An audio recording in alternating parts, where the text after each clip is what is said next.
Thank you. Seat, please.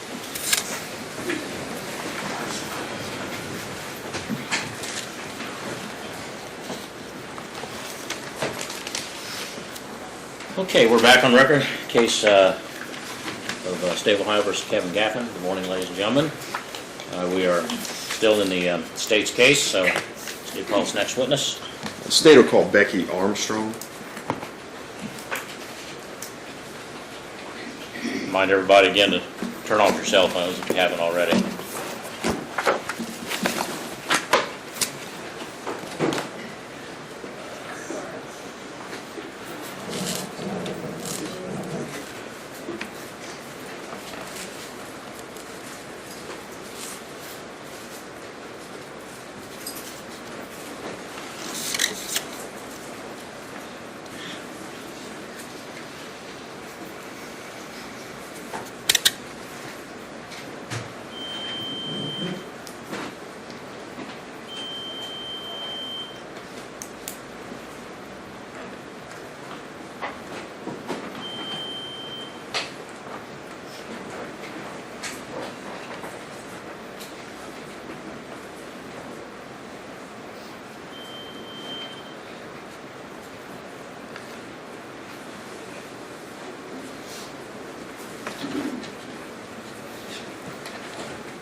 Solemnly swear or affirm the testimony you're about to give will be the truth, the whole truth, and nothing but the truth, so help you God. I do. Thank you. Please be seated.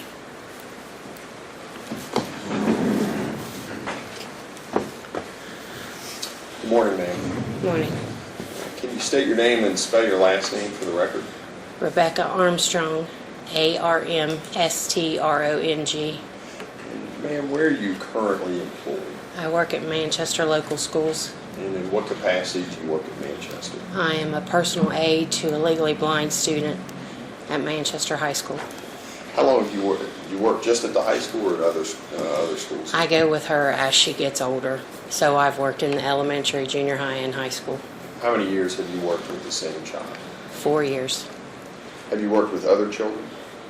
Yes, when I'm done helping her in the class, there's time I help other kids in the classroom as well to help the teachers. Are these special needs kids, or obviously you have a child who is blind? Are there other Mainly, special needs the kids in her class all had IEPs, and then now she's in high school, she is in with all the other children, so. Okay. And so, if you can, just kind of explain to the jurors what you do for her, how you assist her. With the girl that I work with, she's legally blind, so I have to take her notes and enlarge all of her homework and all of her worksheets and show her anything. If the teacher, hasn't explained it well enough for her, go back over it again. I assist her with her bathroom needs and help her at the lunchroom, and I help her get around the school. How large is the school that you work in? Just approximately, how many kids are in that school? In the high school and junior high, there's probably 400 to 500 kids. And the high school and junior high are obviously on the same campus? The same building, yes. And so it sounds like about 50 to 100 kids per grade. Is that safe to say? Probably about 100 per grade, yes. 100 per grade. Ma'am, I'm gonna, before we go into that, I'm gonna ask you if you know Kevin Gaffin. Yes, And is that the individual you see here wearing a suit next to his attorney? yes, Do you also know Ryan Appleton? yes. And let me ask you first how you know Ryan. I've known his mother for years. I've known the whole family for years. She was friends with my sister-in-law. So I've known Brianna since she was a little girl. How long have you known Ryan? Well, I remember when he was born. I mean, they've always been friends of family members or other friends, so I've watched him grow up pretty much. You know, the defendant in this case, do you know, you said you indicated you know him as well? Yes, I've known Kevin for probably 20 plus years and know his children and think a lot of his children. Now, did you have the opportunity, and we'll go back prior to 2015, was Ryan in the same class as, and what is the young lady's name that you had to see? I would prefer not to give her name for confidentiality okay. purposes. This, and it's a young lady, is that right? Yes. Was that young lady and Ryan, were they in either the same grade or similar grades? Yes, they were in the same classroom for as long as I had worked with them, and they were friends. Ryan would help me out with plugging in Annie's visual cart that helped enlarge things. They were kind of like my little helpers with Annie. Okay. So, Ryan was helpful with yes. your little girl. How, you talked about 100 kids about approximately in the class, in the grades. How about the classrooms? The classrooms were probably anywhere from 19 to 23 probably. And so would that consist of a teacher and yourself generally? And then there was an intervention specialist teacher there too. Okay. So you might have 3 adults. 3 adults, yes. How long were these classroom sessions? Did they switch classes? Yeah, they switched classes about 45 minutes. How often was Ryan in the same class as the young girl that you assisted? I think that they were in every class together except for specials, which would be like the girl I work with always went to PE, and Ryan changed classes like between VOAG and Spanish and PE, whereas the girl I work with, she just went to the same one over and over because of her impairment. Okay. So would it be a safe assessment that you got to observe Ryan on a daily basis for the better part of all day? Yes, they did sit at the same lunchroom table. So that they were friends? Yes, they were friends. Now, you had previously testified that you'd known Ryan essentially all his life to some extent. Yeah, pretty much. Did you spend a lot of time at Ryan's house? No. I'd been out there on different occasions to buy clothes that I bought from his mother for my son. And after he left school and went on home instruction, I called and checked on him a couple times and had stopped out, so. We're going to talk about that. Did you ever go to the house when Ryan was there and Brianna was married to the defendant? That you can recall? As far as I know, they're still married, so I guess, yes, I've been at the house maybe a couple times getting clothes and stuff, but Kevin was never there when I was there because they had already separated. Okay.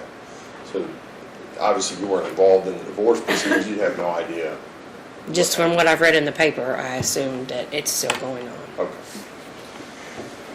Now, did you know Ryan as a young child? And you know what I mean is. I was closer to him when he was in 6th grade, 6th, 7th, and 8th, and now, than I was when he was younger. I mean, I'd always seen him around, knew the family and stuff, but we didn't run in the same circles to where I was around him when he was that young. Now, in the years that you did see him, these years that you were with him almost every day, did you notice anything that was concerning to you about Ryan? Well, in the 6th grade, I noticed he was just so worried about being fat, and he was always on a diet, and I worried about him not eating. I'd even told his mom a few times, I was worried about him, and, she said she'd been trying to get him to eat. He just seemed kind of depressed then, and then in junior high, he just seemed so mad all the time and so angry, and I just kept asking him, what's wrong, and he would never tell me, but he just seemed like, I don't know, he just seemed different. Just seemed more withdrawn. I always told him that he looked like he never slept because his eyes were kind of sunk back in a little bit and dark circles and stuff. But he would just tell me he just didn't sleep very well, and that's about all. You said, just in looking at him, he appeared depressed. How did you come to that conclusion? He just always seemed down. What's that? Objection. I'll overrule that. You can answer the question.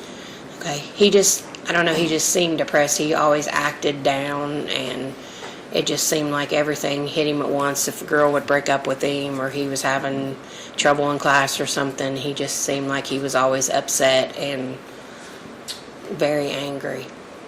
Because I would tell him, you got some anger issues, buddy. You need to talk to somebody. I said, because you're getting really mad over little things, and he just would be like, you just don't know. You just don't know. And Did you, so clearly you were concerned about his well-being when you observed him in class. Were there other kids that you became as concerned as you were with Ryan? yeah, I'm kind of like a little mother hen some, to where if any of the kids looked like they had problems or whatever, I always told them they could come talk to me, and or they needed to go talk to the counselor or the principal, or I just always felt like if you gave them that option to talk, that maybe that would help them. Was that anything that you had particular training in, or was that just life in general? Just life in general, just being a mother. I mean, we're always told if they have a problem to tell them to go to the counselor and stuff. And a lot of times, if any of the kids had problems, they would come tell one of the workers, one of the aides or the teachers, and then we could direct them on to the counselor. No, I have no training. It's just what I just thought. How many kids do you have? I have one. How old's your son or daughter? He's 9. Now I'm going to take you back to February of 2015, so a little bit more than a year ago. And if I told you February 24th, would that particular day ring a bell? No. Do you recall a particular day where you did become involved with Ryan or very concerned about Ryan? He had told me a couple of days before he told me that what he wanted to do, he said, I really need to talk to somebody. Judge, can we approach? Overruled. Okay. Go ahead. Okay.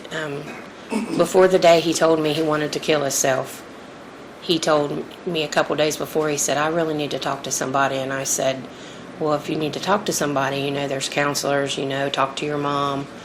And he said, I really need to talk to somebody. And he never said anything else. So then on the day, I guess you're mentioning, the 24th, he came up to me and he said, I got to talk to somebody now. And I said, what's wrong? And he said, I can't take it anymore. I just want to kill myself. And I said, what's wrong? And he said, I want to kill myself. And he said he had been cutting himself, and he showed me his wrist, and I could see marks on his wrist where it looked like he had been trying to do something to himself. And so I immediately went and got 2 of his teachers, Mr. Franklin and Mr. Cook, and I said, he just told me that he wants to kill himself, because we have to immediately report that when that happens. And they instantly took him to the counselor, and I wasn't there when they took him. They told me to stay with the classroom and watch the classroom, and so that's what I did. Let me kind of back you up just a little bit. I mean, again, you said you had a lot of interaction with Ryan. Can you describe his demeanor when he was indicating he wanted to kill himself? I believed him. He was almost in tears, and it really scared me. I've never had a kid work, when I was working, tell me that. And it really scared me, because I thought, oh my gosh, something's wrong. And, instantly ran to get the teacher. And they believed it too as well, because they took him, we were a couple doors down from the counselor's office, and they took him right to the counselor then. So, and then I know that when he came out of the counselor, they had evidently called his mother, because he asked if I would sit with him while his mom, waiting for his mom to come get him, because he didn't feel, comfortable alone. He wanted someone to be down there with him. So they watched the child that I work with while I waited in the office for him for his mom to come. Did you see, and I know you said you looked at his arm, did you see scars or blood or scabs? Or what did you observe on his arm? Well, it looked like old marks. He didn't raise his shirt up all the way. He just showed me, and I said, "What are you doing?" And I grabbed his arm and I looked at it, and I said, "We have to show this to the counselor. You have to show this to them and tell them what you did." So it looked like they weren't fresh. They looked like they had been there for a little while, but I'm no doctor, so I can't say how long they've been there.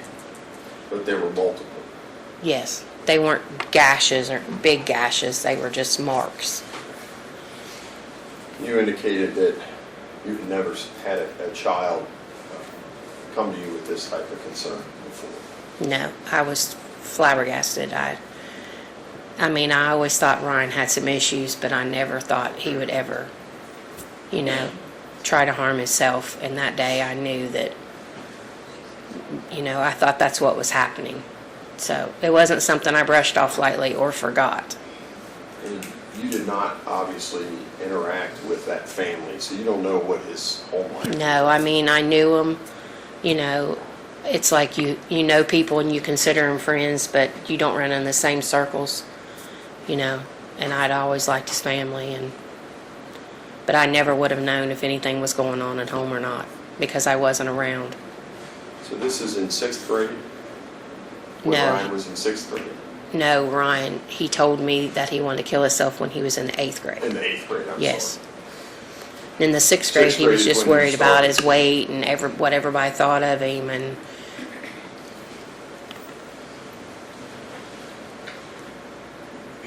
Did you know what happened to Ryan? Did you know where he went after he saw these other school personnel or staff? I don't know where he went. I just know that when he came back out to go downstairs, he said, I was watching another classroom.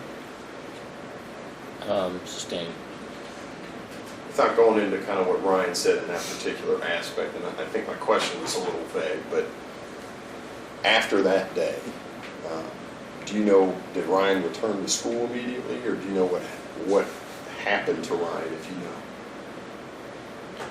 He, as far as I know, from what I was told at school, he was going on home instruction and he wouldn't be returning to school. And he had came to school, I think, to get some books, maybe one day, and to get stuff straightened out. And he seen me in the hall, and then that's when he approached me, and he said, Objection. Sustained. Man, without getting into what he said, so did you ever see him at school again? only when they were having certain testing, or I guess that's the only time I seen him, because he was tutored at the public library and the high school library. So just in passing, I may have seen him at school, but didn't ever get to talk to him. So he has not returned to school since February of 2015? Not other than for testing.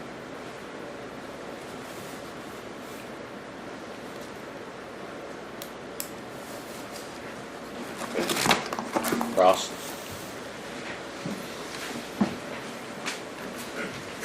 Good morning, Ms. Armstrong. Good morning. So approximately how long have you been around, or strike that? What grade did you first come into contact with Ryan? What grade would he have been? Sixth, Sixth. yes. And what year would that have been? Well, it would have been 4 years ago, so 2012. So approximately 2012. Yes. And I heard on direct that you said you knew Ryan always had issues. Is that correct? I thought he always, ever since the sixth grade, I started working with him. I thought that he always had issues. Thought that he always had issues. Did he ever tell you what those issues were? No, Objection. well, Overruled. just in the sixth grade, he talked about his appearance a lot and his weight, and how kids had teased him. He was fat or heavy or anything. Was he overweight? I didn't think he was, but I'm not a doctor, so But those were the only things that he ever stated to you that were causing him problems. Yes. On February 24th, it's correct, he didn't tell you why he was upset on that day either. No, he did come back and tell me that day. That's what I was trying to say earlier. He did come back before he left and tell me. But when he initially made contact with you, he didn't tell you why he was upset, just that he wanted to kill himself. Yes.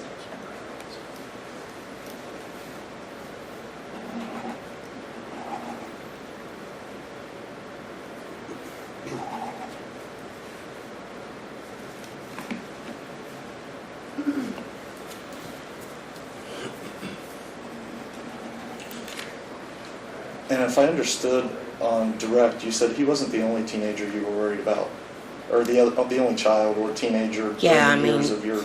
Right. Some of the kids, they just always needed someone to be there for them or tell them to have, everything was going to be okay, or just positive reassurance. There's always other kids you worry about too. So. Thank you. No additional questions. Redirect? I just have one question for you. Mr. Haslam had just asked you about Ryan's, return from the counselor or discussions you had. What did Ryan tell you? I was. Objection. Judge, can we approach? All right.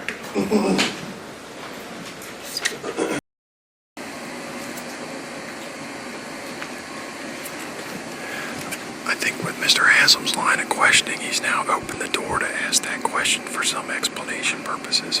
And what's the question again? What Brian said Did after Ryan the ever tell council. you what Right. was upsetting to him that day? Paraphrasing. Right. No, let's sustain that. It's sustained. Yeah, let me ask one additional follow-up question. Have you had any other kids come to you with allegations of being sexually molested? No. So to your knowledge, do you have any idea how children who have been abused respond to that abuse? Living with my husband who was Objection, Your Honor. Sustained. So you've never seen any children at Manchester School who have come to you with allegations of No. sexual abuse? Not other at than Ryan Manchester. Applegate? No. Thank you. Objection, Your Honor. I would ask that last part of the counselor statement be stricken. I'll strike that. All right, you may step down. Next witness? Ms. Armstrong released her, she's subject to recall. She's released. The state will call Leah Wilkins.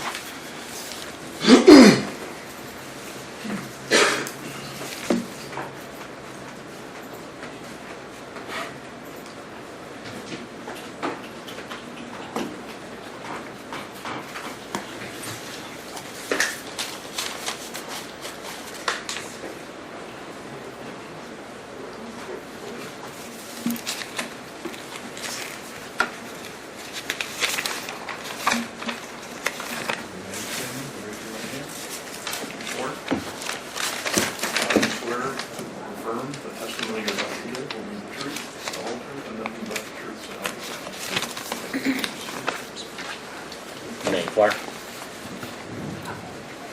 Ma'am, can you state your name and spell your last name for the record? Leah Wilkins, And how do you spell it, your last name? Wilkins. And have you ever testified in court before? No, So you're kind of anxious this morning, I would assume? yes. Can you tell, ladies and gentlemen of the jury, what your education background is? I have a bachelor's degree in education, and I have a master's degree in school counseling, and also a master's degree in health education. And what's your employment status, or where are you employed? I am a counselor at Manchester Schools. I've been there for 15 years. I taught 5 years, and I've been a counselor for 10 years. What grades have you taught? K6, and I've also been a counselor in the K6 where I am right now, elementary K through 6, and I've also been a counselor in the high school, junior high, 7 through 12. And you indicated you have a master's in school counseling, is that right? Yes. And what type of curriculum does that entail? Well, as a school counselor, when I was at the high school, I did a lot of career education, more so on the career and post-secondary as opposed to mental health. Now at the elementary, I do more mental health based with smaller children because there's not as much futuristic post-secondary items to cover. So is the curriculum or the different types of classes that you have as part of your master's program, it sounds like there's some mental health component, but then there's also some... Right, there's both. I do not teach any classes. I will go in and do classes periodically on different topics such as bullying. We cover a lot of that. Some career education with the children. And I do some small groups as well, and also individual counseling. Let me just kind of break those down. So bullying, have you had special training or attended special courses in how to address that topic? Yes, I have. In my college classes that I took, especially there was a specific class that I took that was K-12 school counseling, and there was a component in there on bullying. You said you do some small group. Tell us about your small groups. Small groups, I do anything from just about health, how to take care of their bodies, body parts, like as far as what's not supposed to be touched, what is touched, especially for little ones like kindergarten kids and first graders. That's very important. I do bullying groups, a lot of girl groups. I do a lot of specific things with girls as far as how to handle social situations. Kids need a lot of work on how to communicate with others in social settings. So. Let me kind of focus on, I think you said good touch, bad touch. Is that kind of, I mean, that's a phrase that's used. What kind of specific training do you have? And I know you said you do some groups, but has there been any specific training in how to teach that or counsel for that particular type of issue? Well, I do a lot of reading, and I do have other people that I do talk to that are counselors, just to get information on how other people do go about teaching those. And also in counseling classes at the college, we did have we had to like kind of create our own kind of like skits or so to speak, like, you know, well, we'll have like paperwork, for instance. We'll have like a little workbook, and we'll let the kids, like, they look at the workbook, and we read. So there's like a reading component also with looking at pictures that are of, you know, good and bad touch. You said you've been a counselor for about 10 years now, is that correct? Yes. Now, have you had the opportunity or occasion to deal with kids who have disclosed sexual abuse in their home? Have you had? Yes, I've had kids that have told me that before. And I assume this was always in the school fashion or in the school setting. Yes.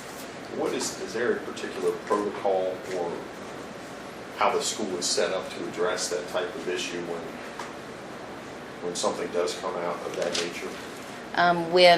When a student discloses that to me, I will call Children's Services is the first thing I do, and maybe a parent or guardian, depending on the situation. Have you had any particular training in suicide assessment, prevention, or intervention? Have you ever had any involvement in that? Usually, if I have a student that is of suicide nature, I will refer them to FRS. What is FRS? FRS is Functional Rehabilitation Services, and they work with, they're more just a straight mental health background. And I feel more comfortable if FRS sees the child, because they can do a complete assessment on them and see if they need medical, if they need to go and see a doctor. So it sounds like, if I'm hearing you correctly, there's kind of, your involvement is if the seriousness gets to a certain point, you're going to make a referral to FRS. Right. Do you know Ryan Applegate? Yes. Do you know Kevin Gaffin? Yes. Do you take them individually? Do you know Kevin Gaffin socially? No. Have you ever interacted with Kevin Gaffin? Yes. Have these encounters been substantial or? Just the only time I remember really interacting with Kevin was when I was, I don't know, maybe 10 years old, 5th and 6th grade. His father coached my basketball team, and he was there. Just, I guess, came with his dad, and he, played in the gym. So not somebody you would consider a friend or an acquaintance, just someone you know of. Would Right. that be safe to say? Do you know Ryan Applegate, or how do you know Ryan? Ryan Applegate is a student at our school. Do you know his family or him personally in any fashion? No. How long had you known Ryan? I knew Ryan just as an 8th grade student, so probably at this point 2 years maybe now. Is Ryan still at Manchester schools? I don't know. Have you seen him at school this year? I have not. I am at the elementary right now, and he would be at the high school. Okay. Now, ma'am, I'm going to take you back to February 24th of 2015. Do you recall having an interaction with Ryan on that day? Yes. And can you tell the ladies and gentlemen of the jury about that interaction? Ryan was brought to me, and he was very upset. He was kind of just depressed and didn't act like he just was not very happy. And I said, "What's going on?" And he said, "Well," he said, Objection. Can we approach this? You may.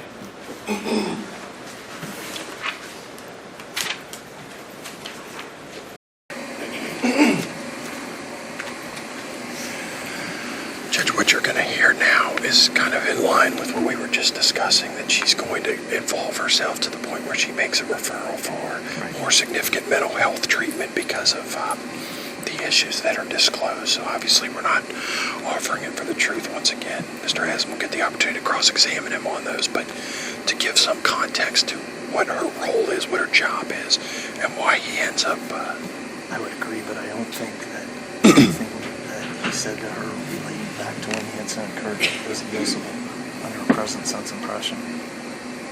The rule's pretty specific about that. One question, okay,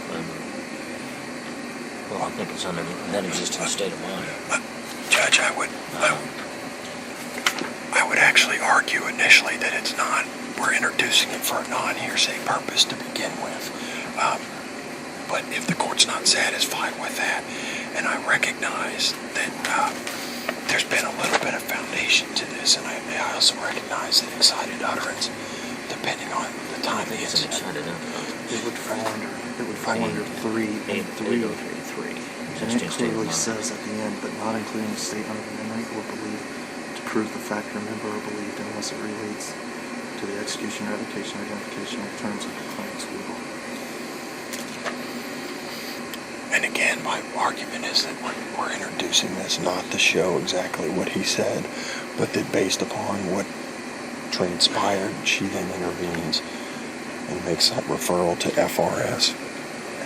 I think she needs to testify specifically as to what he said to her. I think you've laid enough. Go ahead. I think they've laid enough of a foundation that the inference can be made, just the referral alone.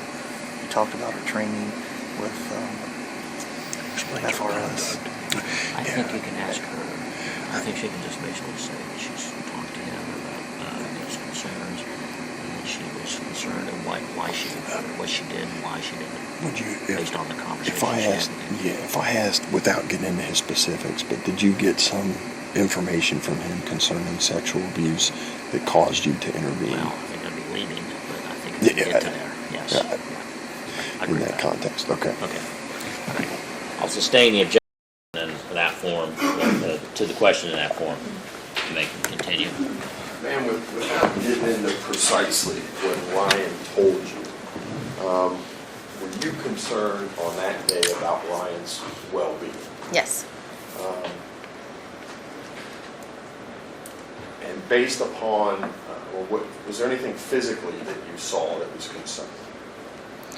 And you indicated he was upset. Was he crying? Was he emotional? No, he wasn't crying. He was just emotional.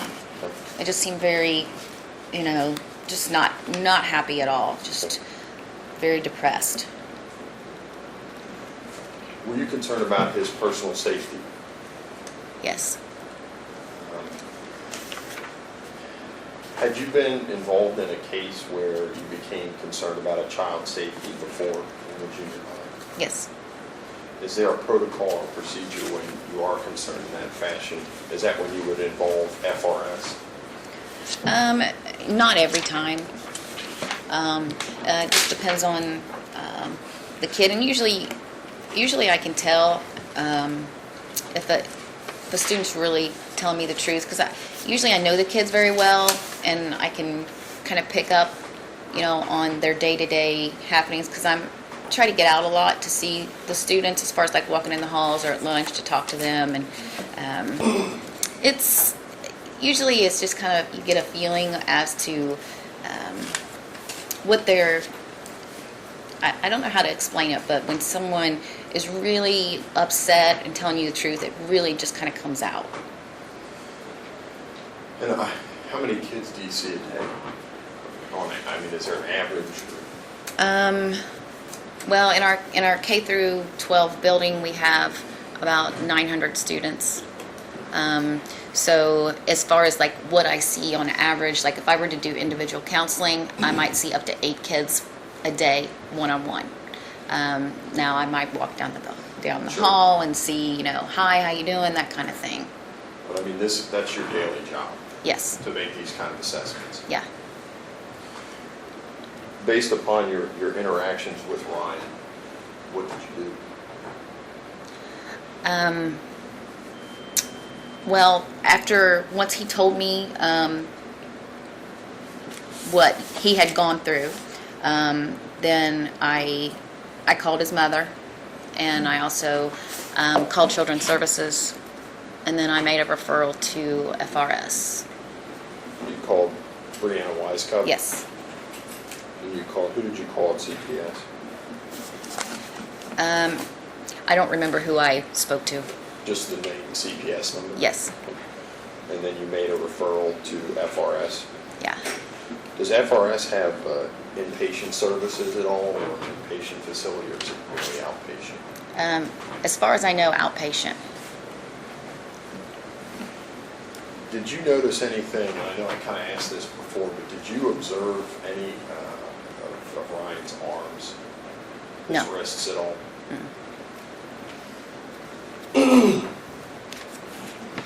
Had you ever seen any other children in your experience who had cut themselves? Yes. In your training and experience, how does cutting, impact an assessment, or what would that tell you? Well, it would depend on the severity of it and where it was. Some kids cut at the wrist. Some will cut their legs. Most of the time, a lot of times students will cut where you can't see it, where it can be covered up. It could even be as far up as like inner thigh, that type of thing, which that's hard to detect. Usually, if it's on the wrist and they're not wearing anything, like where they're not wearing like a long sleeve, they want it to be known, which is easier to take, which is easier to notice and then to get help, because usually they're wanting help if you can see it. If it's more hidden, it's harder to detect, harder to get them to come forth with what may be going on. How many kids have you seen who've cut themselves? Over the years, there's been a lot. It's very prevalent with that 6th through 8th, 9th grade.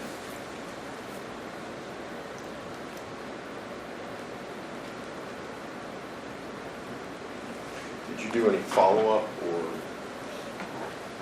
with respect to Ryan, once you make these referrals or this particular referral, do you get involved in further counseling, or is that something that you leave to FRS? No, if they're seeing a counselor, we don't like to, if he goes into and starts seeing someone else, we don't like to mix that up because we don't want to take the student back if they've made progress. So you never saw Ryan again, or Just like, Professional. how are you doing, or is there anything I can do for you that, maybe you're not getting now, just to check up and Right. see if you could be of assistance? Right. Have you seen the defendant since that point in time? Have you ever seen him, have you ever seen the defendant and Ryan interact with one another? No. And you obviously were never at Ryan's home or Brianna Weisskop's home. You never have been No. at the residence.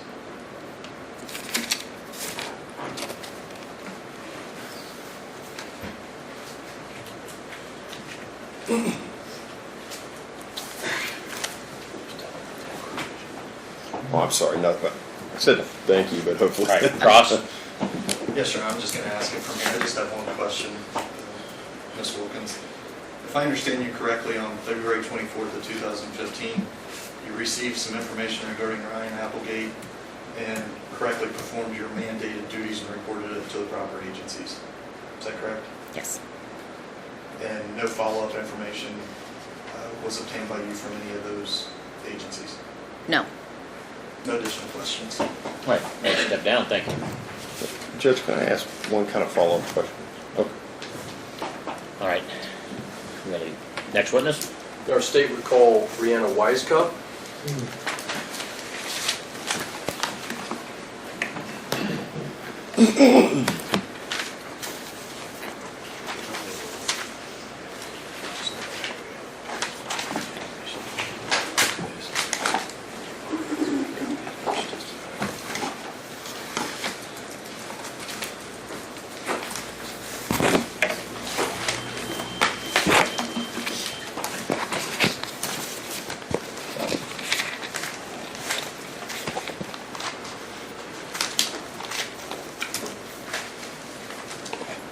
solemnly swear or affirm the testimony you're about to give will be the truth, the whole truth, and nothing but the truth, so help you God. I do. Please proceed. That you may inquire. Thank you, Your Honor. Good morning. Can you state your name and spell your last name for the record, please? Brianna Weiskup, W-I-S-E-C-U-P, And Ms. Weiskop, where do you currently live? 277 Yates Road in Manchester. Okay. With whom do you live? Me and my son. Okay. What do you do for a living, Brianna? Right now I'm unemployed. What, can I call you Brianna? Yes. First of all, is that okay? What type of jobs, what have you done vocational-wise in the past? I've been an STNA, worked at doctor's offices. Most recently I was a hotel manager and a bar manager. All right. And how many children do you have? One, And what's his name? Ryan Applegate, And who is Ryan's dad? Roger Applegate, Jr. And how old is Ryan today? Ryan is 14. I'll show you what's been marked as State's Exhibit 1. And you know Ryan's date of birth, ma'am? 9701.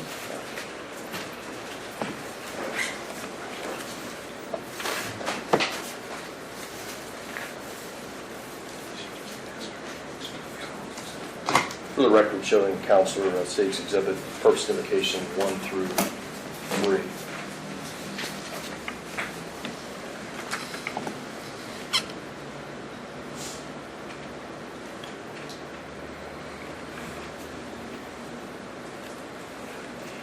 And you recognize that document Yes, it's his birth certificate. of Ryan? Yes. And he was born 9/7/01, was that Yes. true? All right, thank you. Now, Mr. Applegate, Roger Applegate, has he been active in Ryan's life? On and off. When were you divorced from Ryan's father? I believe it was 2007 when it was finalized. So Ryan was 5 or 6 years old at that time? Yes. How many times has Ryan seen his biological father since that divorce? I would say maybe 10. Not a real active part of his life? No. Who's probably been the closest male figure in Ryan's life? My father, And who is that? Leroy Weiskup. Now, Brian, I'm going to ask you, when did you first meet the defendant? I'm saying 92, 93. When I say defendant, I'm speaking of Kevin Gaffin. You see him sitting in the courtroom today? Yes, I do. Can you point out and identify what he's wearing, please? He's right there. Wearing the Black suit and burgundy top. State would ask record reflective case and defended by this witness. Sorter. So I'm sorry, when did you say you first met him? I would say 92 to 93. And what were the circumstances around meeting him? Just he came to town. He had been just kind of running around town at that time. I was young. I was also riding around town doing things that teenagers do. Okay, so you were a teenager at the time? Yes. Were you in high school? Yes.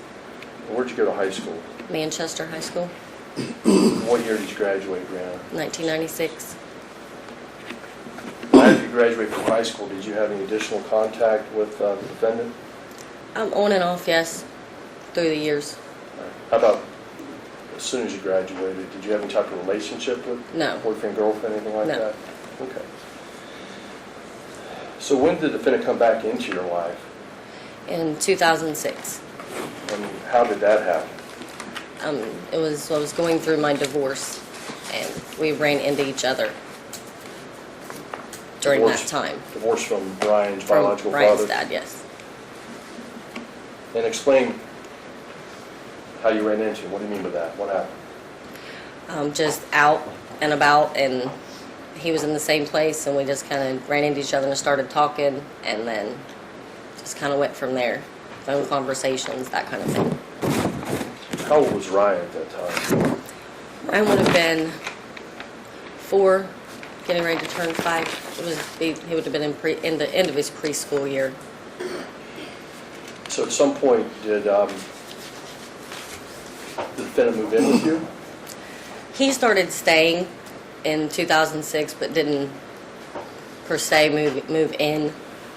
And then he probably didn't officially move in until the end of 2006, probably 2007.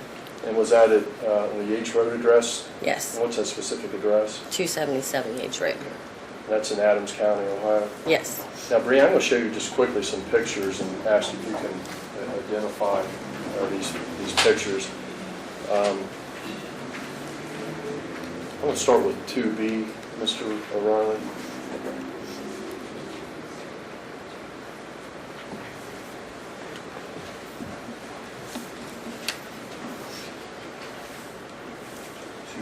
To be, correct.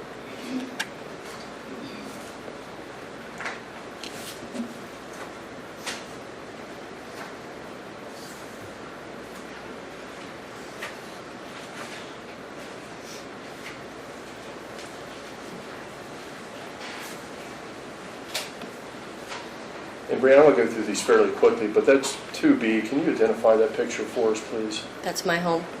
Now, this was taken in April 2015, but is this fairly accurately portray how your home looked back in 2008, the outside of the home? Yes. Anything changed at all? No, not at that time.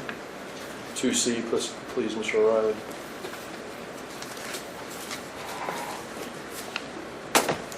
And what's this a photograph, ma'am? The front of my house. 2D, Mr. O'Reilly. And what's this a photograph of, ma'am? The side of my house. 2E, please, Mr. O'Reilly.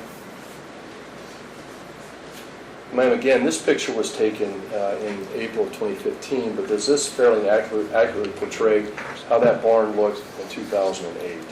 Yes. 2F, please, Mr. O'Reilly. What are we looking at here? The inside of the barn, Now, is that how the barn looked in 2008? it wasn't that bad, no. But where things had fallen, was the barn used in 2008 for hanging tobacco or anything like that? No, it hasn't been used in 25, 30 years. But it's in more of a state of disrepair, but, so that doesn't exactly portray how it looked in 2008? No. 2G, please. What is this, Ms. Wisecup? My living room, my front living room. Does this fairly accurately portray how your home looked in 2008? At least the setup of the home? The setup, yes, different furniture, Okay. arrangement, that kind of thing. But 2H, please.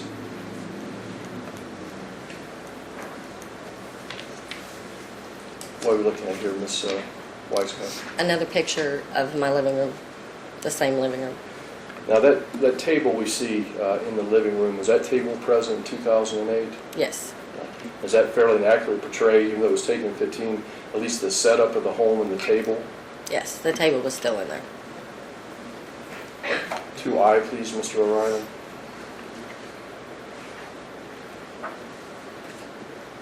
Same question, what are we looking at here?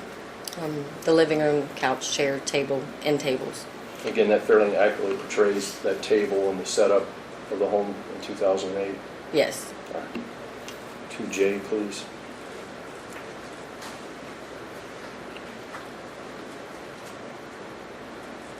What are we looking at here, Brianna? A picture of the coffee table and the couch, and same living room. Again, that fairly accurately portrays the setup in that table. Is that true? Yes. 2K, Mr. O'Reilly. What is this, Brianna? This is a picture of my outbuilding. Again, that was taken in 2015, but are those the same four-wheelers that you may have owned in 2008? Just one of them, the one in the back of the picture. The one in the front is my son's, which I bought him about 3.5 years ago. Does that fairly accurately portray how that building will look in 2008? It was a lot more cluttered then, a lot more junk, so to say, in there. All right, thank you, Mr. O'Reilly. So, when did the defendant start staying with you, Brianna? Probably early summer 2006. And what was the defendant's relationship with Ryan at first? At first it was really good. He treated him wonderful. At some point, did that change? Yes. And when would you say that started to change? Probably around 2007. And how did that change?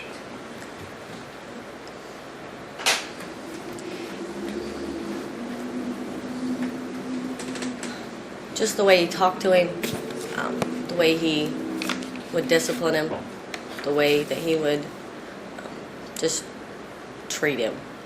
Well, let's talk a little bit about that. So, this is about 2007, so Ryan had been about 6 years old. Mm-hmm. You said the way he talked to him. What do you mean by that? We'll call him names, and he never did that at first. What kind of names would he call him? At first it was mommy's boy. He was a mommy's boy. And then it kind of escalated from that. And when it escalated, what do you mean? What happened? As far as what happened or just the name call. The names that they called him. Why would he call him those names? Because he had kitchen sets and grill sets, and he played with pots and pans, and he liked teddy bears. Okay, so as a result of that, what did he call Ryan? A faggot, a queer, a pussy, How often did this happen? a lot. How How'd Ryan react when that happened? He was upset, but he was a kid, so I guess he just kind of brushed it off. And when you say a lot, was this a daily occurrence? Usually. Was Ryan involved in athletics at that age? Yes, he played baseball and basketball, I think, at the Would you time, go to too. baseball and basketball games with the defendant at that time? Yes. Defendant have anything to say about Ryan after those games? He ran like a pussy. How'd Ryan react to that? A lot of times he just wouldn't pay attention to him. And then sometimes he'd say, you know, I'm really trying. Ever get upset, start crying? A few times. What did you do? At first, I argued a lot with him about why he would do that, And was this in front of Ryan? probably. What would Kevin say? What would the defendant say when you argued with him? He would tell me that he was a mommy's boy and he was a pussy, and if I didn't let him take control of his discipline, that he was going to grow up and be a queer. And that he was never going to make it in life. And it was my fault because I raised him that way. Did the defendant ever, so he was a disciplinarian for Ryan? Yes. What sort of things did Ryan get disciplined for? Playing with teddy bears. Was there a specific teddy bear? You recall? Well, all of them, but he had a favorite that he called Zibby, Okay. and he snuck it to my mom's house, my mom and dad's house, so that he could keep it. So if he played with teddy bears, what would happen to him? He would either get whipped or put in a corner. Calling names? Queer, fag.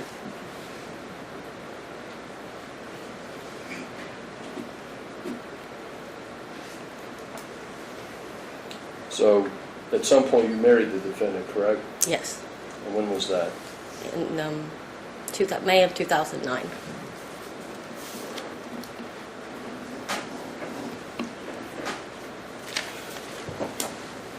Let me show you what's been marked as State's Exhibit 2A. And ask you to recognize this photograph. Yes. We'll wait for the... Mr. Ryan, could you scoot that up so we can see the year? Thank you. Now, can we approach? Matt?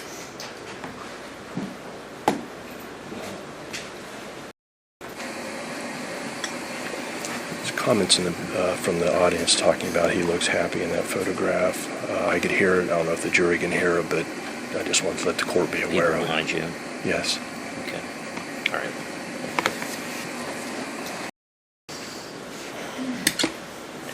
Keep your voice up. Also, I'll remind the members of the audience that comments aren't to be made during the proceedings. All right, continue. Thank you. Sabrina, I don't think I have to follow up or finish my question, but can we publish that, Mr. O'Ryan? I'm sorry. That's okay.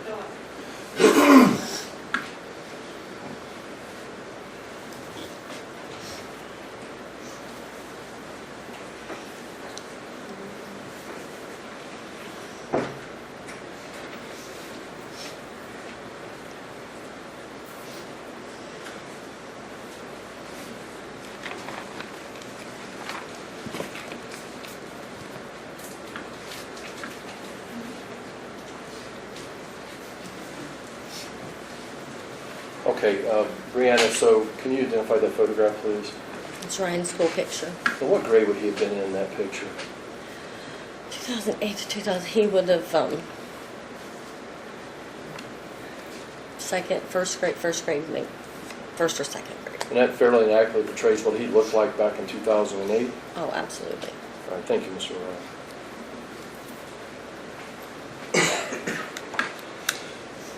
So how was your relationship with the defendant, let's say, prior to 2008 and when you were first married? What was the relationship like? There were good times. Things were okay at times. And then after that, it progressively got worse. When you say there were good times, was it still during a time when he was a disciplinarian for Ryan? Yes. Okay. Is this the time when he was calling in those names you mentioned earlier? Yes, Was that a daily occurrence? usually. You indicated first, and I'll get back to ask you what type of things Ryan received discipline. What other types of things would Ryan be disciplined for by the defendant?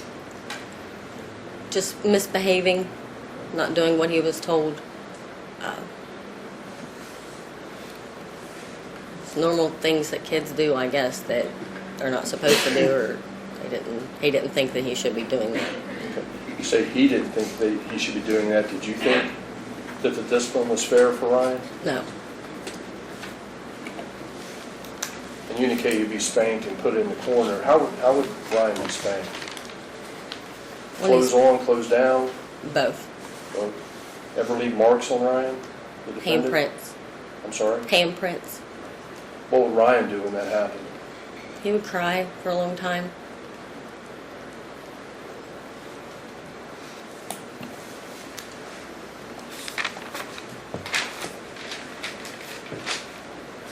What was your relationship with the family, your family, after you married the defendant he moved into your house? Pretty much non-existent. And why was that?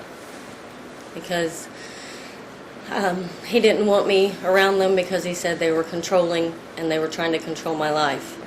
And at many points convinced me that that was true. So, I mean, candidly, so it would be fair to say back when you were first married that you kind of bought into what the defendant was telling you. Is that fair to say? Did he do anything specifically to try to isolate you from your family? My mom wasn't allowed to come and visit. She wasn't allowed to call, or they weren't allowed to see Ryan. That was on and off sporadic. If he decided that it was okay that time or whatever, he may let him go. But then when Ryan came home, he was questioned. You know, what did they do? Did they ask him any questions? Where did they go? What time period are we talking about when this was going on? That was from probably 2009 until pretty much the end. I mean, it was really on and off with my family. We'll talk about the end in a little bit. Anything specifically related to a phone number involving the defendant? He made me change my phone number so they wouldn't have it. So you changed your home phone or your cell phone? My home phone. And you never gave it to your family members? No. Now, Brianna, we've heard testimony from Joni Hughes and Angie Day in this case, and they lived pretty close to you during that time period, correct? Yes. Or at least until about 2010? Yes. Did they visit very often? No. Is there a reason? Sometimes it was because I wasn't allowed to talk to him, and then other times I think it's because they just didn't want to come and deal with it. Joni would visit more than Angie because she was younger. What type of things would Joni and would Joni visit? Who would she visit? Ryan? Ryan, yeah. What types of things would Joni and Ryan do? Just play a video game or talk, wrestle around, go outside. What do they do outside? They would ride the four-wheeler. And we talked some about how the defendant treated Ryan. At some point, did your relationship start to go south with the defendant? Yes. And can you tell us why? It's the control and the discipline, and it just got really bad. I mean, it was bad for a while. It was a long ending. Did the defendant ever call you names? Yes. What kind of names did he call you? Bitch, whore, stupid, Was this used goods. Did this happen often? Yes. If we were having an argument, or if he was upset for something I did or something Ryan did. How often would you argue during the same period, in 2008 to 2010? How often would you argue with the defendant? Once or twice a week, probably. And would Ryan be present during these arguments? Most of the time, yes. Would Ryan hear him call you names? Yes. How did he react? He would just go in his room. Defendant ever put his hands on you? Yes. What'd he do? He would grab me up. Sustained. Can we approach him? All right.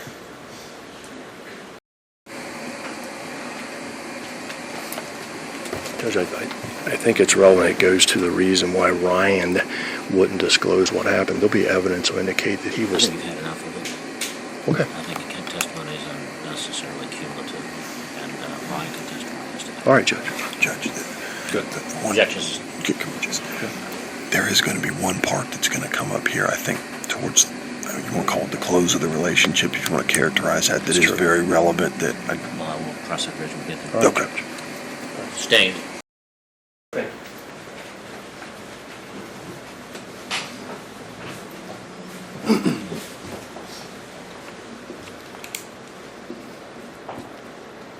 Do you have guns in the home, Brianna? Yes. How many? He had several. I don't even know the count. In 2008, Brianna, were you made aware that Ryan told Joni the defendant touched or hurt him? Objection. Overruled. I was made aware that there was a statement made. How were you made aware, ma'am? Children's Services. And who specifically? Bruce England. And describe how you were made aware. Not necessarily what Mr. England said to you, but how were you made aware of this allegation? Bruce called me and said he needed to come down and speak to me regarding an incident or something that may have happened to Ryan, or Ryan may have been abused. And did, in fact, he come down and speak to you? Yes, he did. And who was present during that meeting? Let's say just the first meeting. That was the only time Okay. he came. I was in the house, Kevin was in the house, and Ryan was there. Where were you in the house? At first, we were all in the same room, and then Bruce took Ryan in his bedroom and talked to him. And then when he talked to Kevin and myself, we were in the kitchen. And Ryan was still in the other And room. we've already talked about it a little bit, but fair to say, at least at that point, what were your thoughts? I didn't believe it because Kevin was saying he didn't do it. You know, Ryan says he didn't do it. So Were you made aware back then, ma'am, that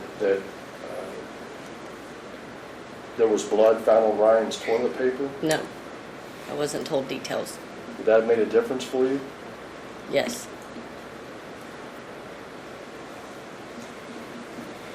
So what happened after that meeting, ma'am, at your home? A week or so later, I got a letter in the mail saying that it was unsubstantiated and that the investigation had been dropped. Okay. And after that, you testified that the relationship starts going south. It got worse and worse. At some point, did you start planning for the divorce of the defendant? Did I what? Excuse Start me? planning to divorce the defendant? Yes, I knew it was coming. And what kind of triggered that? At the very end, Yes. Thanksgiving Day of 2012, I was cooking. He told me to get Ryan up to go outside to clean his Suburban. He wanted, because I had stuff in there and he wanted it out. So I kind of argued with him because I didn't want to wake Ryan up because he was on Thanksgiving break. And so finally I gave in. I woke him up. Told Ryan he had to get up and get dressed and go out there and clean out the vehicle. And Ryan did, and he came back in, and when Kevin went out and looked at it, evidently Ryan didn't get everything he thought he should have. He came back in the house, he went straight to Ryan's room, and he grabbed him by the throat, and he carried him out the house by his throat. What did Ryan do? Just, what could he do?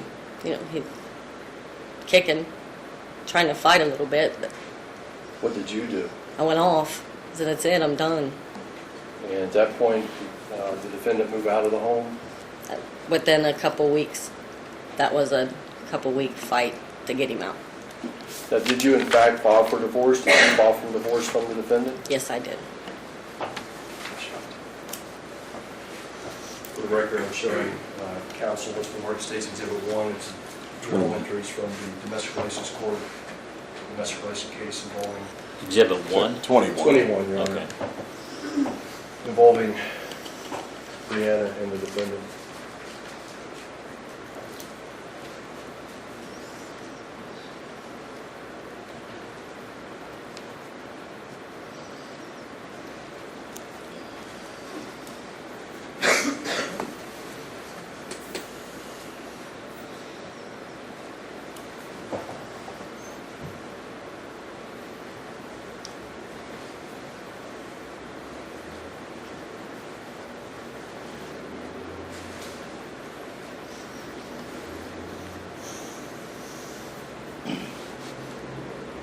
I'm not going to put this in overhead. Can I put some witness room? Yes, ma'am. I'm going to ask you to look at that document and tell me, ladies and gentlemen, jury, if you can recognize that document. What is it? Court records for for the divorce. And when did you file for divorce from the defendant? May of 2013, And when was the divorce finalized? December of 2014. Now, Brand, is it fair to say that even though the divorce was finalized, there's been a number of contempt hearings and that type of thing ongoing? Yes, And have you filed those motions for contempt? yes.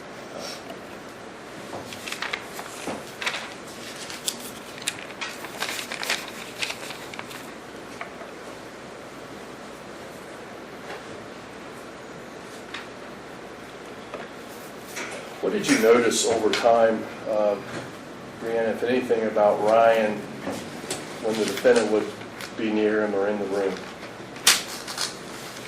You could tell he was scared. He tried to do pretty much nothing. I mean, just tried to be still as if he could and do everything he was told. What other changes, if anything, did you see as it relates to Ryan during that time period? School or Schoolwork went personality? down. Okay. Anything else? His personality changed a lot because he was always real lovable to everybody he seen, and he kind of stopped that. I mean, he still would with me and my family if he's seen them, but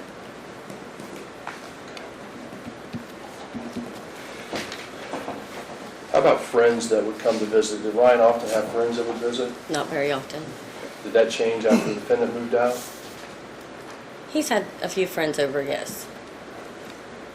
What, if anything, were any changes between when the defendant lived there and after the defendant moved out in Ryan's personality or how he acted? For a long time, it was kind of the same, and then in the last year and a half, maybe he's gotten a little better. Now, after the defendant moved out, did he still come around the house? For a little while, yes. When did he stop coming around? When I got a restraining order on him. And when was that? Objection, Your Honor. Overruled. When was that, ma'am? It was in July of 2013. So the defendant's been moved out for a period of time. At some point, were you contacted by Manchester schools again about some concern over Ryan? Yes. And when was that, ma'am? It was in 2015. It was early 2015. I don't think it was February. It could have been March. And can you explain that contact? They called me and told me that I needed to come immediately to the school, that Ryan had disclosed some information at school, and that he was meeting with Children's Services. And did you go immediately to the school? Yes, ma'am? I did. And after going to the school, what did you do next? Well, they finally let me in the room with Ryan, and I asked him what was going on. And of course, he couldn't talk. He couldn't say, I can't tell you, I can't say it to you. And Bruce, was there with him, and so I kind of left again and came back out, and then he started to explain some things. He still hasn't told me everything. But What was Ryan's demeanor when you went to visit him there in that day in early 2015? What was he like? he was a mess. Bruce told me that Ryan was suicidal, and that he wanted to kill himself. And did you follow the direction of the Children's Protective Services, ma'am? Yes. And what did you do? What were you instructed to do? I was instructed to take him to the Marison Clinic. And where's that located, ma'am? Children's Hospital in Downtown Cincinnati. Cincinnati? Mhm. Okay. And how quickly after that contact at Manchester City Schools did you take him to the Marison Center? Was within the week. Was that the fastest, as soon as you could get in? Yeah, that was the first appointment. And before we even went there, I was advised to get him a counselor. And did you in fact do that, ma'am? Yes. Did he receive counseling before going to the Marison Center? He met once, but it wasn't a session, just a more of an introduction. And who did he meet with? John Rofflo. And does he continue to meet with John Rofflo today? Yes, he does. How many times has he met with John Rofflo from 2015 till today's date, would you say? Probably 50 or more Okay. And where's John Rofflo located? In West Union. Okay. So he had this initial meeting, I would say, you said, then he went to Children's. What tests, if any, were done? What happened to Ryan at Children's Hospital? They explained to me they did what they called a forensic interview. And that was with somebody that went in and talked to him, and then it would be videotaped. And then he seen a doctor who You know who the doctor was? I don't remember her name. And what were you told that the doctor needed to do? She examined his body and his body parts, and just an all-over check. I mean, I know it's difficult, but his body parts specifically, what type of examination did Ryan undergo? She looked at his butt.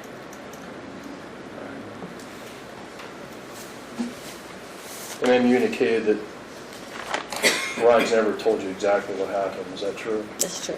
Not everything. And you know why that is? He says I'm his mom and I shouldn't have to know those things. 1 second there, please.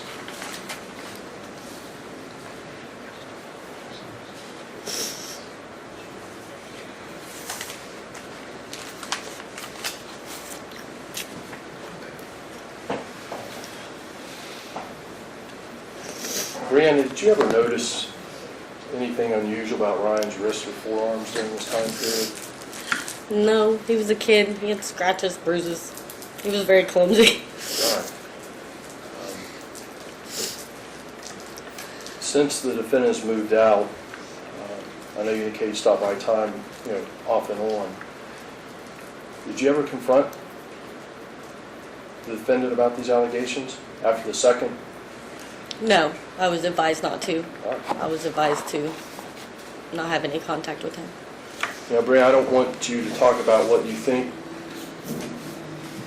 the defendant may or may not have done, but I want to ask you what contact you had in, say, in the last 6 months with the defendant, if any. Only court hearings. Okay, how about Ryan? Court hearings. Thank you, Your Honor. Ross? Your Honor, may we approach? May.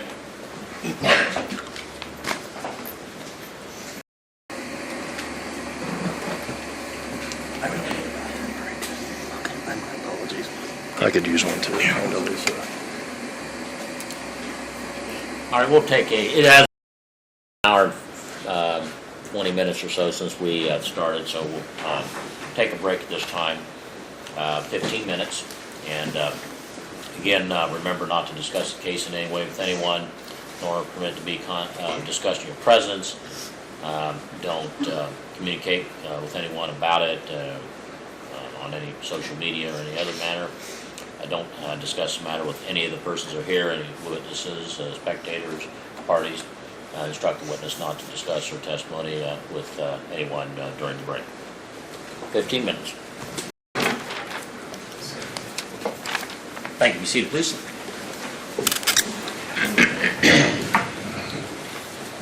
All right, we're still on the state's case, recessed and ready for cross-examination of this witness, Mr. Haslam. Thank you, Your Honor. Ms. Weisskopf, could you tell me when you married Roger Applegate Jr.? In October of 2001. And approximately, sorry, I don't have state's exhibit related to the birth certificate, but I'll take your word for it. When was Ryan born? September 7th, 2001. And were you guys living together up until your divorce? Yes. And Well, no, not until the divorce, but until we separated. And when did you separate? I believe it was late 2005, early 2006.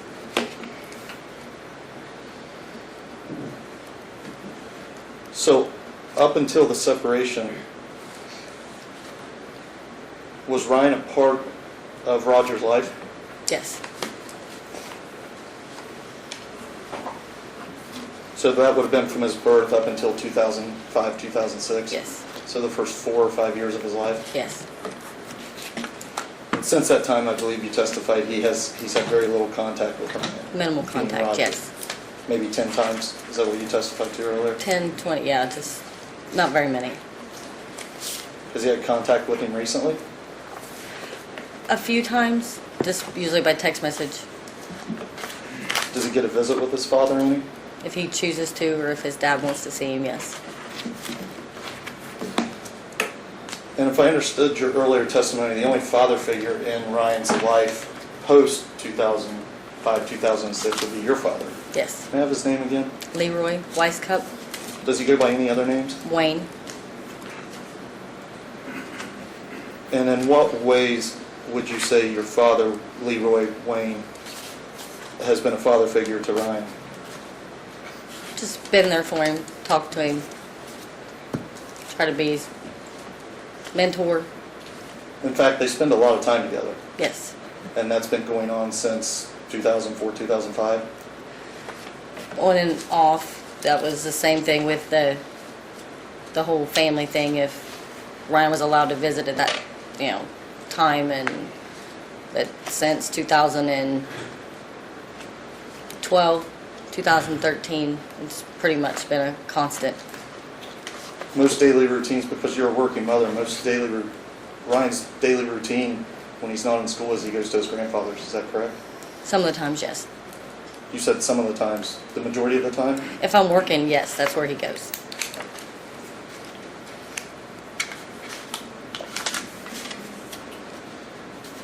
Now, prior to you marrying the defendant, I believe your testimony is after you married the defendant that some of that contact quit, but prior to that, your son had quite a bit of contact with not only his grandfather, but his grandmother. Yes, And that would be your mother? yes. And what is her name? Brenda Weisskopf, And were they married at that time? yes. And in fact, Ryan spent a lot of time with them when they were married.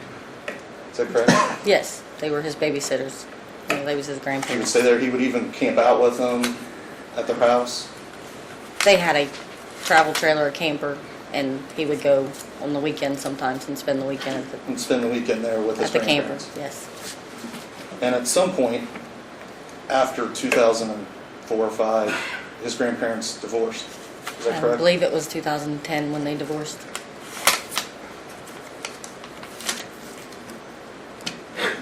Maybe 2011.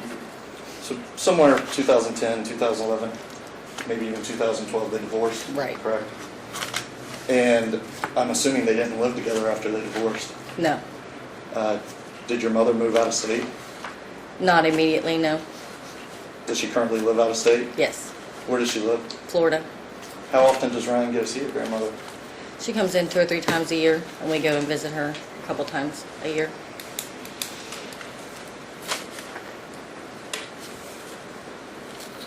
And would you say that prior to the divorce, he was close to your mother? Yes. His grandmother? Yes. Very close? Hmm. And now he gets to see her roughly 2 to 3 times a year? Probably 6 if you count when we go down and when she comes up.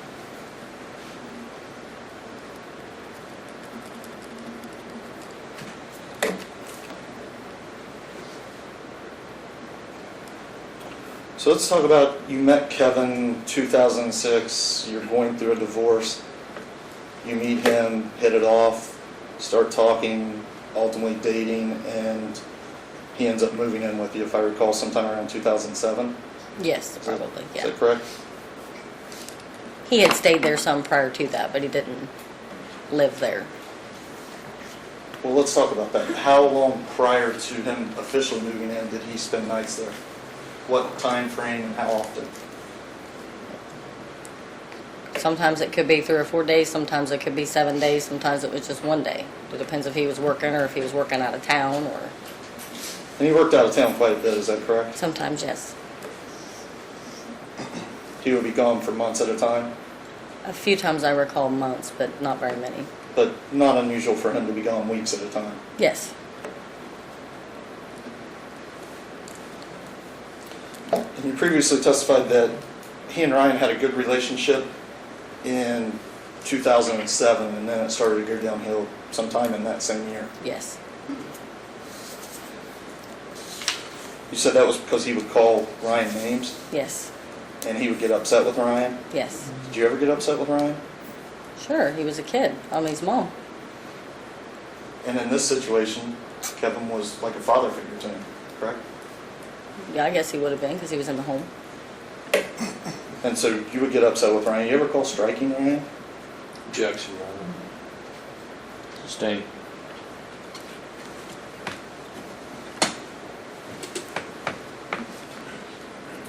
So I believe you testified previously that Kevin would call Ryan really upsetting names. I'm not going to repeat those. I think the jury and the courts heard enough from your prior testimony. But during that time, did you ever tell Kevin to stop? Absolutely. But he wasn't living there when this was occurring, correct? Yes, he was living there in 2007, 8, 9. But when it started, when the relationship started to go downhill, He was already living in my he home. was living there. Yes. But you weren't married. No. So 2007, 2008, he's treating, according to your words, treating your son very poorly. I'm paraphrasing. But you continued to let it occur. Yes, I did. And then you get allegations in 2008 that Kevin may have been involved in sexually molesting Ryan. Yes. You didn't believe those because you didn't think Kevin was capable of doing that, did you? No, I didn't believe it because Kevin told me he didn't, and Ryan told me that he didn't. But yet, sometime in 2009, you decided to marry Kevin Gaffin. Yes, I did. Even though you were clearly having problems prior to 2009, you decided to marry him. Yes. And it's your testimony that he continued this same type of discipline during the marriage. Yes. And then at some point, there's an incident that occurs around Thanksgiving 2014. 13. 13. 14. 14. And you decide to leave. No, I don't decide to leave. I tell Well, him you to decide, leave. you decide to divorce Kevin. Yes. You decide enough's enough, I'm leaving. Yes. And you pursue divorce, you file a complaint for divorce. I think we see that in State's May. Exhibit 21. May I approach? May.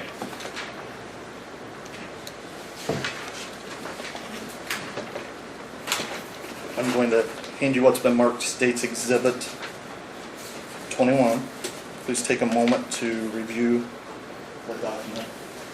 Give me 1 second, Your Honor.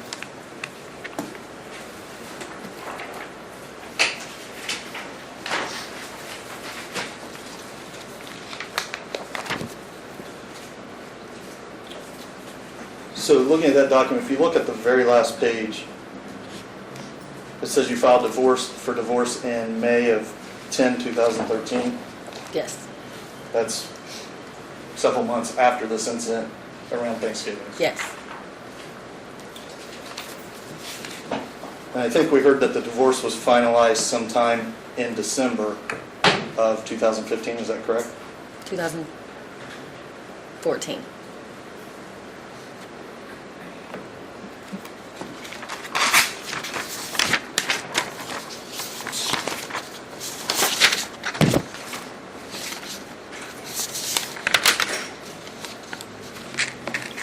$2014. 2014. But the divorce didn't really end there, did it? No. On paper, you were no longer married, but there was still some outstanding debt. Yes. Debt that you really wanted. Debt that the courts ordered me to get. And you felt obligated and owed that debt, correct? Yes. Today, as of today, have you received that payment? No.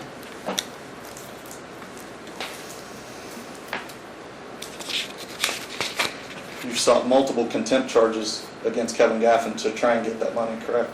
Yes.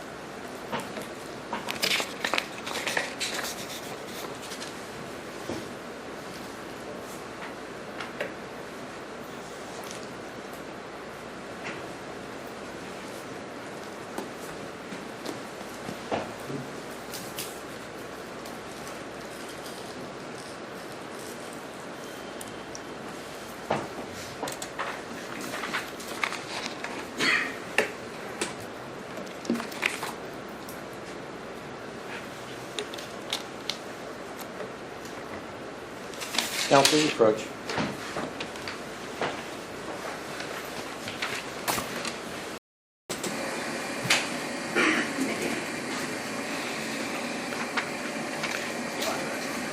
Did you guys exchange copies of these exhibits and everything, so we don't have to slow the trial down looking at these?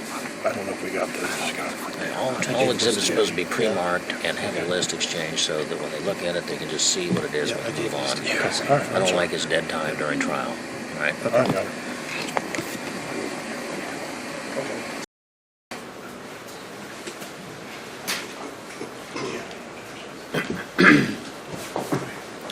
Okay, you may continue. Can I approach the witness, Your Honor? You may. Ms. Weisskopf, I've handed you what's been marked Exhibits A and B for identification purposes. Defendants A and B. Take time to review those.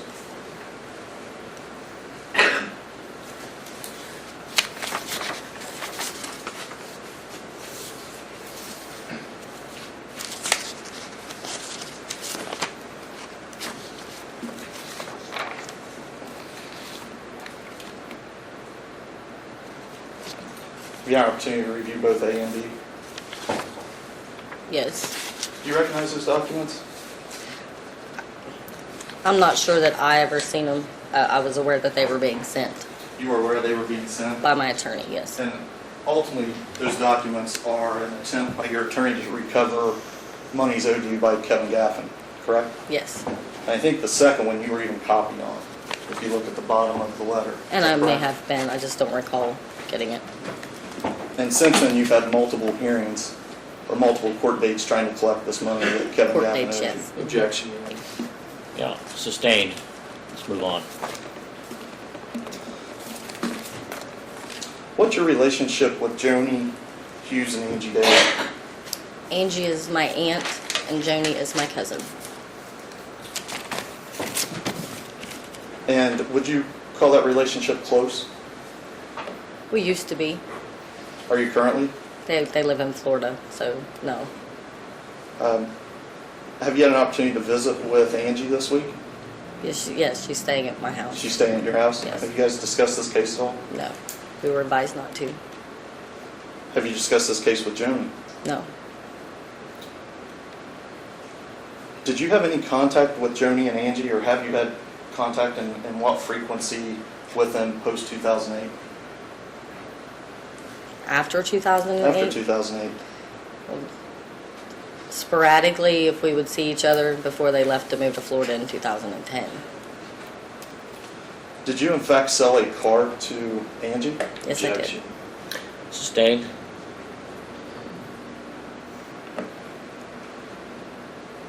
May we approach your honor? You ready?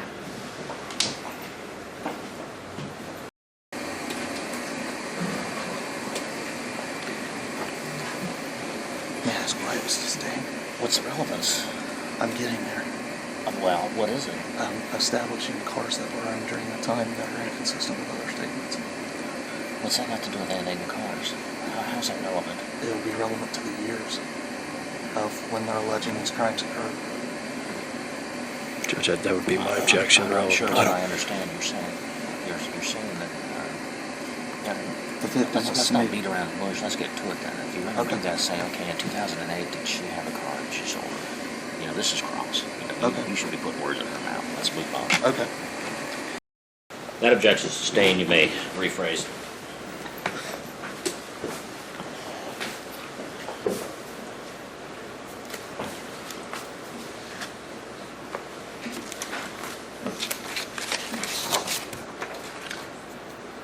Just a moment, your honor.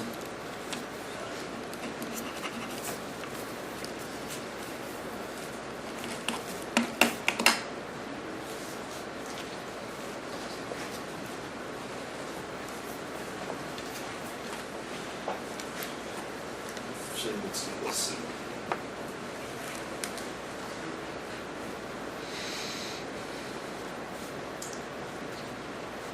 This photo, this is your son Ryan Applegate, as you previously testified. Yes. Is it true that this is a photograph of him in the third grade, No, that would be the second grade. the second grade? Yes. And the year, would that be correct at the bottom, 2008, 2009? Yes. No, I'm sorry, that is, I get confused with school years because they go into the next year, 2008, 2009. No, that would have been his first grade picture. That would be his first grade picture? No, it was second. Yeah, I'm right, because it would have started in the fall. School would have. Thank you. Did you and Kevin owned a white Monte Carlo, or sorry, a white Impala Super Sport, is that correct? Yes, And the two of you purchased that in the year 2010, correct? that sounds about right, yes.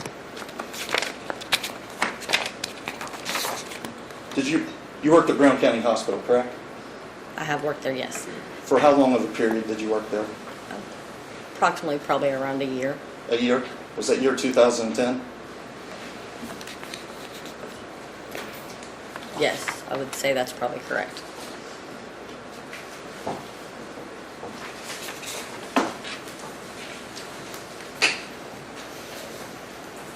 I've handed you what's been marked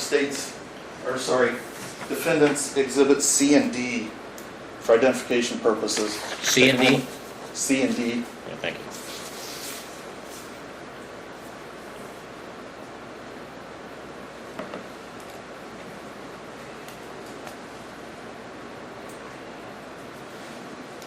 Have you had an opportunity to review those two documents? Yes, And if I recall correctly, in a prior lifetime, you prepared taxes, correct? yes, So you're familiar with W-2s, correct? yes. Objection, Your Honor. I don't see the relevance of it, but I'm going to overrule it for now and get to the point. You may answer. Yes, Do those exhibits C and D accurately and fairly depict your W-2s for the year 2011? Objection, Your Honor. Well, council approach.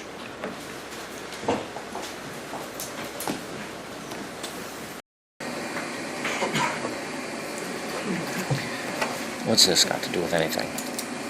It's inconsistent with when Ryan said that these events occurred, when the state's accusing. the Well, he defendant. hasn't testified yet. But he's not saying they occurred in 2011. Right. I mean, how is it relevant at this juncture? I don't get it. I mean, I can recall it later, but I figure that's a waste of Okay, everybody's so what you're time. saying is Ryan's going to say what? He's going to say it happened These in events 2000. occurred in 2008, All right, and this evidence shows it didn't happen. because he also said she was working at Brown County Hospital during that time, and that the defendant drove, or that she drove a Well, white she's Impala. already admitted that she worked there in 2010. Okay. Now, this question says 2011. And Judge, above and beyond This that, evidence. a report was filed in 2008 with CPS. And so Yeah. I can appreciate you make the argument, I understand that, but Well, I mean, that doesn't matter credibility for the jurors to decide this right now. I just don't see how this really helps us that. You can ask her questions about, if what you're saying is this shows she worked there not 2010, but in 2011. Just to refresh your memory, you can ask her, is that what you're saying it was 2011, not 2010? Is that what you're saying? I'm saying it was 2010. But you just said these were 2011 Or W-2s. 2011. Sorry. You're correct. I was saying it was 2011. Yeah, maybe we should have just asked that at the beginning with these questions. Let's try to move things along. Okay? I'm almost finished. All right. I'm going to overrule the objection.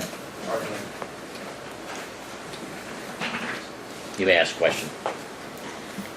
So, Ms. Weisskopf, according to your W-2s, you worked at Brown County Hospital in 2011, correct? Yes. But I also worked there in 2010. Thank you.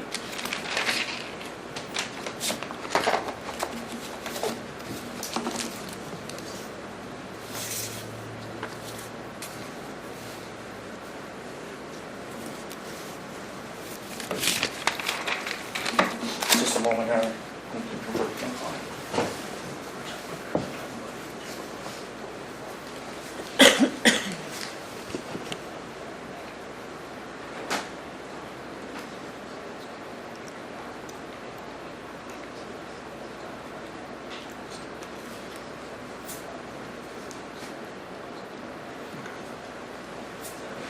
No additional questions, Your Honor. Redirect. Yes, Your Honor, please, 1 second.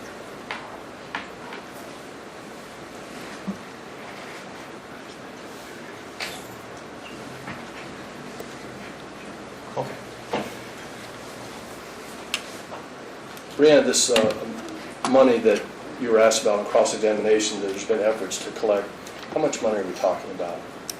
Around $13,000. And that is money has been court-ordered for the defendant to pay to you as a result of the divorce proceedings. Is that true? Yes, And as of this date, that has not been paid. Is that true? yes, And Ms. Brianna, so getting Ryan back and forth to counseling, has that been your responsibility? yes, Does that cost money and gas, yes. taking you away from your job? Sometimes, yes. Thank you. All right, you may step down. Next witness. I'm sorry, Your Honor, state calls Wayne Weiscup.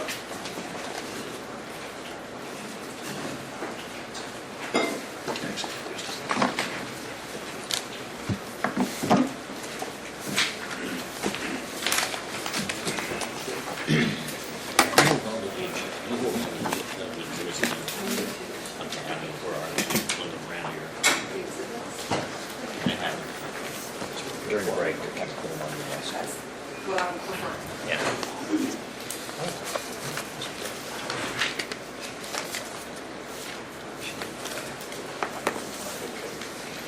Counsel, while waiting on the witness, prefer to have the exhibits, once they're identified, left with the reporter so we can keep track of them. Having experienced a trial a number of years ago where 2 exhibits disappeared, I don't want to relive that.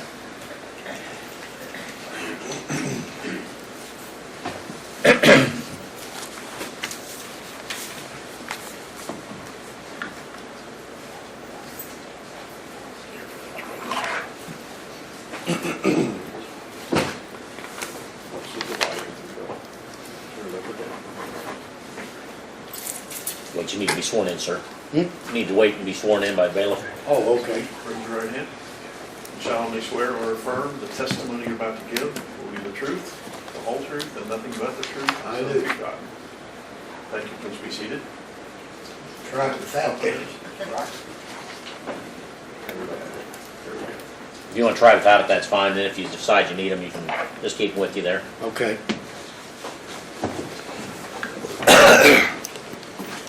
All right, you may inquire. Thank you, Your Honor. Mr. Weiscup, good morning. Morning. Can you hear me okay? Yeah, I'll give you a second there to kind of get yourself situated. that's better. You good? Okay. Sir, can you state your name and spell your last name for the record? Leroy Wayne Weiscup, W-I-S-E-C-U-P. And you go by Wayne? Yes, sir. Can I call you Wayne? Yes. All right. Wayne, what do you do for a living? I'm retired now. When did you retire? 2003. And from where did you retire? The High Operating Engineers out of Cincinnati. Okay. And Wayne, what is your relationship to Ryan Applegate? Me's grandfather. All right. What's your relationship to Brianna Weiscup? She's my daughter. Okay. And where do you live, sir? 601 West 5th Street, Manchester. And do you know Kevin Gaffin, the defendant? Yes, I do. How long have you known him? About all my life. You see him in the courtroom here today? Yes. Do you know when the defendant came into Brianna and Ryan's life?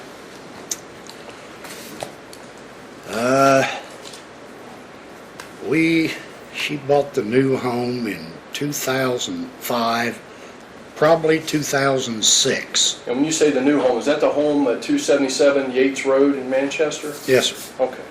And whose land is that? Brianna's. Okay. Now let's just step back for a moment. Prior to the defendant coming into Brianna and Ryan's life, how often would you see Ryan? Oh, all the time. Did you guys have a special relationship?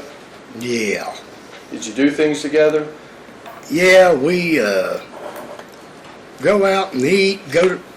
Me and my wife would take him to restaurants, and we bought a camper, took him to Florida, and we'd take him like to, down to Covington, Drawbridge Inn, where they got the inside pool and kids could swim. When you saw him, would he typically come to your house, or would you go to his house? How'd that work? They usually come to our house. Okay. What was Ryan like as a young boy? Oh, just a happy, normal child.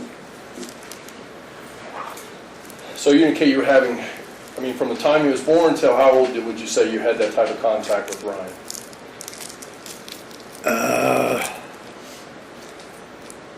Till probably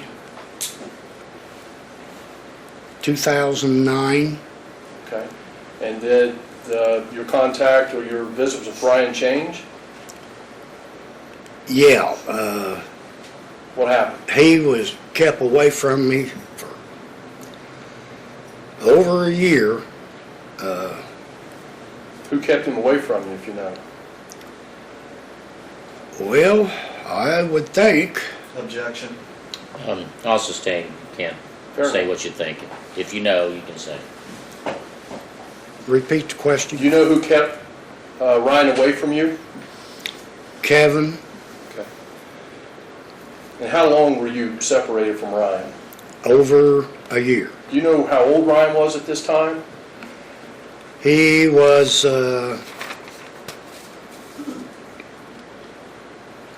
10. Okay. So up until about his 10th year of age, you saw him very frequently? Yes. Okay. Did you see Brianna during that time period? Oh, yes. When he was kept away, you'd still see Brianna? No, no, sir, I didn't. Okay. I can explain. Go ahead. My wife and I were getting a divorce, and well, everyone was mad at me, and Who filed for divorce? You filed from your wife, or she filed against you? I filed against her. Okay, so there's some issue with you and your wife, and family kind of took sides? Yeah. Okay. So eventually, Wayne, did you have contact with Ryan again after that period from he was about 10 years old until, I guess, it would be about 11? Did you have contact with him again? I got him back in 2011. And how did that happen? I just couldn't take it no more, and I called Brianna one day and asked her if I could go get Ryan. He was at the babysitter's, and she said yes, go get him, and I've had him about ever since. Now, how old would have Ryan been in 2011? About what grade would he have been in, if you know? Fifth? Okay, so there's a period between 3rd and 5th grade, a window there where you didn't have any contact with him? Yeah. Or very limited? Very limited. Okay. Now, you said now you got him back, what do you mean by that? Well, I didn't get him at all for that period of time. Okay. But you got him back, what's that mean now? Explain what you mean by you got him back. How often you see him, Oh, every day. Okay. And how does that happen? Brianna brings him up, or he stays every weekend with me, and When he was in school, did you get him ready for school? oh yeah, I got him every morning. Okay. Now, from the time that when you used to have Ryan every day and there's this gap, a period of time, and you got him back, what, if anything, did you notice differently about Ryan?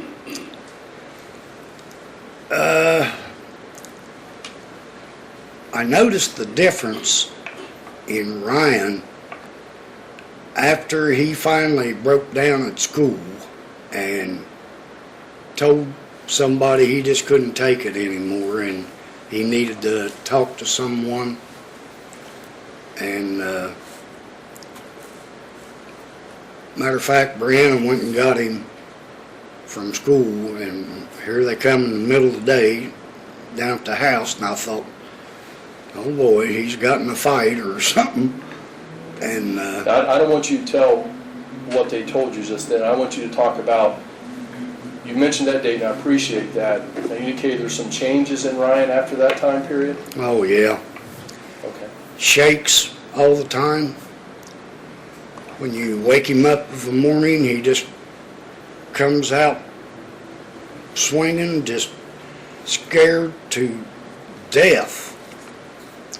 Just nervous, just, it's something to watch.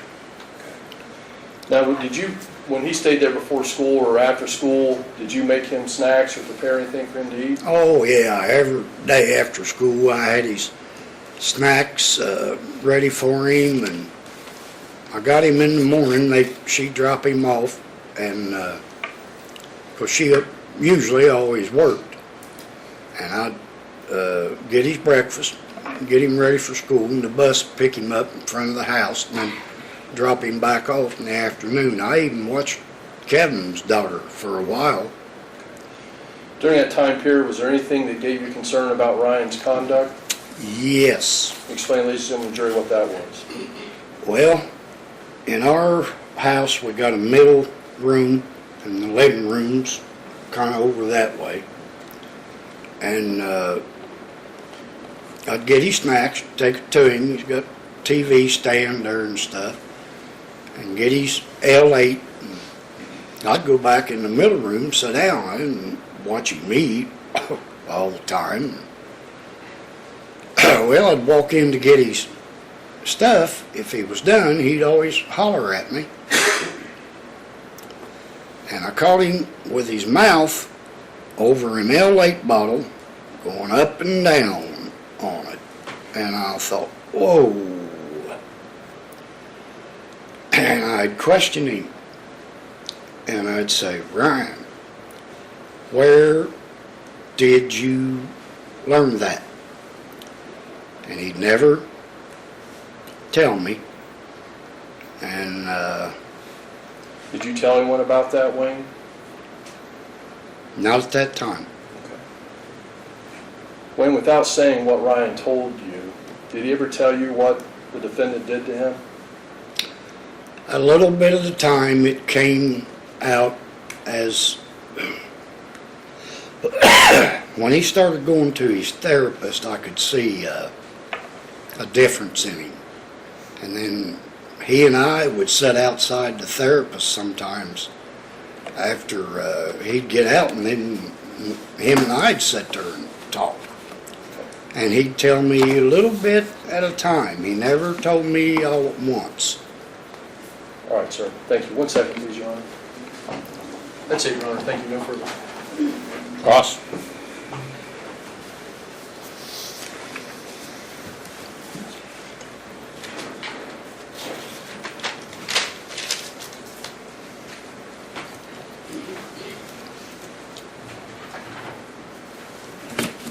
Mr. Weisskopf, you filed for divorce on March 28, 2011, correct? Yes, sir.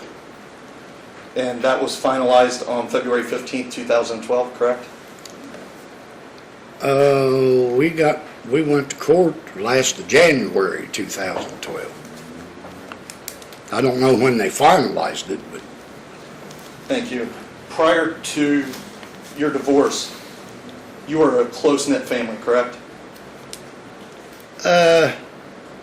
pretty much all the years, yes. You were close with your daughters, correct? Oh, yes, Close with your wife, your grandchildren, correct? yes. When the divorce occurred, it really put a rift in the family, correct? Yep. And you were ostracized for a while, correct? What's They shunned you for a while. They wouldn't talk to you, they wouldn't have anything to do with you, correct? Yes, sir.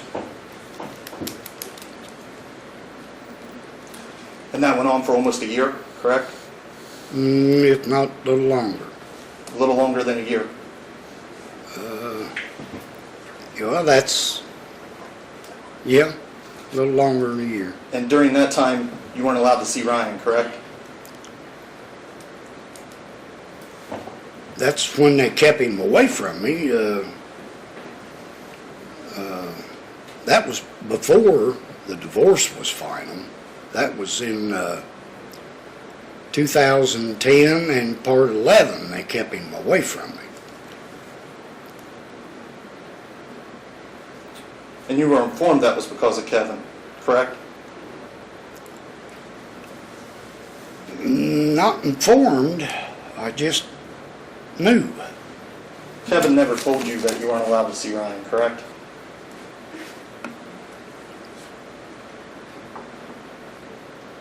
No, he never told me. Thank you. No additional questions. Redirect. None, Your Honor, thank you. All right, you may step down, sir. Judge, can we You may be excused. Leave your device there. Thank you. Next witness? We approached him. You may.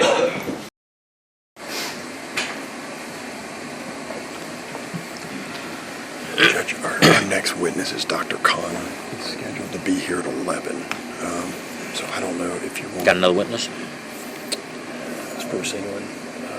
Unless Bruce England's If you give... I can check and see. He might be here now. If you give me All right, just let's one find out. moment, Judge.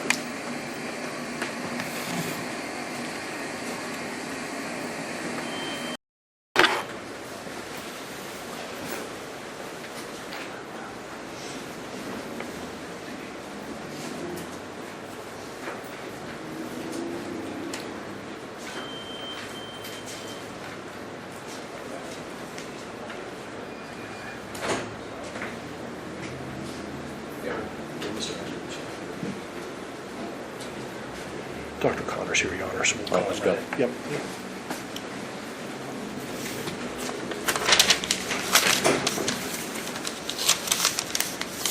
Bring in the next witness. Judge, the state will call Dr. Edward Connor.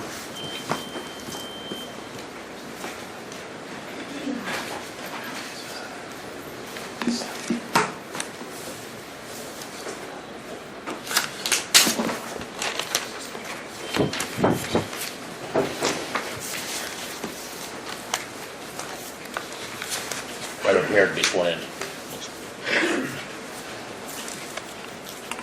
you raise your right hand, solemnly swear or affirm the testimony you're about to give will be the truth, the whole truth, and nothing but the truth, so help you God. I do. Thank you, please be seated. Good morning, Doctor. Good morning.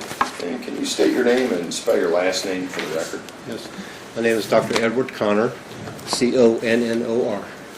And Dr. Connor, I'm going to show you what's been previously marked as State's Exhibit 4A. I may approach the witness, Judge. You may. Doctor, if you could take a moment to review that exhibit.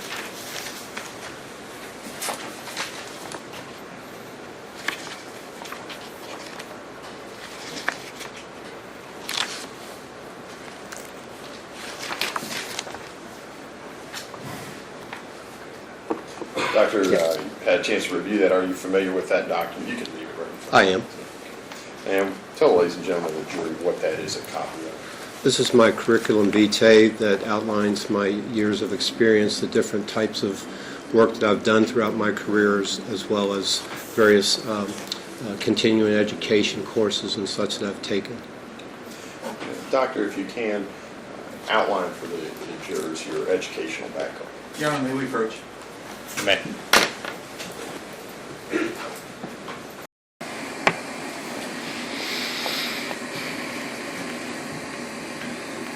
What are you wanting to certify him as an expert in latent disclosure? We'll stick to that. And I appreciate that. I would still ask to go through his qualifications to Saturday. Well, let's make it brief. Give us the... I'm not going to go extensive. The abridged version. Give him the snippets, but then I do want to go into a little bit just Okay. his work history. And then you can, experience and then with tender Mel. him as an expert, and then Yes. he'll indicate there's no objection. Yes. All right. Please continue. Doctor, if you can, just outline your educational background for the jurors here. Sure. I was first trained in psychotherapy by the Malmo Institute of Psychotherapy in Sweden in 1983 to around 1986. I also completed my bachelor's degree at Thomas More College in Crestview Hills, Kentucky in 1989. I went on to the University of Denver in Denver, Colorado, where I earned my doctorate degree in clinical psychology. I went from there to the University of North Carolina in Chapel Hill, where I conducted a dual internship with the Department of Medicine under the Department of Psychiatry, as well as with the Federal Bureau of Prisons in Butler, North Carolina. Then went to Alabama to practice for approximately 2 years, and then returned to Northern Kentucky, where I was originally from, and opened my private practice in Northern Kentucky in 1996, and have been in private practice since that time.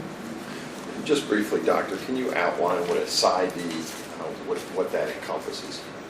A PsyD, or it's a doctorate of psychology. So my doctorate is in psychology. It differs somewhat from the PhD in that the PhD is more research-oriented. The PsyD is more practical and clinically oriented type of doctorate in psychology. And Doctor, are you currently licensed in Ohio, Kentucky, and Indiana? I am. And have you been recognized as an expert in all three of those states? I have, yes. And have you testified in a multitude of courts before as an expert? Yes, I've testified in numerous cases throughout the course of my career in different states. In what different areas have you been recognized as an expert previously? I do a lot of what's referred to as forensic psychology, and forensic psychology is where psychology and the law interface. For example, child custody evaluations. If there's a divorce and the parents are arguing over who should have the children, the courts will sometimes appoint me to conduct an evaluation to help them decide what is in the best interest of the children. I conduct criminal insanity evaluations. So if someone commits a crime and they say they're not guilty by reason of insanity, the courts will want me to evaluate the person to find out if they're faking it or are they for real. Competency to stand trial evaluations. So in other words, does a person understand what they're being charged with, and are they able to rationally assist their attorney in preparing their defense? I also conduct a sex offender treatment program for the federal government as well as the state government, where people who have been convicted of sex crimes have to go through a treatment program. I do this for juveniles as well as adults. In Kentucky, you have to be certified to do that type of work, so I am certified. I'm also certified in domestic violence. A person who is convicted of domestic violence will need treatment type thing. I also work with the Children's Home of Northern Kentucky, which is a 50-bed facility for children who have been neglected or abused and placed in a psychiatric facility. I conduct consultations with the Northern Kentucky Police Departments, evaluating those who want to be on the SWAT team or those who want to be a police officer. So a lot of my work is involved with legal issues, assessment issues, and as well as treatment issues that are some way related to the law or the courts. Doctor, you indicated that you're primarily focused on clinical work as opposed to research. Is that correct? Yes. If you had to provide a percentage of what your work is based clinically, what would you indicate? Well, clinically, all of my work is clinical. I'll say it like that. Everything I do is pretty much clinical work, whether it's with the courts or people who come in for just personal problems. It's all clinically related. But a lot of the forensic clinical work, again, is related to court issues, people who have been convicted and have to go through some type of treatment program. So, Doctor, have you seen children in your practice? I do, yes. Have you seen adolescents in your practice? Yes, I do. And obviously those who've been convicted, you also have seen adults. Correct. If you had to provide a percentage based upon those three allocations, how would you allocate it? I would estimate that my work with adults is probably around 60% adults. I would say I probably treat another 30% or so are adolescents and approximately 10% of children. Now, as I stated earlier, I'm the consultant for the Children's Home of Northern Kentucky, so I basically go there about twice a month and train the therapist on how to assess and treat the children who have various problems. Have you had the opportunity to treat children who've been victims of sexual abuse? Yes, I have. Have you had the opportunity to treat children who've been victims of sexual abuse inside their own home? Yes, I have, yes. If you had to ballpark or estimate how many children you've seen in that capacity, what would you indicate? Well, sadly, most of the children at the children's home are been abused, sexually abused, and I've been doing that since the late 90s.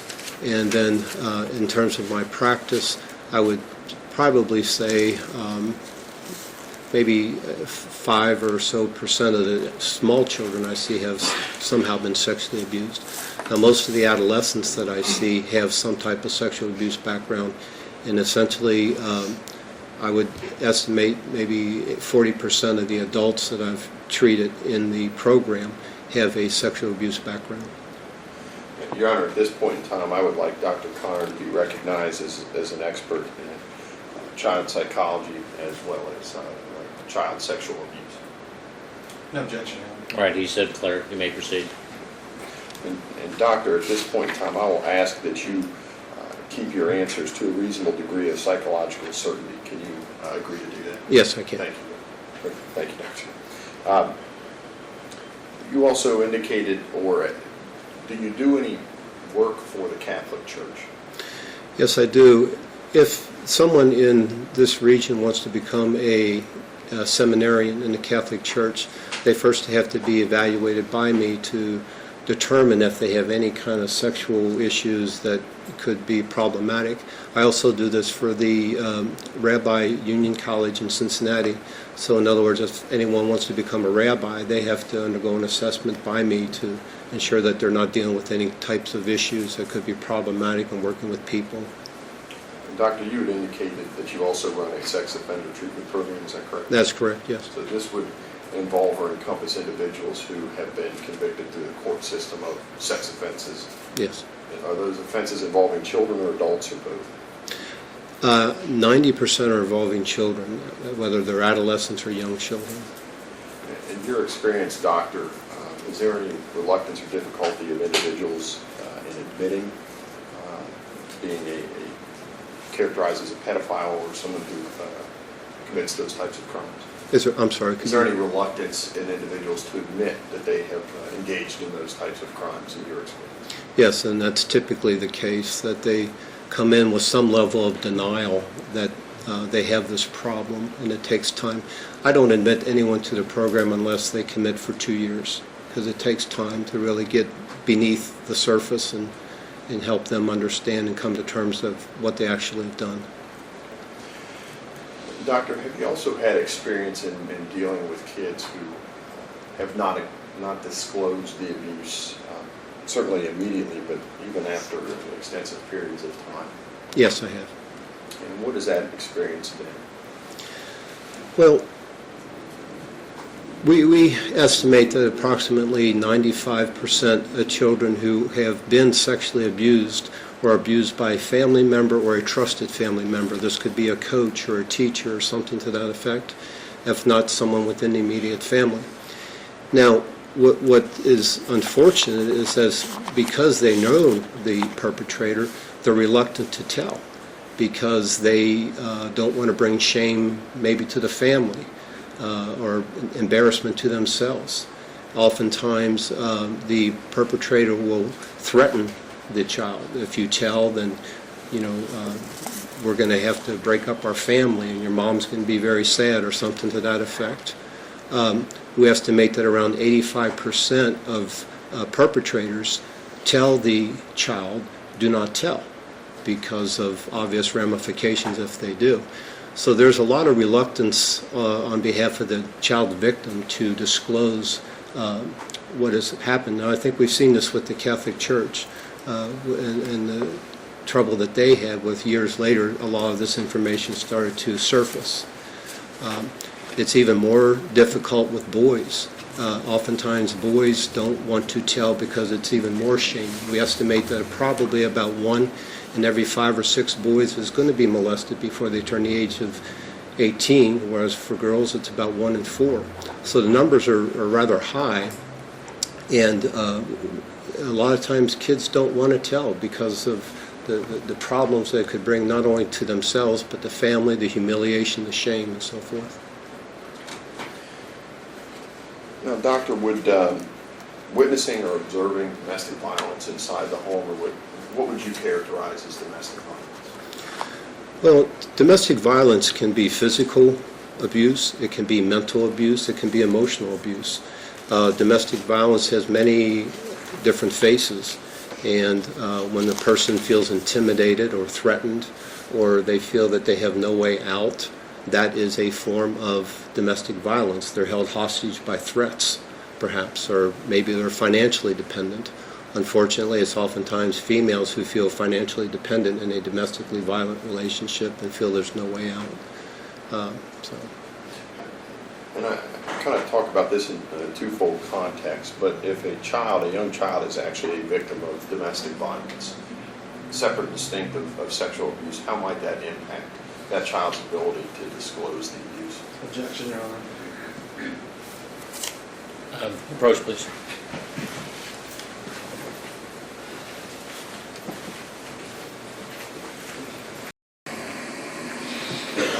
Wait a minute.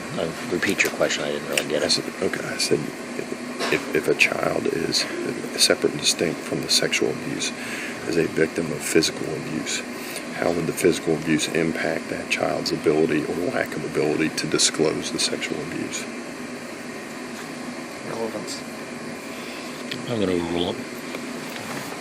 Objection's over. Doctor, I'll kind of ask that, unless you recall the question. Could you repeat the question, please? Thank you. Focusing on the domestic violence of a young child, separate and distinct from sexual abuse, how would physical violence perpetrated on a child impact that child's ability to disclose sexual abuse? In the sense that domestic violence, we know, devastates a child's self-esteem and their confidence.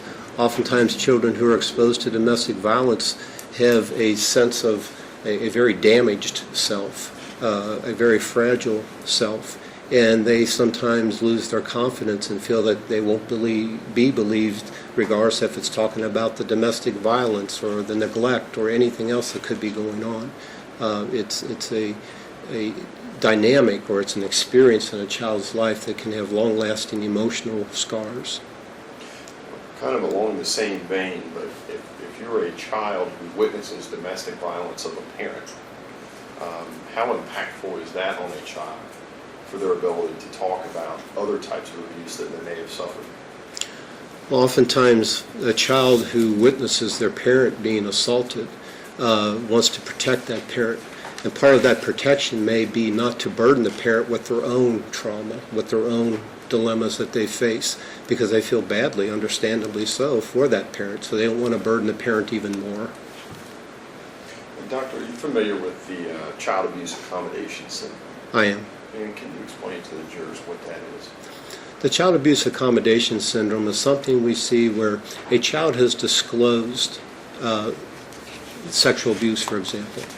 And right away, social services gets involved, the police get involved, the family is starting to break apart. And now the child feels an incredible sense of guilt for telling, because of the devastation this has had and the impact this has had on the family. So they recant, or in other words, they say, well, that didn't really happen.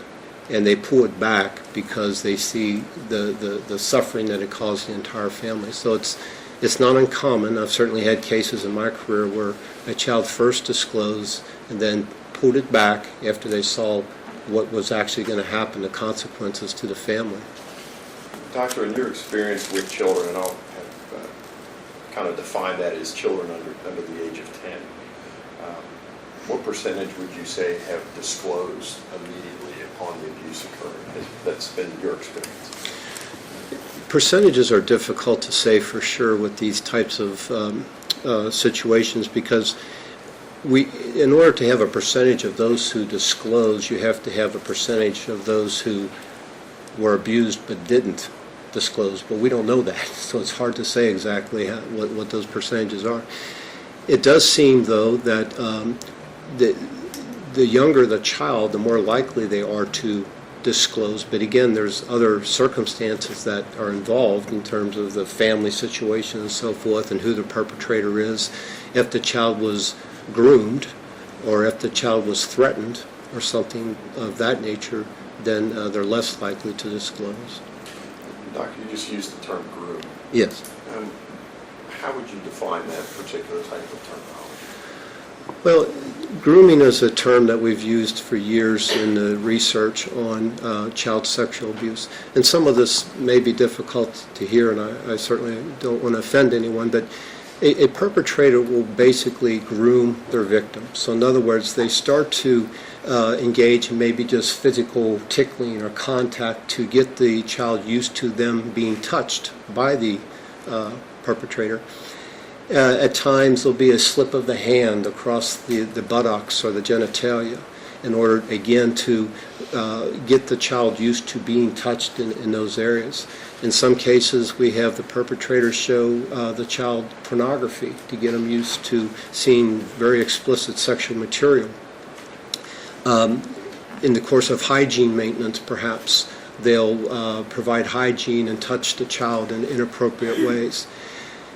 Now, when the abuse starts to occur, oftentimes the perpetrator will be sure that the child has some type of pleasurable sensation to the touch. So in other words, the perpetrator will try to make sure that the child gets an erection because it induces conflict within the child. In other words, the child will be thinking, well, this is wrong, but then why does it feel right? Why does it feel good, even though I know it's wrong? So that conflict makes it even more difficult then for the child to admit to something because there was some sense of physical pleasure, but yet they knew, psychologically knew it was wrong. Now, one of the problems we run into if it's a male victim and a male perpetrator is that the male victim feels like, oh my gosh, does that make me homosexual? I don't want to be that. That would be embarrassing. Why did it feel good? Which is another reason the perpetrator will groom the child in a way that they might not want to disclose because there was some degree of physical arousal in the perpetration. So it becomes very complex in that regard. It takes time to sort of unravel. Doctor, have you ever had the experience of a victim being called, I'm not sure if this would be the right term, but kind of homophobic type names like gay, fag, queer? Have you ever had experiences where a perpetrator has utilized that type of terminology? Yes, I have. And in what context or what relevance does that have upon the victim? Well, in the perpetrators that I've treated over the years, they have acknowledged using derogatory comments to the victim, such as, well, you got an erection, well, they'll use a more crude term. You got an erection, so you must be queer or you must be gay. So if you tell anyone, people are going to know you're gay. Well, for a male child, then, that makes it even more difficult to disclose because they don't want that reputation by their peers. How would threats of being taken out of the home, and you talked about the children's home in northern Kentucky, if I told you that there's a similar type of home here in Adams County, how would a threat such as that impact the child's ability to disclose? Well, it's always struck me throughout the course of my career that despite the degree of abuse a child endures, they sometimes will still want to be with that parent or that perpetrator or have that relationship, especially if it's a family member or a trusted family member. Threats of being removed from a home is devastating, incredibly anxiety-provoking for any child. And oftentimes children will tolerate whatever abuse is present in the home, even so that they can just stay in the home. They don't want to be removed, regardless of sometimes how bad the abuse may be. Doctor, have you had experiences with children who, and you may have done this yourself, but have you diagnosed children with post-traumatic stress disorder? Yes, I have. How is that particular, what types of symptoms might be applicable in making that diagnosis? Objection, Your Honor. Rule. I think first to understand what post-traumatic stress disorder is very important. It's a diagnosis that really originated in World War I. We called it battle fatigue. And then in World War II, we called it shell shock. And then during the Vietnam War, through research, we determined post-traumatic stress disorder. Now from that, we also expanded the definition to include people who were involved in some type of a natural trauma, or perhaps a crime, were a victim of a crime, children who have been sexually abused, women who have been raped, men who have been raped, and any type of trauma outside the normal range of human experience can be applicable to a diagnosis of post-traumatic stress disorder. And it's not uncommon for people who have been sexually assaulted, whether as a child or an adult, to have these symptoms, such as emotional numbing. They just shut down emotionally. Sometimes they split off the memory. So in other words, they almost bury the memory and don't want to think about it. And it may come up years later for whatever reason. They have what's called a startle response. So in other words, someone may be coming toward them who might remind them of the perpetrator in terms of their physique or the sound of their voice or the color of their hair, and it could cause a flashback, which is sort of like the old cameras that would just, blink with the flash of the memory. They also have what's called intrusive memories, so memories that keep penetrating consciousness even though you don't want it to. It still comes back into your conscious awareness. They can have what we call avoidance of certain places or situations that remind them of the abuse. So, for example, if someone had a car accident on the bridge, they would avoid that bridge, not want to go over it because of the traumatic experience. But it's very, very common, unfortunately, in people who have been sexually assaulted, because sexual assault is such a humiliating and degrading type of encounter or experience. Doctor, have you had experience with either adults or children who've cut themselves? I have, yes. And how does cutting relate to failure to disclose and post-traumatic stress disorder? Is there a connection between them? The people who cut will often say that I cut because it relieves the pain, the emotional pain. So if you think of someone who's suffering emotionally, very intense, painful emotions, they may cut on themselves to sort of redirect the emotional pain to the sensation of the cut. And it's almost as if there's an outpouring of emotional pain through the cut. It's often done in times of frustration or times of high anxiety, that they will somehow mutilate themselves, whether it be with a knife, or I've had children use a pen or some thing that will just scratch or cut them. Doctor, I know we've talked about some of the factors, but is it safe to say that there are a wide variety of reasons why a child would be reluctant to come forward, especially a male child with a male perpetrator? Yes, absolutely. And Doctor, you don't know the victim in this case? No, I do not. So Ryan Applegate, you've never seen or treated Ryan in any capacity? No. Just, Doctor, before I conclude here, did you also provide a report, a summary kind of some of the things that we discussed here this morning? I did. And if I can approach, I'll show you what's been marked as States Exhibit 4B.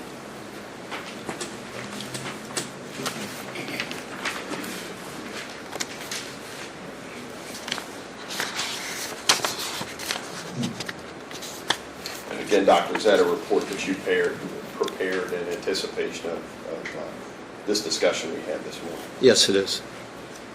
Thank you. Ross? Yes. Thank you.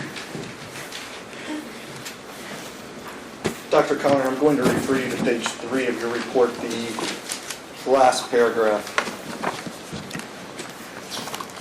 Isn't it true that most sexual perpetrators do not actually cause physical pain to the victim? Is that correct? I would think in general, yes. In fact, you authored that statement, correct? Yes. If I understand correctly, you run a sex offender treatment program? Correct. So you have a lot of experience with sex offenders that have committed acts previously? Yes, I do. Do most sex offenders in your experience have multiple victims? No, I can't say that. That's some research would suggest that, but the ones that I treat, I don't seem to see that. Isn't it true that most sex offenders do not deny their acts? Initially, that is incorrect. With time, they eventually come to admit their acts. Time being 2 Would- years, 3 years? It depends on their treatment, when they get into treatment. And in your experience, strike that, isn't it true that most sex offenders don't just violate their victim 1 or 2 times? I agree with that, yes. If they have one victim, they would oftentimes will violate that victim more than once. Over and over and over, correct? Well, it depends. Some over and over and some less, some 2 or 3 times. It varies. And as previously pointed out, and I think you state this in the very first paragraph of your report, you've not met any of the litigants in this matter, correct? Correct. Meaning that Kevin Gaffin, No, I have not. the alleged victim. No, that's correct. So therefore, you can't render an opinion on the specific facts of this case, correct? That's correct. Thank you for your time. Thank you. Redirect? Dr. Mr. Haslam had just asked you about the potential for people who victimize or perpetrators ultimately coming to the realization that they have committed these offenses. That's been your practice over time, is that correct? Well, over time, yet I have a group that I treat for people who have never admitted their offense. As the court and everyone's aware of the Alford plea type plea bargains and things like this, where they never admit to their offense, but they get the same treatment as someone who did. So I have that experience as well. And everyone who comes to you is coming through the court system, is that right? I would say probably 95%. Some people come on their own for help before they've been actually apprehended. And you had indicated that there's a reluctance initially for offenders to admit what they do. Yes. So I would assume that there's a large pool of offenders who are out there offending who certainly aren't admitting what they have done. Absolutely, yes. Thank you. All right, thank you. You're excused. Thank you, Your Honor. Thank you. Next witness. Judge, can we approach?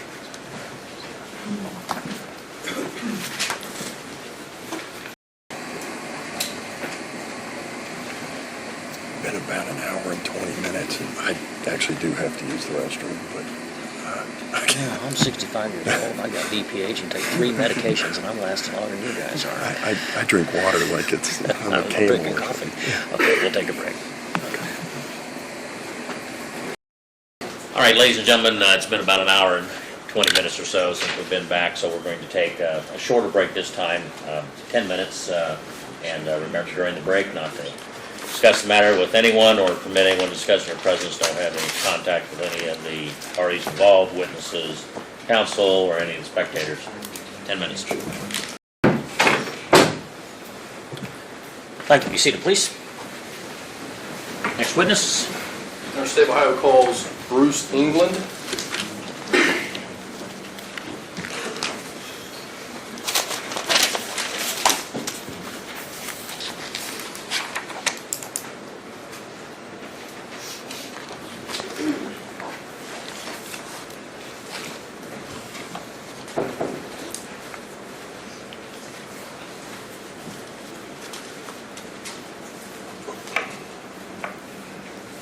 Straight name there to be sworn in, please. Solemnly swear or affirm the testimony you're about to give will be the truth, the whole truth, and nothing but the truth, so help you God. Yes, I do. Thank you. Please be seated. All right, you may inquire. Thank you. Thank you, sir. State your name, spell your last name for the record. Bruce A. England, E-N-G-L-A-N-D, And where are you currently employed, sir? Adams County Children's Services. And how long have you been so employed? It will be 11 years in August this year. And what is your position or title? I am an intake investigator there. And what does that mean? I investigate the allegations of abuse, neglect, and dependency in Adams County, Ohio. And if you make a finding of abuse, what steps are you mandated to take? Depending on the severity of the abuse or neglect, it will be either file in court for protective supervision of a child with an open case with the agency, Severe cases will be turned over to the prosecutor's office for criminal prosecution. Now, do you have any special educational background to hold your title? I have a bachelor's degree in sociology from Shawnee State University. The first year of my hire at Adams County Children's Services, I was required to take 96 hours of specialized training in child welfare and have taken 36 hours of training every year since then. Have you had any training in what's called forensic interviewing? Yes, I have. And when did that take place? I believe it was 2007, but I am not 100% sure at this moment in time. And just briefly, what's that training all about? It is a training regarding interviewing children in a non-invasive way for sexual abuse referrals. Now, you indicate you're the intake investigator. Can you explain to ladies and gentlemen of the jury how you are assigned an investigation? A concerned citizen, mandated reporter, whoever it may be, will call in a referral to the agency. A person will take that referral. There is another individual at the agency that makes screening decisions. They will screen the referrals in or screen the referrals out. If the referral is screened in, then my supervisor will assign it to one of the intake workers. At that point, it's assigned to me or one of the other intake workers. Do you know Ryan Applegate? Yes, I do. How do you know him? I have received 2 referrals in the past on it regarding Ryan Applegate. And do you know when the first one was? I received a sexual abuse referral regarding Ryan Applegate in, I believe it was February of 2008. It was February, March 2008. I know it was toward the end of the school year, so probably March. Okay. And you would document a report that had that date on it, is that true? Yes, sir. Okay. And what did you first do when you were assigned to Ryan's case? The first day that I received the case, by law, I'm required to see the alleged child victim within 24 hours. So I went to the school and interviewed Ryan the same day the referral was made at the school. And how old was Ryan at the time, if you recall? I believe Ryan was 6, maybe 7 years old because he was in the first grade. Now, is that typical protocol for a child of school age to go interview him at the school? At that time, it was. Has that changed? Some of the laws have changed regarding going to schools and talking to children without parents' permission, yes. Okay. So you went to meet with Ryan? Yes, sir. After this intake? Okay. And where did you meet with Ryan? At Manchester Elementary School. And where specifically, if you know? 8th Avenue, I think, in Manchester. It's the old elementary school that's closed down now. How about, did you meet with him right in the classroom or another room? Where did you? I actually met with him in the principal's office, just Ryan and I. Okay. You were only 2 present? Yes, sir. And how long did the interview last with Ryan on this day? Approximately 25 minutes. Is that typical? Does it just depend on the facts? Or It depends on the facts. A typical interview is 20 to 30 minutes, yes, sir. What was the content of this interview with Ryan? What type of things did you discuss? Initially introduced myself, did a little bit of rapport building with Ryan, talking about different things, and then I talked to Ryan about good touches and bad touches. At that time, Ryan was able to tell me, when I asked him about good touches, bad touches, tell me about bad touches. He talked about touching a stove, touching matches, things like that. Then I spoke with him about body parts that people shouldn't touch. He indicated his privates and his butt are things that other people shouldn't touch. I then asked him if anyone had touched these parts of his body, and he indicated no to me. Okay. How would you describe Ryan's personality, if you recall? He was a very open, very outgoing young man, easy to talk to. Is it, and based on your training experience, Mr. Raines, is it not uncommon for, is it common for children not to disclose initially? It's not at all uncommon. As a matter of fact, it's probably, according to most of the trainings that I have, is more uncommon for a child not to disclose not to initially disclose when first questioned about sexual abuse. And I'm sorry, Mr. Raines, maybe me with the double negative. So is it more common or less common for a child to disclose when initially asked about it? The training that I have had indicates that it is more common for a child not to disclose that initially. That cleared me up. Thank you. Did you ask Ryan specifically about whether or not the defendant, Kevin Gaffin, touched him when his privates were done? No, I did not. And do you know Kevin Gaffin, the defendant? At that time, no, I did not. Okay. So after that conversation with Ryan, what did you do next? I attempted to see the family at home that day. There was no one at home that day. I did make a home visit with them. I believe it was the next day, and spoke with Kevin and Brianna Wisecup and advised them of the report and the referral, and visited and talked with them. I spoke with Ryan's aunt regarding the referral and asked her some questions. And then after that, I made another home visit with the family a couple weeks later maybe, and completed my assessments and closed the investigation at that time because there was no disclosure of any abuse. And close means, what's that mean exactly? I unsubstantiated the referral, and the investigation was completed, and the file was put away for that. Okay. Do you recall if you gave Ryan your business card? I do not recall giving him my business card. I have been told since that I did, but I do not recall that. All right, fair enough.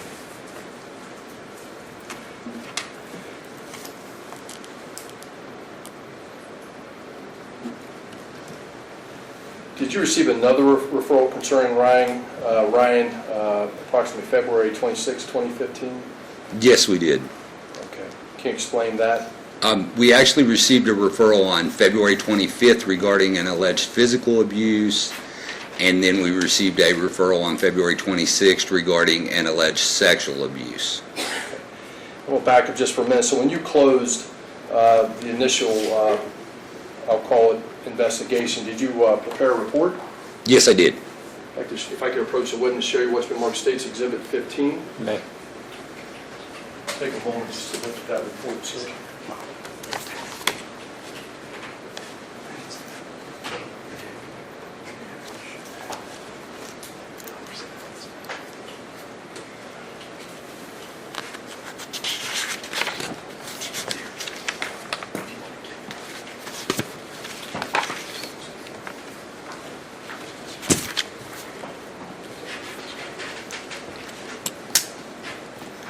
You recognize that document, sir? Yes, I do. Objection, Your Honor. May we approach? May.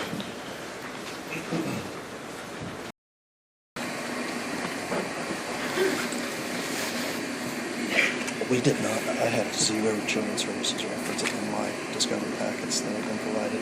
We got these at a later date in our office, supposedly something. I'm not going to dispute what you're saying. Yeah, I'm not going to dispute it either. I don't know. I think he can use it to refresh his recollection. I'm okay with that. Just may I have an opportunity to review it? If I'm not going to introduce it, if I can't introduce it, I'm not. You know, typically, I know you've got a whole bunch of reports marked. Typically, the witness's testimony is what comes in evidence, not the reports, unless they're without the witness themselves. Really?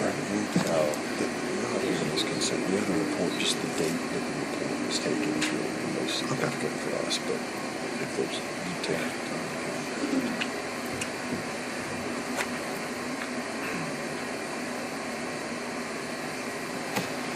again, it's okay. Are you getting all of it? I'm sorry. Are you getting everything that's okay? Yes.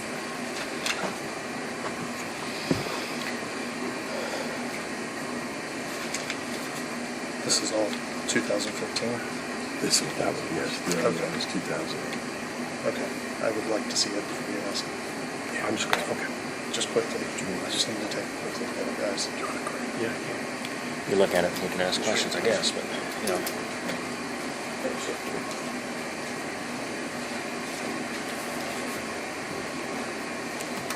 And Judge, I appreciate your position. I apologize, but it's a little different scenario as it relates to.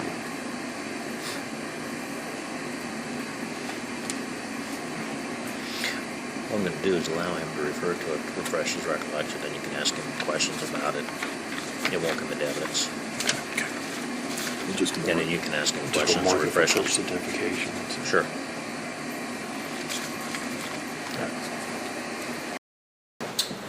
All right, you may continue. Thank you. And again, for purpose of identification, only at this point, showing what's been marked State's Exhibit 5. And Ms. Raymond, can you indicate, ladies and gentlemen, jury, when that initial intake took place?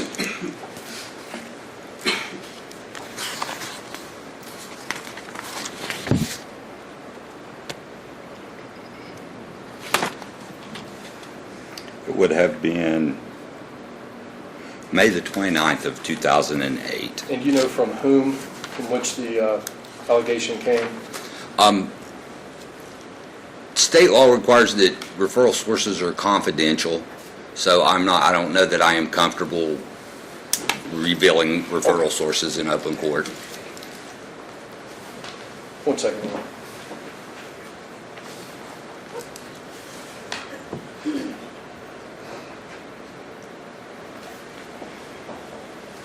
Mr. Ring, I appreciate that, but it'd be the state's position that this is a criminal proceeding and criminal trial, and I'm going to ask you to disclose that information.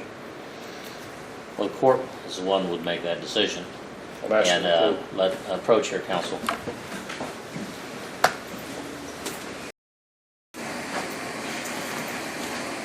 Who's it going to say? Is it going to be the one that's testified? Because it might be somebody else. Well, I know. Okay, well, but the way you ask your question, you let that door open. So I'm going to let him leave. You can just say, did you get a report? Or did you talk to so-and-so? Okay, all right. Exactly. All right. Okay. All right, the question rephrased in accordance with the court's instructions.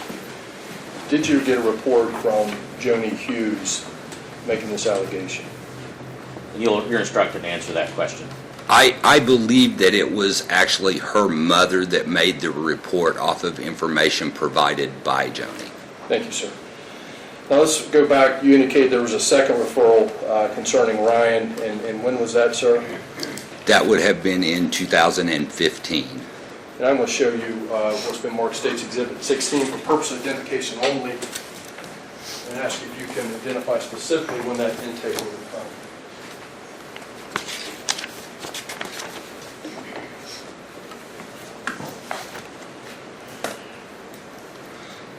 February the 25th was a physical abuse, and February the 26th was a sexual abuse referral. Did it initially come from a mandated reporter from school? The initial report came from a mandated reporter at Manchester High School, yes. And what did you do as a result of that, sir? I had not initiated that initial report before the second report came in regarding the sexual abuse. Okay. So then what did you do after the second report came in? I met with the family. I talked with Ryan's mother. Ryan's mother indicated to me that Ryan had disclosed to her current boyfriend that he had been sexually abused by Mr. Gaffin. At that point, I set up an interview for Ryan at the Marison Center, which is a forensic interview facility at Children's Hospital. Okay. Now, the first time, we'll just go back, and I apologize, the first time you met with the defendant, and Brianna and Ryan, in the first investigation, when you went to the home, at one time did you sit down with Ryan, the defendant, and Brianna? Yes, I did. During the course of the investigation. Is that a practice that Children's Protective Services still undergoes? Yes, sir. All right. Is it your experience that victims of sexual abuse will disclose right in front of the perpetrator? It would not be common practice to ask a victim in front of a perpetrator.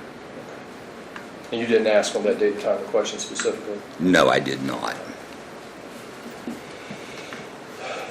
So on the second referral, you met with Ryan, his mother, is that true? Yes, and David Shively, I believe is his last name. And what did you discuss, if anything? We discussed Ryan's safety. We discussed the interview at the Marison Center. We discussed concerns over Ryan's depression and possible suicidal thoughts. I referred them not only for the Marison Center for the interview, but also to Travco for counseling for Ryan. And why did you do that? Did you have concerns? The concerns over his depression. He had, when I spoke with Ryan alone in his room, he discussed some of the concerns that he had, and he seemed to be, I'm not a therapist, so I can't clinically diagnose him, but he did seem to be depressed, and he seemed to have a lot weighing on him at that point in time. What was his demeanor like during that meeting, if you recall? He was, he sat on his bed, he kept his head down, he was not at all happy, he, quiet, somber. And you indicated after this meeting you called and scheduled an appointment for Ryan at the Marison Center? Yes, I did. Did you do anything else? I referred him for the counseling at Travco. I made more home visits with the family to complete my assessments, and then I closed my investigation indicated once he had started counseling services and things of that nature, because there was no danger of re-abuse, so to speak. Why was there no danger of re-abuse? The alleged perpetrator did not have access to the child, did not live in the home, so there was no reason for further children's services involvement at that time. I think Mr. Ring indicated that if it's a severe allegation, turn those cases over to the prosecutor's office for a criminal investigation. Is that true? Yes, sir. And you're not part of that criminal investigation, are you, sir? No, sir. Is that what you did in this case? When I was told there was a disclosure, I called the prosecutor's office, advised them of the disclosure, and turned any criminal over to them at that point. Just 1 second.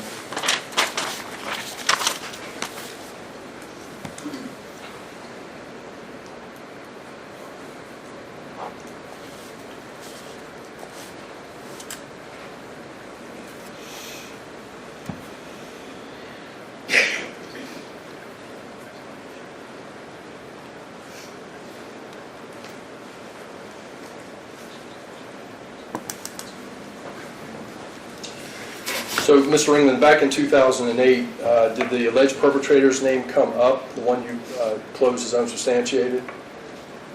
I spoke with Mr. Gaffin at the home. He was at the home during both home visits I made with the family. The only time that, other than that Ryan mentioned Kevin's name was during the time that I was asking him about good touches, bad touches, and asked him if someone touched him in an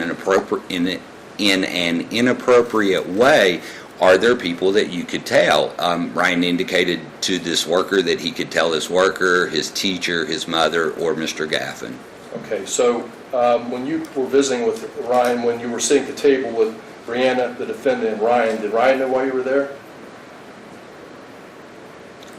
I did not explain to Ryan, no, that there was an allegation of any sexual abuse or anything like that, so I do not know that Ryan knew exactly why I was there at that time. In this second investigation, did you close your file as abuse substantiated? I indicated the abuse on the second referral.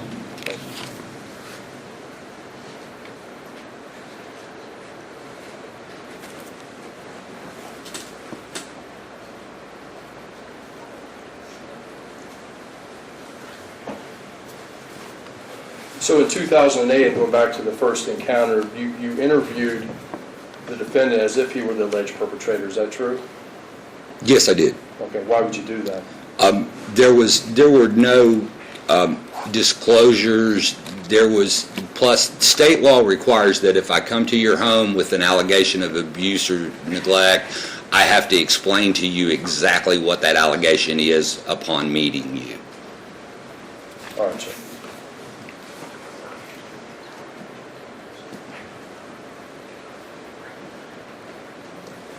And of course, Mr. Ringen, this allegation, you didn't randomly decide to ask questions of the defendant. There are allegations made against the defendant. Is that true? Yes, sir. All right. No further questions. Thank you. Cross. Mr. England, isn't it true that back in May of 2008, you didn't find any injuries on Ryan Applegate, did you? I did not examine Ryan, nor did I have him physically examined for any injuries. Did he have the appearance of any injuries? No, he did not appear to be physically He injured. didn't have any injuries on his face? No, sir. How about his arms? But not that I recall. Not on his wrists either, correct? No injuries that I recall, sir. And you closed the 2008 matter out unsubstantiated, meaning no charges, nothing that you could indicate There was child nothing abuse? found that would indicate any abuse at that time.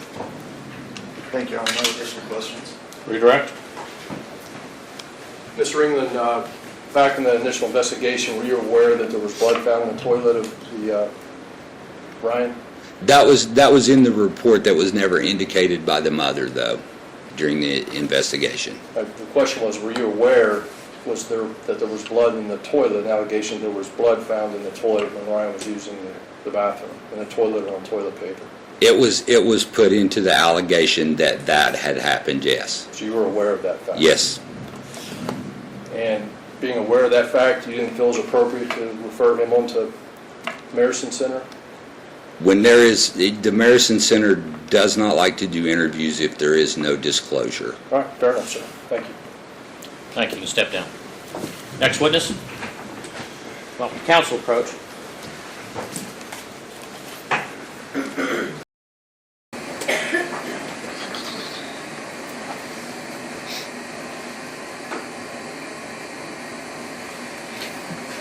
How long's your next witness? I mean, he'll be here at 12:30. I would take lunch now. Oh, you don't have a witness yet? Well, we have Ryan. Oh, We yeah, don't you want to can't start put him Ryan. on now. No. Okay, all right. All right, we'll go ahead and break for lunch, come back at about 1. Are you 2 over there? 3. Yeah. Ryan, 2 Doc. Ryan, Brian and Russ. Ryan, John Rothfeld, and Shane Shaw.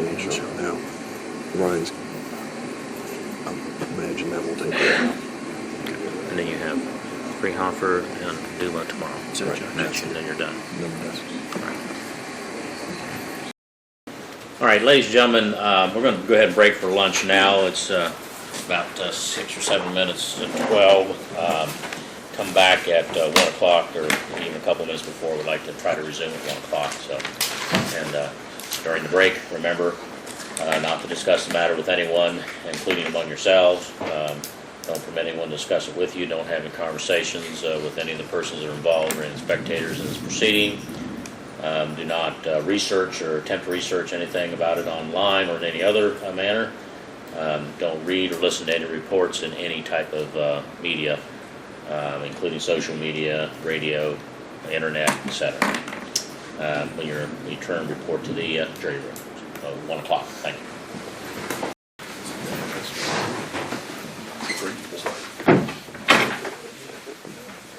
Thank you. Please be seated. Back on record, State versus Gaffin, still in the state's case. Your next witness. Thank you, Your Honor. Statement called Special Agent Shane Hanshaw.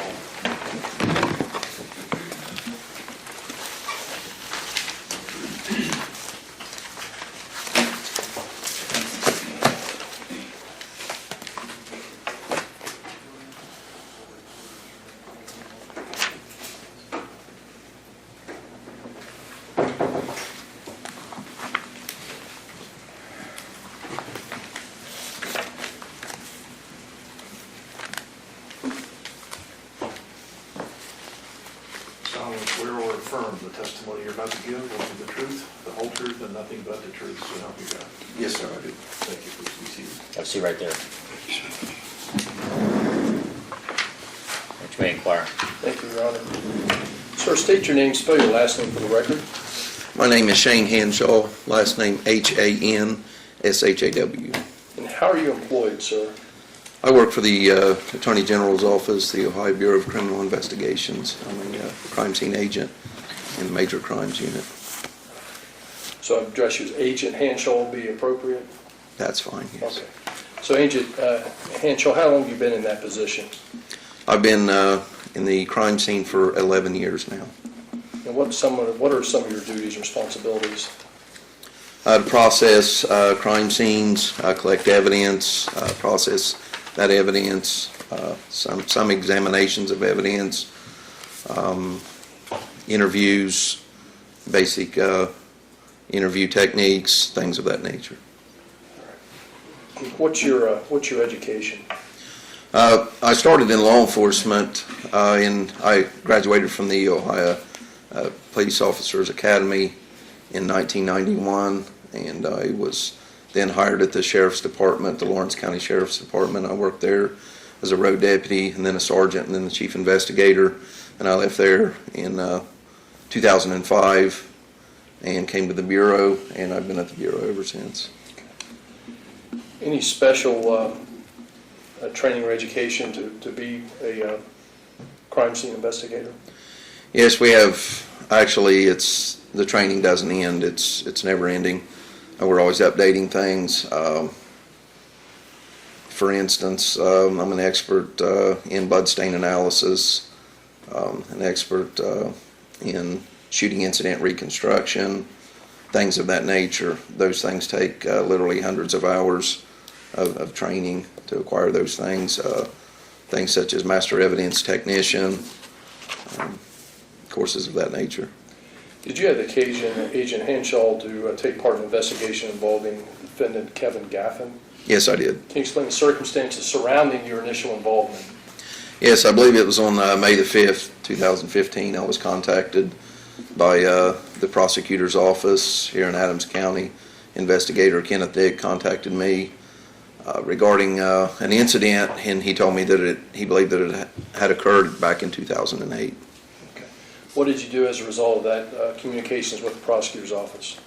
I set up a time, actually, he set up the time when it would be good to come to Adams County and take a look at the residence. It was a residence, I believe it was on 277 Yates Road in Manchester. I had been told that allegations were made that a sexual assault had occurred at that residence back in 2008. And you say come to Adams County. Where's your office? Where do you work out of? I actually have a home office at my residence because I cover 44 counties, and then I have an office in Athens, and then I have another office in London, Ohio. All right, thank you, sir. So did you in fact come to Adams County? Yes, I did. And what did you do? When was that? It was on May 11th. I came to hear the prosecutor's office first, and Investigator Dick and I had a briefing and a conversation about the allegations. He briefed me a little further in detail. We left, and it was a little before 10 o'clock when we arrived at the residence at Yates Road. And what did you do once you arrived, sir? Obviously, I inquired about permission to be in the residence. That's something I always do first. The homeowner actually would be part complainant, had given permission to go in the residence and examine the residence for traces of biological evidence. And who was that homeowner, if you recall? I believe her name was Brianna Applegate. Okay. So you were searching for traces of biological evidence, was that it? Yes. And how do you do that? We use a tool. First of all, the biological evidence that I would be looking for in this instance would be seminal fluid. Seminal fluid, one of the properties of that fluid is it naturally fluoresces, or it glows under a certain light. If we use what's called a forensic light or an alternate light source, we find that that particular fluid would fluoresce under a light that was between 400 and 430 nanometers. And so I used an alternate light source to examine the carpet in a darkened room with that particular light, looking for something to fluoresce. Did you have a place in the home where you were looking specifically, and a reason why? Yes, it was the living room area, and specifically I was told in front of the couch, but I did examine basically the whole area. Did you find any biological samples or seminal fluid? No, I did not. And what could impact the ability to collect a sample in a carpet location like that? Several things. Time that had passed could impact that. The condition of the flooring or the substrate could impact it. Whether or not it had been cleaned or not, that could greatly impact the presence. Now, Agent Henshaw, if the event happened 7 years prior, would it be unusual based on training experience not to find any biological evidence at the scene? No, that would not be unusual at all. Thank you, sir. Ross? Special Agent Henshaw, if I understand you correctly, you didn't find any biological evidence on the scene when you examined it that day, correct? No, I did not. No additional questions. Redirect? No, Your Honor, thank you. All right, you may step down. Thank you. Thank you, sir. Next witness? Stato called John Rothlo.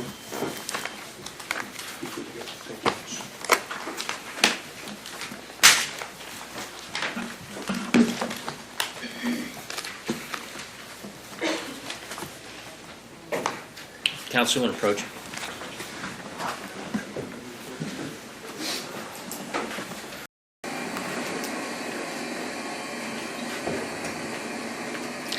Okay. I don't know how long this guy's going to take. It wouldn't take there for about half an hour. Your victim's going to be on for what, a couple hours? Okay, we're going to be done then about 3:30. Got any more witnesses? I have one that has to go leave for vacation early tomorrow. Okay, that I can take out of order. And who is it?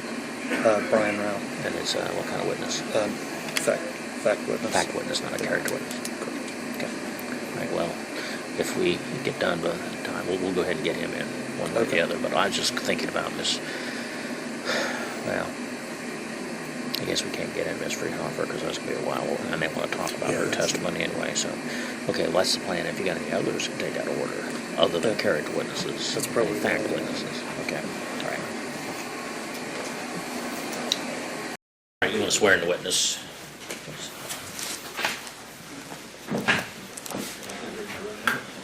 Solemnly swear or affirm the testimony you're about to give will be the truth, the whole truth, and nothing but the truth, so help you God. Thank you. Please be seated. Okay, you may inquire. Good afternoon, sir. Can you state your name and spell your last name for the record? Certainly. My name is John Rothlow, and that's spelled R-O-F-L-O-W. And what would you like me to refer to you as? John is fine. John, I'm going to kind of go through some exhibits as we talk about, go through your testimony, but initially I'm going to show you what's previously been marked as State's Exhibit 17. Okay. 17? 17. Thank you. John, can you tell me what that exhibit is? This is my curriculum vitae that was submitted to the courts. And obviously that includes background information about your Correct. education and work experience. Correct. John, what is your educational background?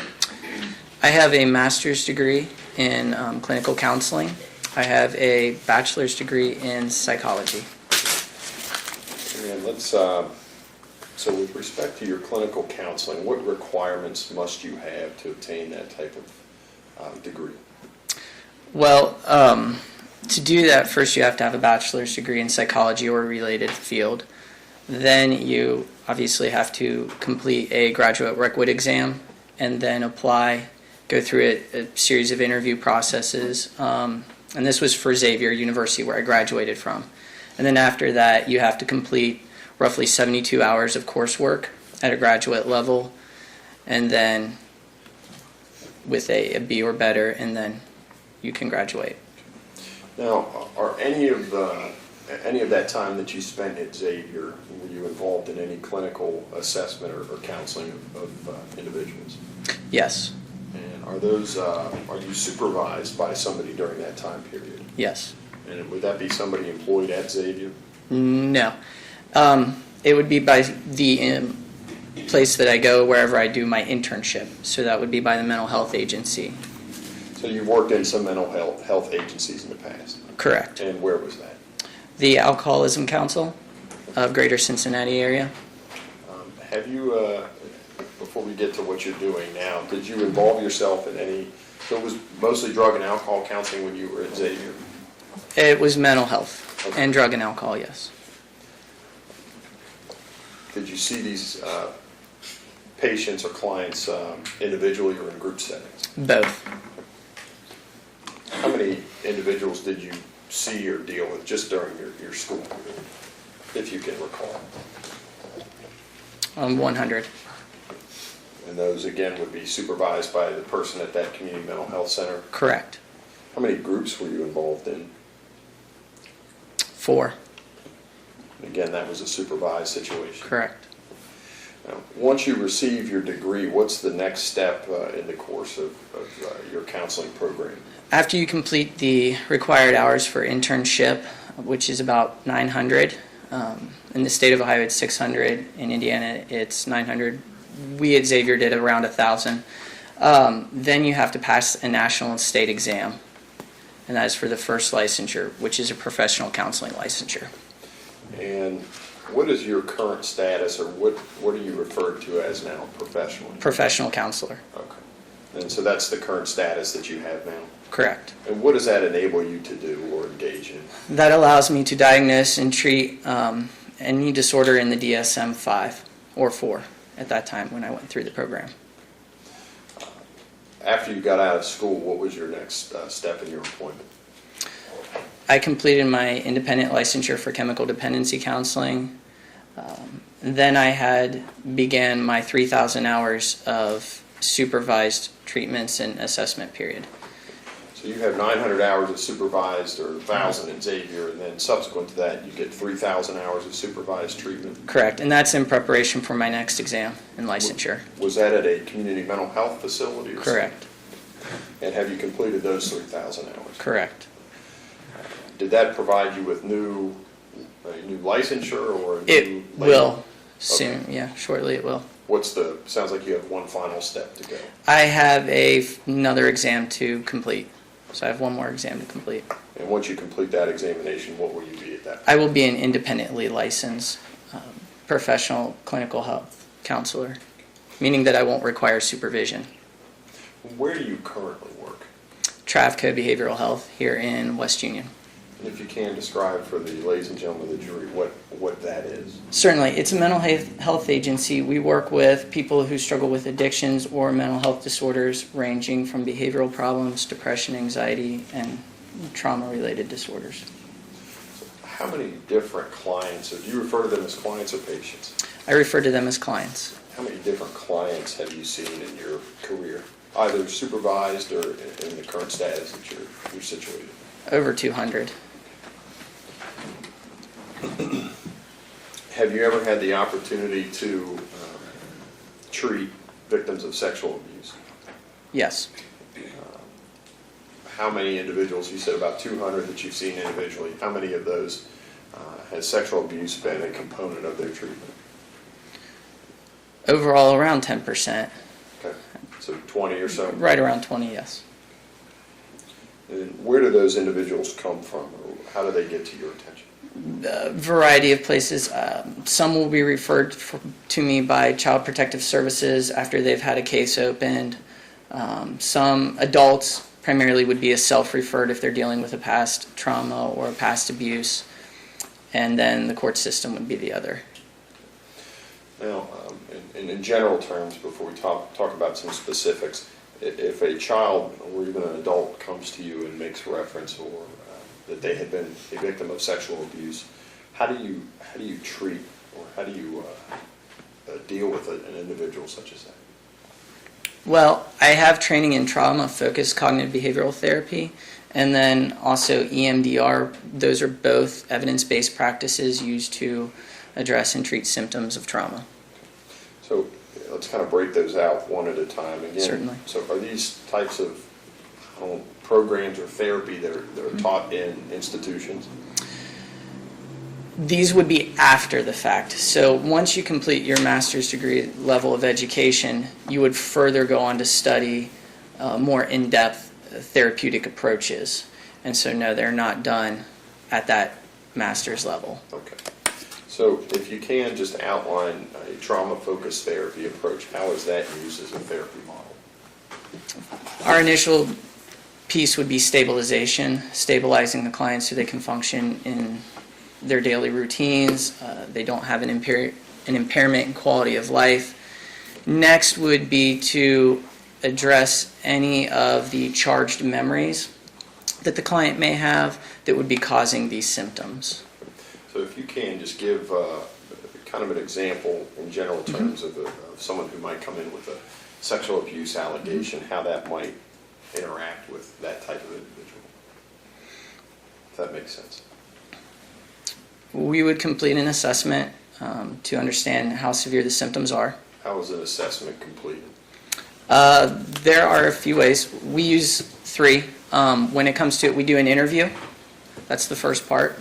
Then we provide assessment tools and surveys based on the diagnosis or based on the symptoms we're seeing. So we will, for example, use a GAIN Q, which is a quick assessment of individual needs. And that just helps us identify not the diagnosis so much, but more so the client's needs at that time and the level of care and what they may need addressed first and foremost. And then we will use a scale to identify how severe those symptoms actually are in regards to the duration, the frequency, and the severity. Now, before we talk about the gain cue, you talked about the severity. Is that a test that you apply, or is that something that you use in conjunction with the assessment tool in the interview, or how does that work? In conjunction with. So do you make that determination independently? No, I do confer with the supervisor. We all have, practicing mental health professionals do have a supervisor that we can confer with and review prior to diagnosis. And you also referenced, I believe you called it an EMDR? EMDR, yes. EMDR. Correct. What does that stand for? Eye movement desensitization and reprocessing. It's a type of therapy that allows us to pull memories that are closely associated with emotions from the middle of the brain and allow to move them to the higher areas of the brain where they can be processed, and also reduce that connection to emotions such as anger, fear, anxiety, sadness. In your experience, in your background, in your schooling, what types of symptoms might someone who's been sexually abused, what types of symptoms might come to your attention? Guilt, irritability, shame, struggles with sleeping, impairments with sleep, possibly weight loss, depression. So a wide variety of issues? It can be a wide variety of issues, including lack of concentration and ability to focus. How about cutting? Can be. Have you dealt with individuals who have done that in the past? Yes. Now, if you can, I know you talked kind of in general terms about EMDR, but with respect to someone who has indicated sexual abuse, how would that work? So one way to say it is when we start a session, what we're going to initially do with the client is give them relaxation techniques so that when these memories or these triggers come up, these emotional triggers, the client is able to, on their own, start to decrease those anxieties, the fears, the worries. And then what we're going to do is begin working with the client on moving the memories from, if you think of my hand as a brain, this is how I explain it to clients. If you think of my hand as a brain, the hindbrain would be my wrist down, controls a lot of the breathing, the heart rate, those basic biological functions that we don't really think about on a day-to-day basis. Memories and emotions are stored in the middle of the brain, where it's not so much processed. It's just experienced, it's felt. And what we try to do with EMDR through bilateral movements is actually take the memories and move them from the middle brain to the higher brain functions like the forebrain for processing and the desensitization piece. That's where the desensitization piece comes in. It's desensitizing those memories so they're not carrying as much charge. And then reprocessing it. And what that basically means is we're associating them with calm bodily experiences so that the client can have the memory but without the anxiety, fear, worry. Now, John, have you had the opportunity to diagnose individuals with obviously a wide variety of issues, both in the DSM-4 and DSM-5? Correct. Have you had experiences of diagnosing individuals with post-traumatic stress disorder? Yes. Your Honor, at this point in time, I would ask that Mr. Rothflow be recognized as an expert in the area of clinical counseling. No objection. You so declared. You may proceed. Now, John, have you also had the experience of dealing with children who've been victims of sexual abuse? Yes. And you've studied that in school? Somewhat in school, but mostly after school in my trainings with trauma-focused cognitive behavioral therapies and EMDR. Okay. And what, you indicated that you currently work for Travco. Correct. And you were kind of describing that in general terms. What do you specifically do for Travco? I see a wide variety of clients ranging from behavioral problems, disruptive behaviors, to depression, anxiety, both from adolescents to adults. We're an outpatient clinic, so we see the gambit. We see a wide variety of people. How many mental health facilities or access to mental health individuals like yourself are located here in Adams County? You have Shawnee Mental Health, FRS, and then you have the Counseling Center and ourselves. So there's 4 separate ones. And where again do you get most of your referrals? The bulk of my referrals have always been from Child Protective Services, and that's where a lot of our referrals come from, even to this day. We also receive referrals from primary care doctors as well. Okay. And John, I'm going to ask you to describe in some detail, I guess I'll kind of break this into a couple components, but if you can, explain for ladies and gentlemen of the jury what post-traumatic stress disorder is. The best way to sum it up is a disorder where even in a safe environment you do not feel safe. In post-traumatic stress disorder, something has happened along your life. Things were going well. Then something happens, an event. And it throws a monkey wrench in everything. And all of a sudden, you can't stop thinking about it. Or you want to avoid basically life itself. And you stop feeling safe in your day-to-day places, like home, work. And then it also affects relationships eventually, because the irritability and the anger and the nervousness and all of this will start to impede relationships. Eventually it will impede with work. Some people can't return to work. Some people can't go back to school in more severe extreme cases. Now, what type of, and I think you kind of talked about some of them, but what types of symptoms might someone present with respect to post-traumatic stress disorder? Insomnia, so they'll have troubles and struggles falling asleep and staying asleep, so they'll have decreased sleep. Decreased appetite or weight loss could be one, especially of greater than 10 pounds. Irritability, shame, guilt, depression actually can be comorbid with PTSD along with anxieties. Panic attacks are not out the window there. What types of traumatic events would be applicable in assessing post-traumatic stress? With regards to the DSM and the diagnostic criteria, events of harm to self, immediate harm like death, dying, threats to health and safety, and then sexual abuse. Specifically those. Now, John, I'm going to kind of turn your attention to 2015. Okay. Did you have the opportunity to meet with and see individually an individual that came to be known to you as Ryan Appleby? Yes. And can you tell ladies and gentlemen of the jury the first time that you met Ryan and the circumstances that brought that? Yeah, so Ryan was referred to me by CPS. At the time, I wasn't really aware of what was going on. And I typically like to be a little bit in the dark so that when I meet my client for the first time, I'm getting what they present with. I'm getting to know them as they are, not what I believe them to be.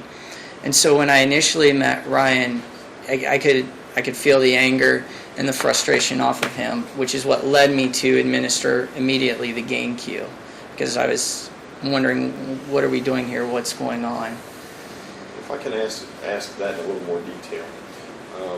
You said you could feel the anger. Mm-hmm. What things did he say, or what actions did he take that caused you? Poor eye contact, short responses, the tone was very kind of aggressive in that it was very short, blunt, to the point. Not open? No, he was not open. Not initially. And you indicated that you had then provided him with an assessment tool called the gain cue. Correct. I'm going to show you what's been marked as States Exhibit 20.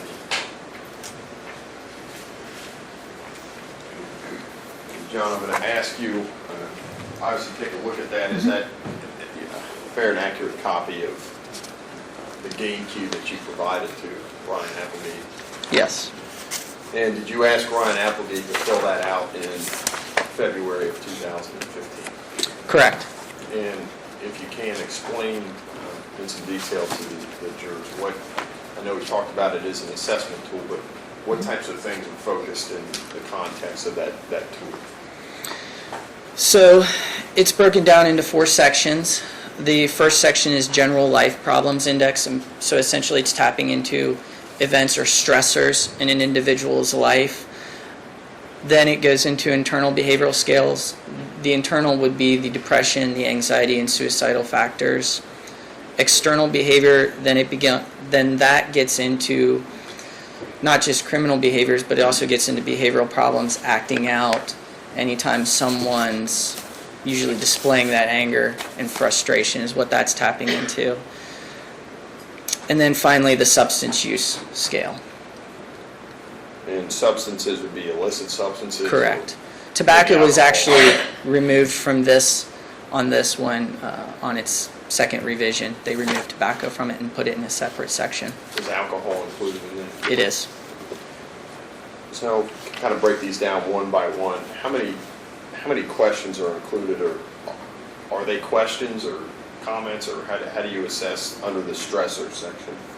They're basically yes or no responses, mixed in with some date responses. So everything is tied to a 12-month period or a 90-day period, depending on the question.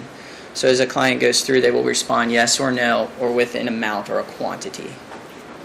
And what are the questions that are asked, or what's the context of those questions?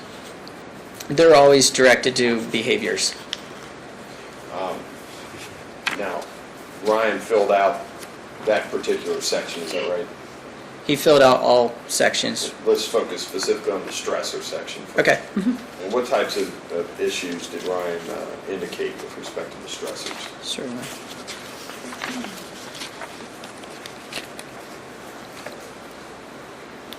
Decreased grades, so academic problems.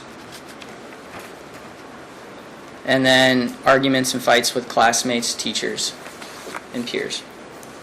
So that would be contained under the first section. Correct. And this kind of internal behavior is the second section.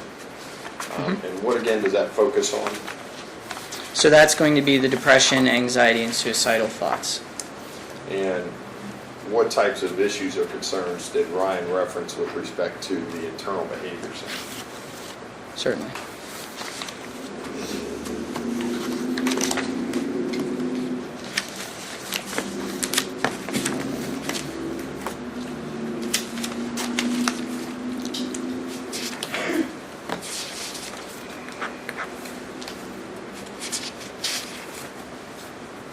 Thoughts of killing or hurting himself, thoughts of ending his life.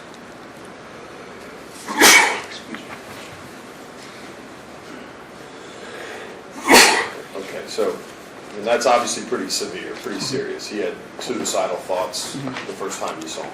Yeah, correct. And that's something that he indicated in this GAIN Q assessment. Correct. Now, you also had a section for external behaviors Correct. or external issues. Did he fill that out as well? Correct. And what was concerning or indicative in that section? Are we still in the same exhibit, Yes. 20? Yes.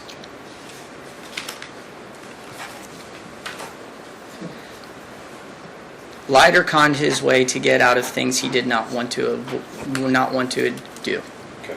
or avoid having to do. Insulted, swore, so cursing basically, and then difficulty time paying attention.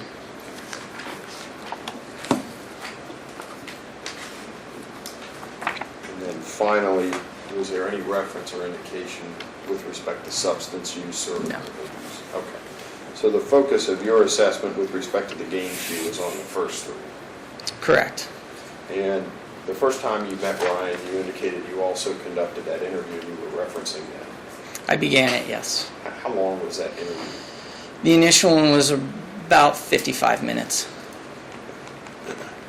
And then does he fill that out before or after the GAIN Q? Before or after? Before. Okay. In this case, I had him fill it out prior to me meeting with him.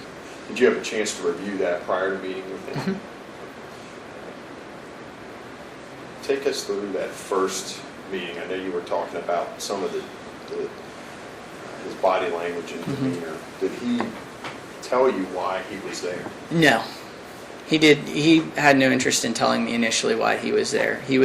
And that's where a lot of that defiance I felt came from him, is because he was very closed off. He didn't want to engage. So what I used to direct my initial assessment with him, or those initial moments I was with him, was actually the GAIN Q. And so I explored the suicidal thoughts and ideations. I explored, the anger, the swearing, the arguments with teachers and staff. Did you, were you concerned about his well-being that first meeting? After the initial session, yes. I mean, based upon the game cue in the interview, or was there anything in particular that It was mostly the interview and the game cue. It had indicated a high level of risk or moderate risk for suicidality, and he also had access to firearms at the time. So there was a concern for his safety that he would do something to himself. Now, what, after the conclusion of this interview, what, you're concerned for his safety, what did you do? So I made recommendations to Child Protective Services to have him placed on a 24, 72-hour hold for observation. And where would that be done? That would be done at a hospital, so like Children's Hospital. So right after that first meeting, you were advising that he'd be hospitalized? Yes, and I also advised, I wanted to see him meet with a psychiatrist at that time. Did you think medication might be necessary? After my first initial meeting with him, stabilization was my primary concern. And so one of the things he was not doing was sleeping. So if a psychiatrist could provide a medication or anything to help him decrease some of those symptoms, we would be able to work with him, yes. Now, John, I'm also going to show you what's been worked on this State's Exhibit 19.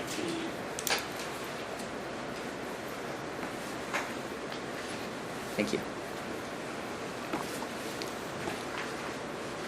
Are you familiar with those documents? And if you want to take just a moment to review them. Yes.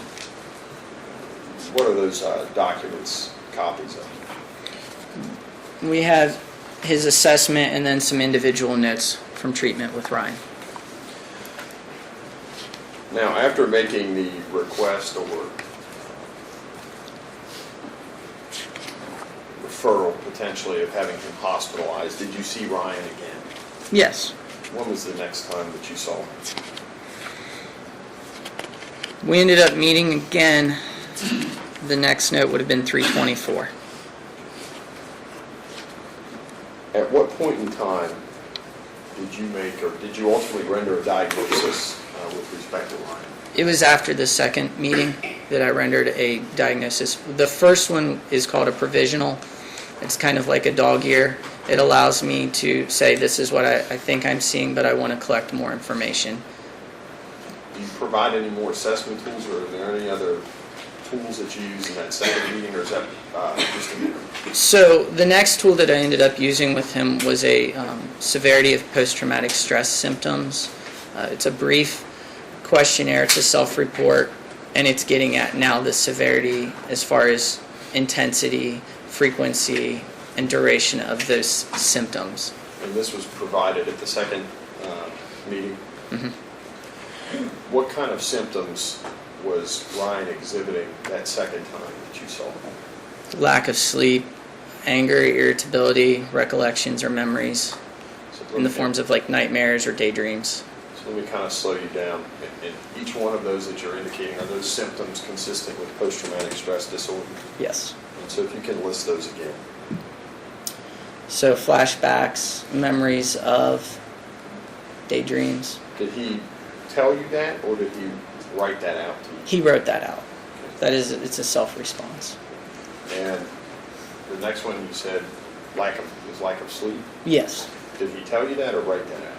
I got that information both from him and his mother, but he wrote it out in the form. And what else?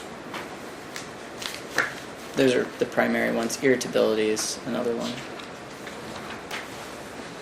We also did a mental health status exam. Those are completed with all clients that present for treatment.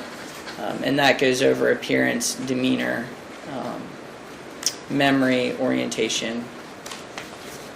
So that second meeting, did you talk about why he was seeing you?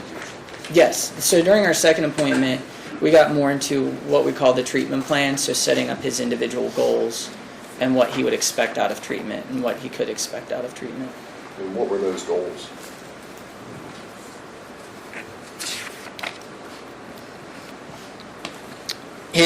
First goal was to decrease frequency and intensity of aggression, aggressive outbursts, and identify healthy emotional regulation skills. Now, at this point in time, did you have access to the CPS report, the Mayerson interview? Did you review any of those? I had been informed about it prior to my diagnosis, and then I was given the Mayerson Center report so that I could establish a qualifying event. Now, when was the first time that Ryan talked to you about any underlying reason why he was having these difficulties?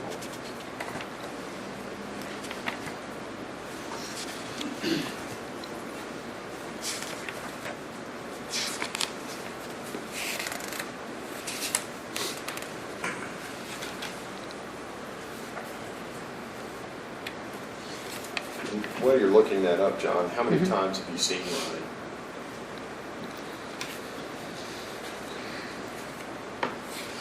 Around 50. And that's been since February of 2015? It would be on April 16th of 2015 when he began to start his trauma narrative. So there were times that you met before that, obviously. Correct. He did not tell you anything about what had happened to him? No. During those meetings, we were establishing coping skills and stress reduction skills, so the relaxation techniques. You said he started to engage in a trauma narrative. What's a trauma narrative? The trauma narrative is when we begin to start desensitizing those memories and processing them in a third-person view in a calm and relaxed environment. So we're starting to pair the physiology of a relaxed, calm state with a distressing memory. And what was the distressing memory that was part and parcel of Ryan Applegate's trauma narrative? In the beginning, he was very closed off about it. It would just, he would say, stuff that happened to me. And one of the nice things in therapy is in the beginning we can allow them that freedom to disclose as much or as little. As the trauma narrative continued, he discussed sexual abuse that had occurred to him. Did he indicate who had committed this abuse? Yes. And who was it? Mr. Gaffin. Did he indicate that in part of his trauma narrative on April 16th, or did that come out in drips and drabs over time? Drips and drabs over time. Has he to this date, or at what point in time was he able to freely talk to you about this? Let me ask you this, does he freely talk to you about this now? He does now, yes. To some degree. He doesn't share all things, he shares some details. And again, it's not necessary for me to know all the nitty-gritty details. So what is comfortable with him processing? But yes, he has started to come out with those. One incident, I remember we discussed a barn, and a barn was a trigger for him. And he couldn't go back into it. He didn't want to have anything to do with it, wanted to see it burn. And so we would process that in session. And that would be part of that trauma narrative.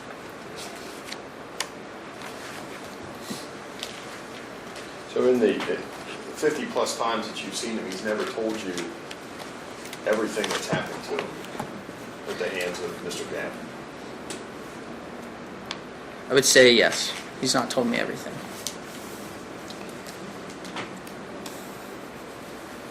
What types of symptom management has he had? I mean, you kind of indicated he talks about it more now. Have some of these symptoms become easier to deal with? It appears so through his progress in treatment. We use a lot of relaxation techniques as far as progressive muscle relaxation. Ryan particularly responded to meditation and breathing exercises. That seemed to be what he responded to the most. Now, was there anything about Ryan's physical appearance in the beginning of this process that you noted that was concerning to you, or something that would be indicative of going through this type of trauma? Fidgety, restless. He would not stay on topic, especially when it came to the events that had happened to him. He would always kind of wander off and try to distract or avoid discussing it. he had bags under his eyes. I remember that because they just looked purple. And just the lack of sleep, inability to focus. How was his weight? He seemed underweight, but he's always been a skinny gentleman. And then the note behavior that we saw primarily and we worked with a lot was his anger. He was very angry when he came in. Now, how does that relate to individuals who may have been sexually abused? It's very common amongst individuals who've been sexually abused or experienced trauma. Irritability is a common symptom. It's actually one listed in the DSM. Why is there a connection between those two? It's a response in the brain, like a fight or flight. It's a response when you've been hurt or wronged. Anger is an emotion that tells us that something's not right, something isn't as it should be. And that's what we teach our clients. Emotions are road signs or warning signs for something that's going on in our environment. For him, there was an anger there, and it would let that spill over to everyone. John, were you able to formulate an opinion to a reasonable degree of psychological certainty in the area of clinical counseling to diagnose Ryan Applegate? After I received information from CPS in the Marison Clinic, after reviewing the assessment tools that we used, it's my professional opinion that he met the criterion for PTSD. And so you made that diagnosis? Correct. And were you able to connect the basis of that diagnosis to sexual abuse that he had suffered? That was made through the reports and the information provided to me, yes. Subsequent to that, John, did you also create or generate a report in anticipation of this case? I was asked to, yes. And I'll show you what's been marked as State's Exhibit 18.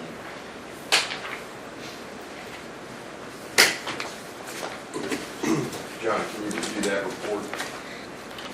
So essentially, it's a brief report discussing from the first moment I met Ryan and through that initial assessment period, talking briefly about what we did as far as interventions that we used to establish the diagnosis, discussing or explaining rather the mental health status exam and the GAIN-Q scores, and then finally my clinical impression. How often initially were you seeing Ryan back in 2015? We initially started twice a week just for stabilization purposes, and then we progressed to once a week. To your knowledge, was your advice that he be hospitalized immediately, was that followed up upon? No. Do you know why? Parents did not want to do that at the moment. They wanted to use family supports instead. How often do you currently see Ryan now? I do. And how often do you see Ryan now? About every other week. Would you say his progress has improved? Yes.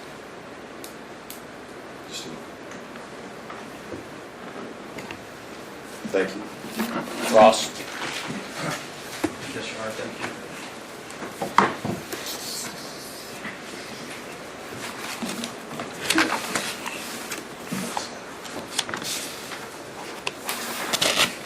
Good afternoon, Mr. Rocklow. Thank you. Did I pronounce your last name correctly? Yes, actually.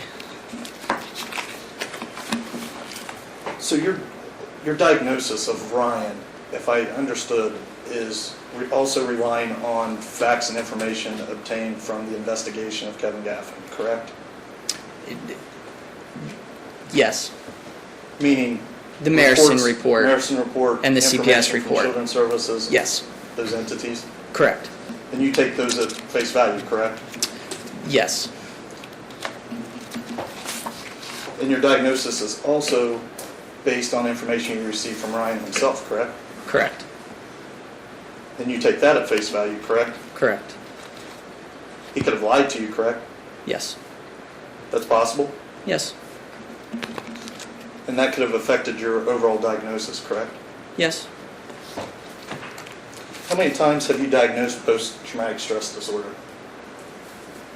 Again, roughly about 10% of my caseload, so about 20.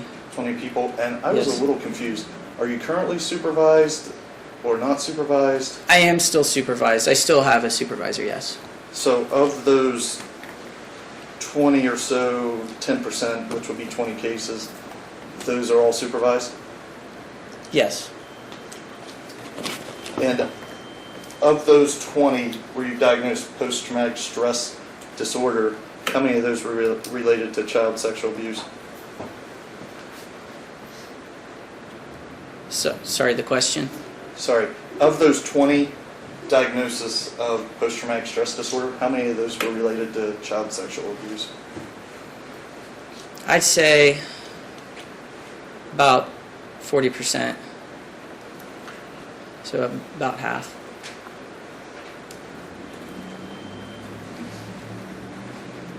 So approximately 8. 8 to 10, yes.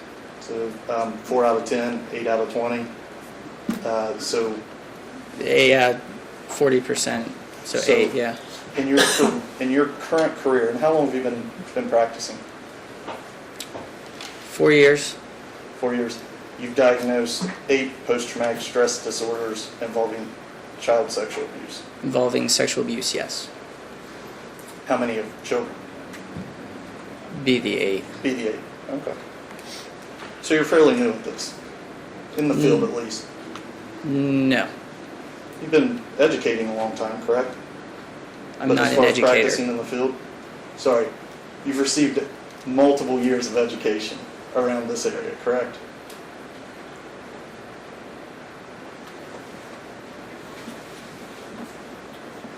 I'm not certain I understand the question. How many years of education do you have in this area? Altogether of clinical counseling? Yes. 2 at a master's degree level and then 4 at an undergraduate level, so 6. 6 years, and then 4 years of practicing in the field. Correct. And then about 80 hours of postgraduate work in trauma specific. But through those 6 years of education, 4 years practicing in the field, you've diagnosed approximately 8 individuals Correct. with post-traumatic stress disorder related to sexual abuse. Correct. Would you agree it's not an exact science? No. If I understand your question correct, no. There's not room for mistakes, There is room for mistakes, yes. such as if the information provided to you is not accurate. Yes.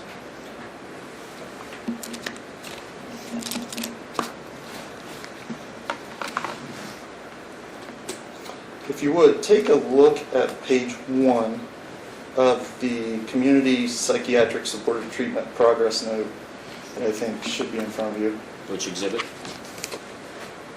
20.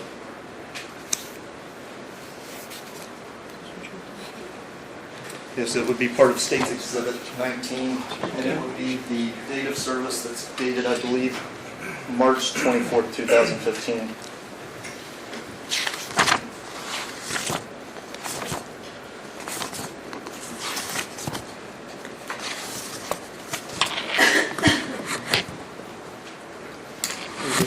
Sorry. No, this one right in front of that. This one. This one? Correct. Mm-hmm. If you look toward the very bottom of the page where it says response to intervention progress toward goals and objectives, or objectives, is that your handwriting? Yes. Can you read that for me?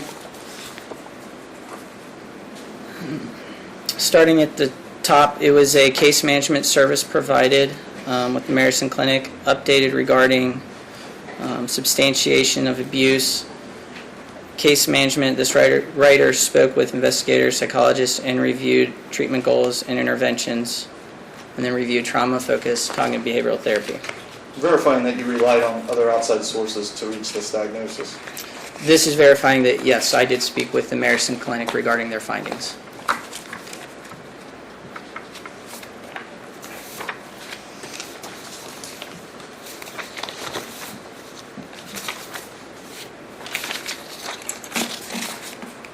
Do you have the,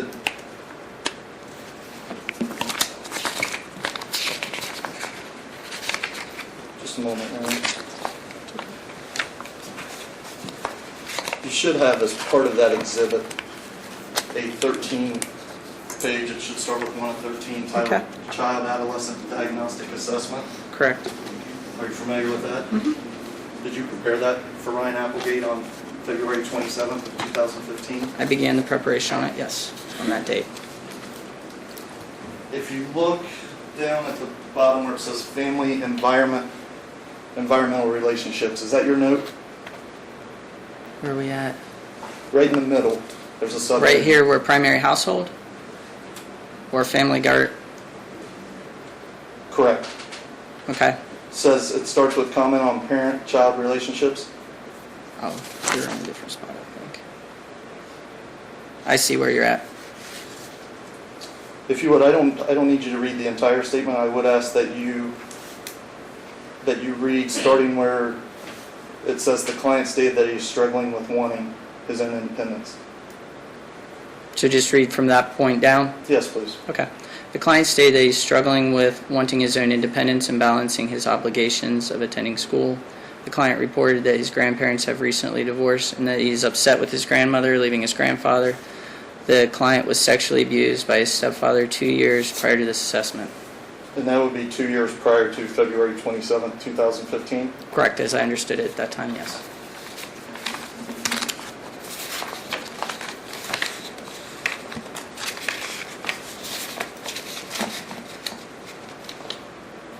And of that same document, if you could go to page 11, it will, at the bottom right-hand corner, it will say 11 of 13.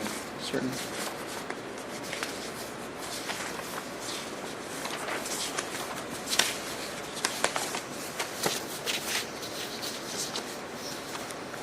Okay. If you look, you have a narrative in the middle. A, B, C, D, E, and F all under Correct. Axis 1, 309.81, post-traumatic stress disorder, chronic. Can you read what E says? Duration is reported by the client beginning 2 years ago. And I'm assuming that's from February 27, 2015. Correct.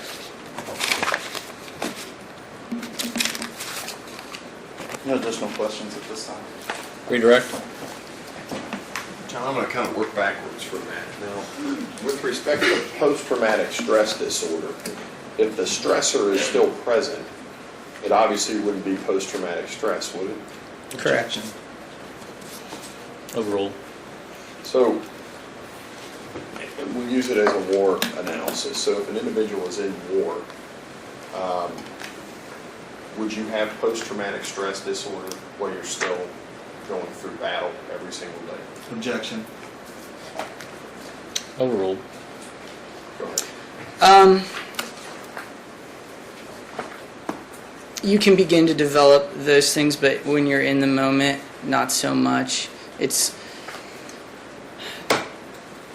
post-traumatic stress disorder. For you to be able to be diagnosed with it, it has to be within 30 days after the stressor is removed. So for us, that's why the time frames are important. Prior to 30 days, it's an acute stress disorder.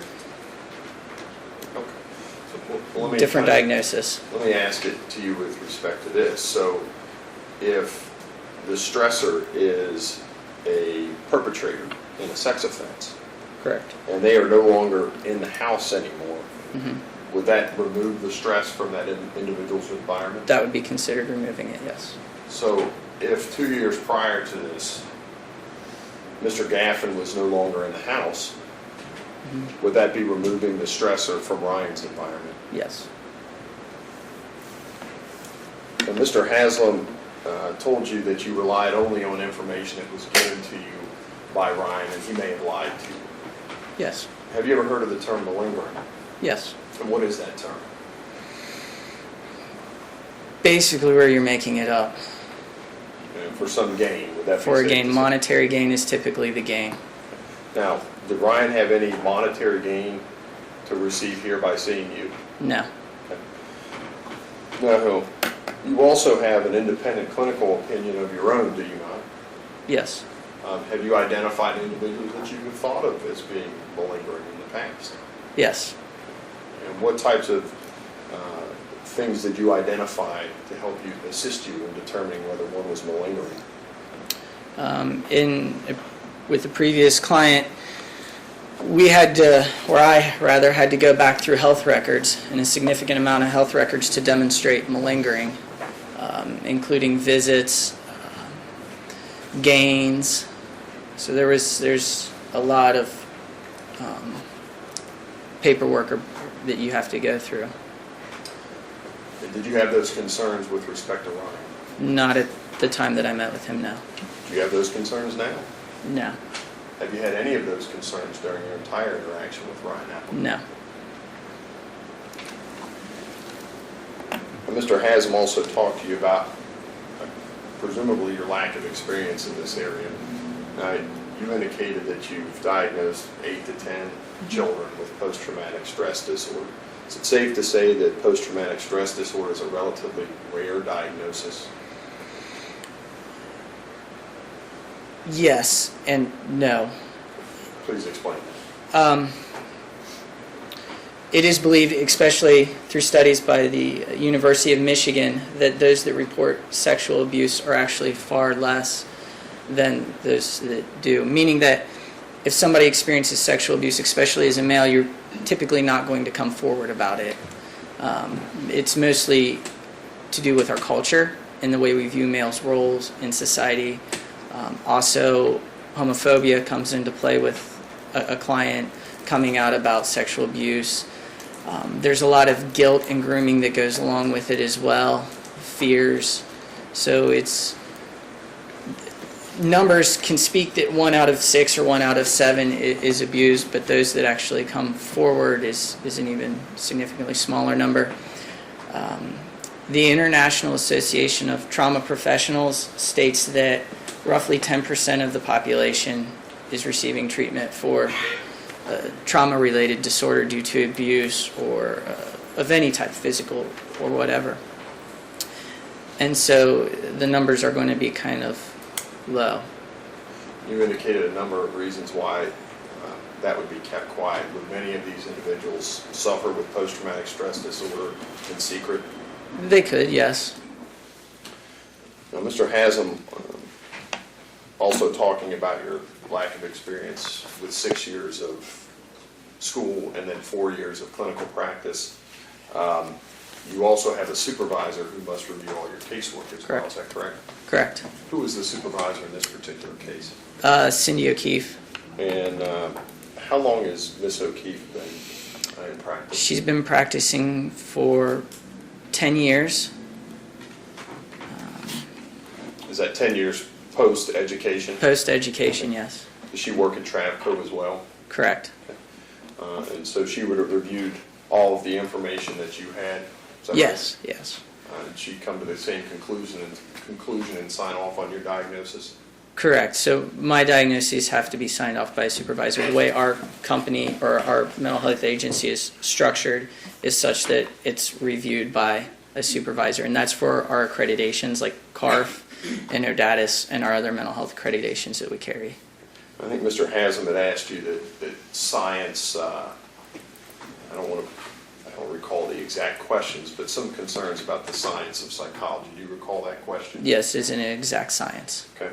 Well, is medicine an inexact science? Is it an inexact science? Yes.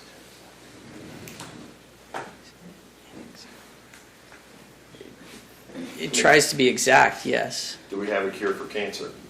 No. Do we have ways to treat cancer? Yes. But we haven't cured it yet, have we? No.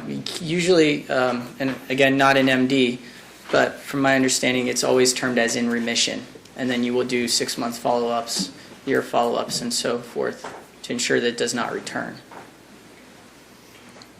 Has there been research that's gone into post-traumatic stress?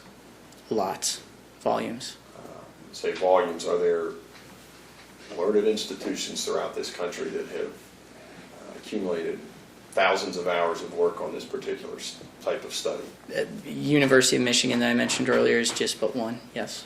I assume Xavier University has done that as well. The University of Xavier does have research programs that people can go into as graduate students and doctoral students. That is part of it, yes. And John, you yourself have indicated that you saw 8 to 10 children who suffered from this as well. Is that correct? Correct. And it's your testimony here today that Ryan Applegate suffered from post-traumatic stress disorder as a result of sexual abuse at the hands of his stepfather. Correct. Thank you. All right, thank you. Step down. Councilman approach.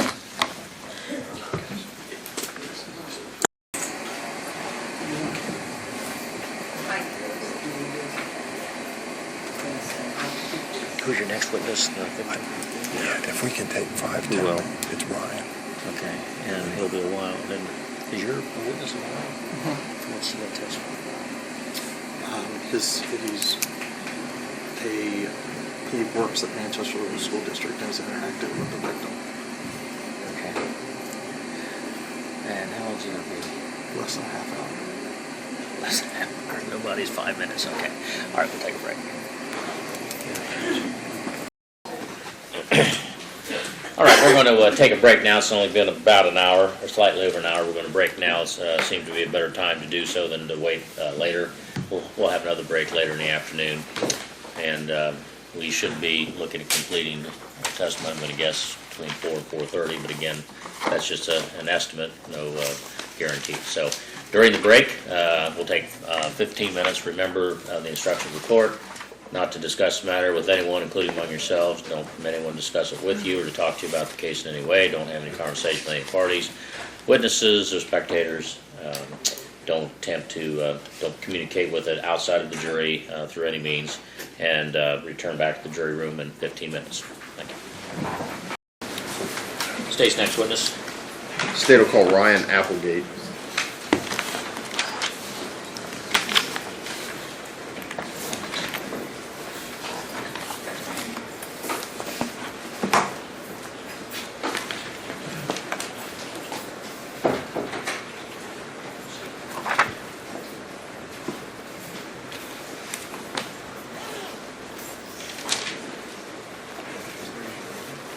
Solemnly swear or affirm the testimony you're about to give will be the truth, the whole truth, and nothing but the truth, so help you God.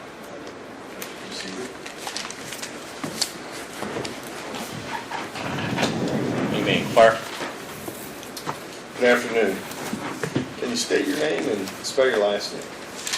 Ryan, Ryan, my last name's Applegate, Applegate. And you like to go by Ryan? Yeah. Ryan, what I'm going to ask you to do, and I know this is an emotional day for you, and it's tough to be in here with all these people, but you got to talk as loudly as you can, okay, Ryan? Thank you. Now, how old are you, Ryan? 14. And what was your birthday? September 7, 2001. So you're going to be 15 coming up here in 15 coming up here in September? Yeah. What grade are you in? Sophomore. Where do you go to school? Manchester High School. Are you currently enrolled at Manchester High School? I'm still enrolled, I just don't go every day. I got home instruction. Tell me about home instruction. What's that about? You usually just go 2 days a week from 3 to 5:30 in the evening. And that's at the school? Manchester Library, or sometimes at the school, wherever the teacher wants to meet. What's the rest of, where do you do the rest of your school you're learning currently? That's it. You do it at home? Yeah, that's homework or whatever I have to do from school that day. Now, so you said you're a sophomore, is that right? Yeah. You like school? Nah. Any subjects you like? Science. What do you like about science? Probably the least boring class of the day. What interests you about it? I don't know, really. What kind of things do you like to do in your spare time when you're not You know, being homeschooled, I know it's summer now, but what types of things do you like to do? Fish, ride my fool, or stuff like that. You have a four-wheeler at your house? Yeah. Where do you live? Yates 277 Yates Road. And that's in Adams County, right? Yeah. How big of a piece of property do you live on? Altogether, I'd say probably 12 acres, somewhere in there. It's down on the river, right? Close to the river? Close, yeah. Got a lot of wooded areas? Yeah. How many neighbors do you have? There's 2 up on the other side of the road. You know, who are those people? Terry Throckmorton and Zach Littleton, and his parents live up there. On the, So it's safe to say you don't have a lot of neighbors on that road? no. Who do you live there with now? My mom and her boyfriend David. And what's your mom's name? Brianna. Who's your dad? Roger Applegate. Tell everybody about your relationship with your dad. Do you have a close relationship with him or not close? No, not really. Do you see him often? Huh? Do you see him very often? No, not very often. How many times a year do you see your dad? Once or twice a year, maybe. So you ever come down to your mom's house and see? No. You have any brothers or sisters? I got half brothers and sisters on my dad's side. Who is that? Mason Applegate and Jalis Applegate, and then he's got 2 new ones, and I can't think of their names. So how old is Mason? He just graduated. He's just 19. And how old is Jalis? Probably 9 or 10 years old. Close with your half brothers? Close with them? Mason and Jalis are the ones I'm closest with, pretty much. You have aunts, cousins? Yeah. Who are your closest aunts that you would say?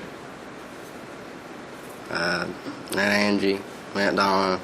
I got Aunt Missy, Aunt Chrissy. Keep speaking up, Ryan.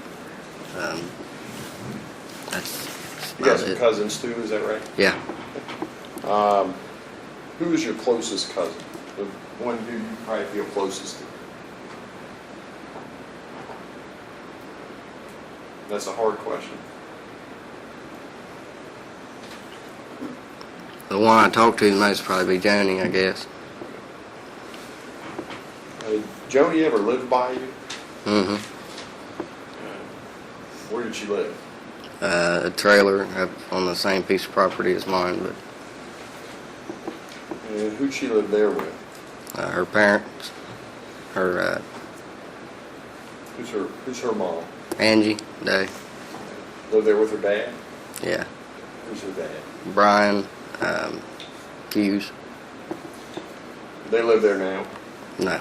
And where do they live now? Florida. How long, to your knowledge, have they lived in Florida? They've been there, I don't know, probably 6 years, I'd say, at least. When you were younger, when they were living next door to you, how was what kind of things, or how was your relationship with Joni? What types of things would the two of you do together? We rode a four-wheeler or watch a movie, or sometimes clean the house, you know. Not very many neighbors, right? Right. They were the only people living on the same piece of property. Safe to say that was one of the closest people to you in your life? Yeah, I guess, yeah. Now, see the man seated right over there in the black suit with the burgundy top? Yeah. You know that individual? Yeah. Now, who is that? Kevin Gaffin. All right, let the record reflect the witness has identified the defendant, Kevin Gaffin. Sort of. Ryan, before we talk about his involvement or coming into your life, how often did you see Joni prior to him coming into your life? I mean, I was up there pretty much all the time. You know, I could walk up there whenever I wanted to. You know, they lived right up the dirt road, so, I mean... You were grandfather too, is that right? Yeah. Pretty close to him? Yeah. What's his name? Wayne? And is that your mom's dad? Yeah. And he testified before, he lives in town, is that right, in Manchester? Yeah. How often would you see him before Kevin came into your life? Quite a bit. Every day?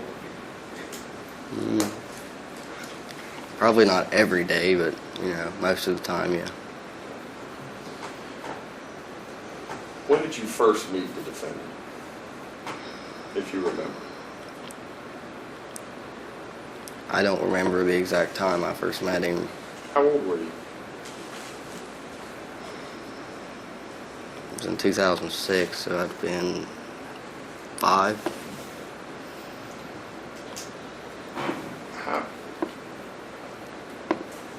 Describe your relationship with him when he first came into your life. Yeah, it's normal, I guess. I mean, What do you mean by normal? he was with my mom, and I mean, Was he nice to your mom? at first, Was he nice to you? yeah, at first. You say at first. Did things change? Yeah, What do you know when they were married? 2009. You know when they got engaged? No, I don't remember that date. When did he move into your house?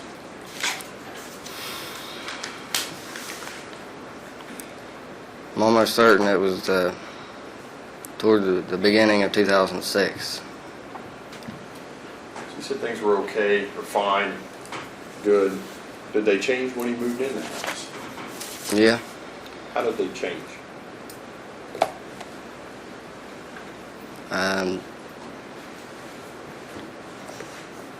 he got meaner, I guess. I mean, kind of meaner, you could say. It's not the, Meaner to you? yeah, Meaner to your mom? from what I've seen of it, yeah. Let me start with you. He ultimately became your stepdad, right? Yeah, He ever disciplined you? oh yeah, He ever hit you? yeah. Where did he hit you? Man, you know,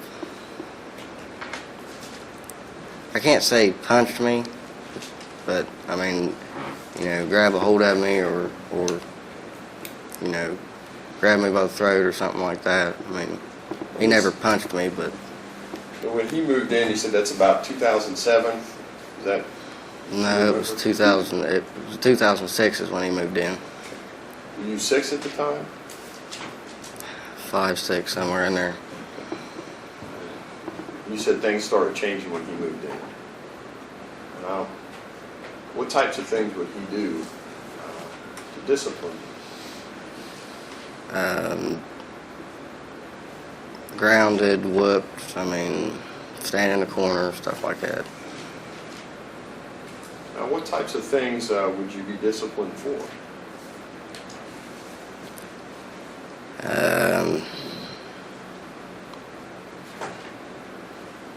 Not cleaning my room or not minding, I guess.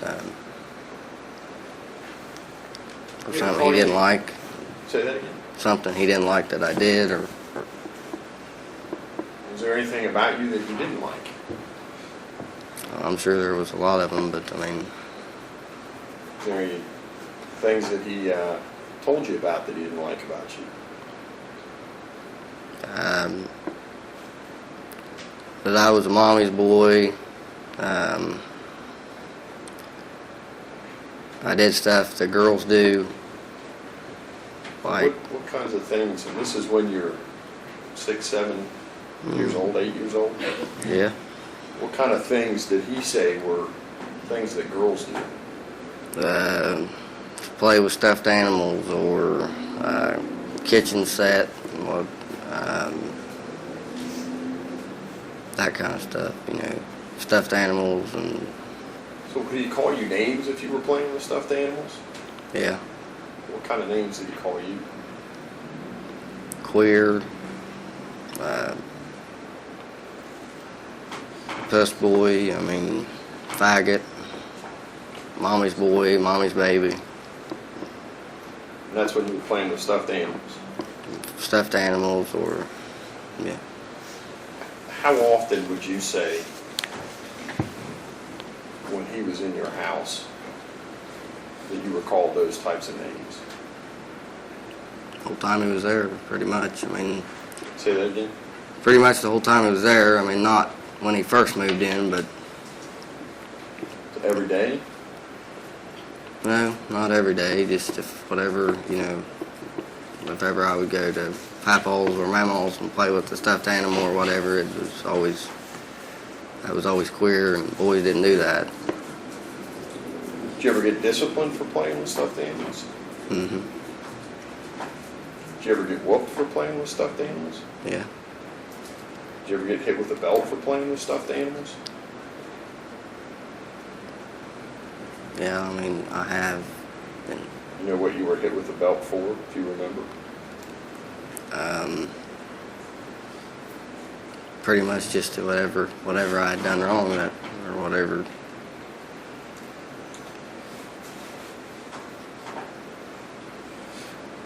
You had a chance to watch the interaction between your mom and the defendant too, didn't you? hmm Was he nice to her after he moved in, after they got engaged? Not a lot. Call her names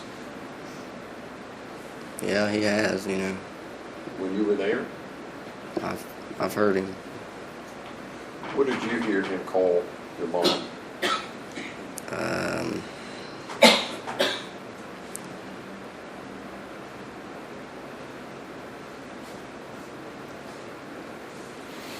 I mean,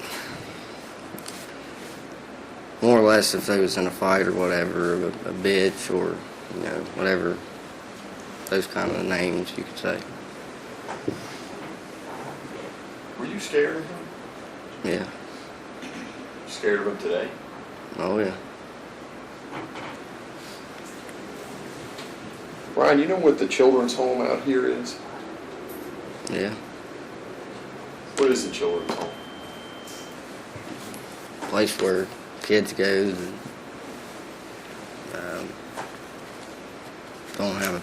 don't have parents, or parents don't take care of them, don't want them.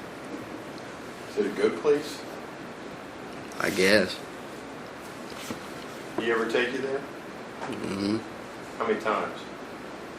Multiple occasions. What did he take you there for? For to tell me how bad of a place that it was, and that if I had ever said anything, that that's where I'd go. You ever said anything about what? About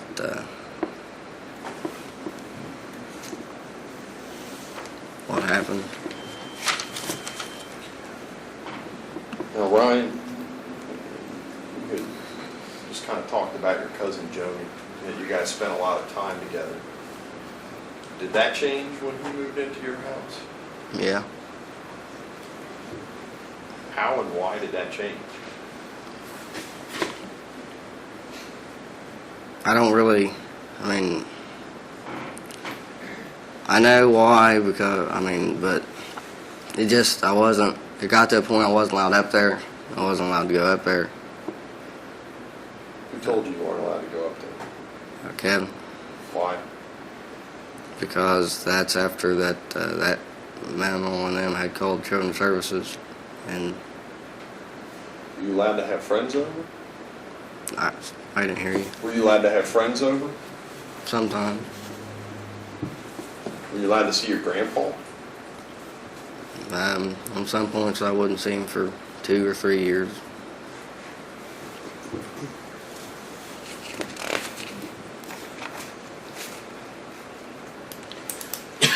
Did you ever comment on how you ran?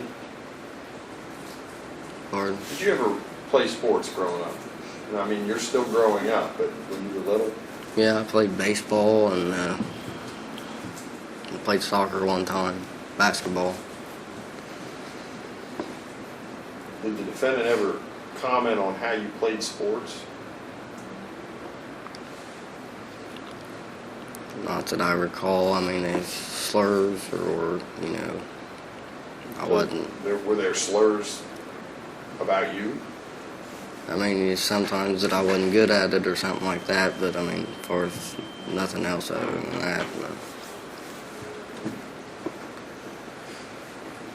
Did you ever see him put his hands on your mom? Yeah, Did you ever see him grab her? yeah. Were you ever scared for your mom? Whole time she was married to him. Did you ever tell anybody about what you saw happen to your mom?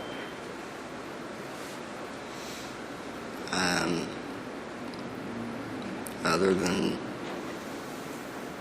you guys know. Why not?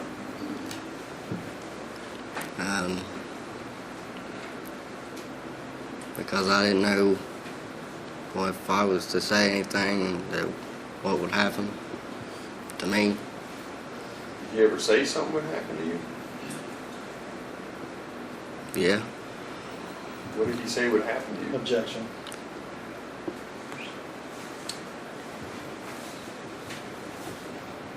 Sustain. Objection, we approach. May.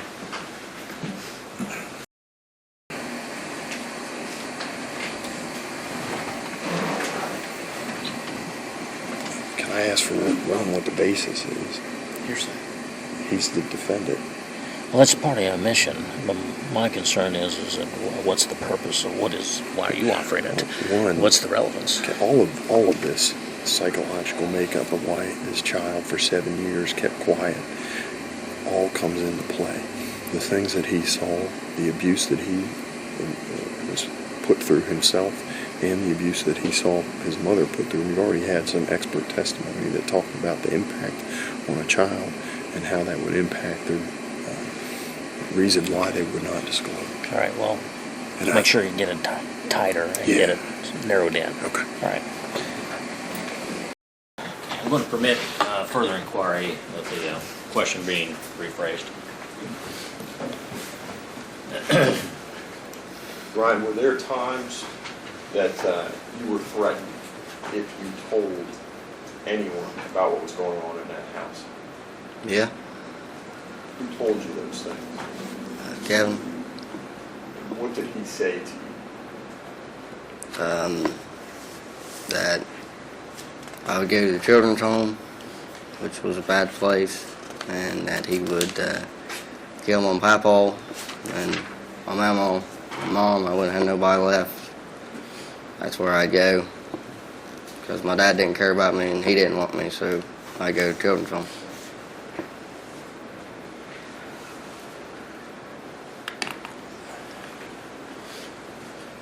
Ryan, I'm going to show you some photos.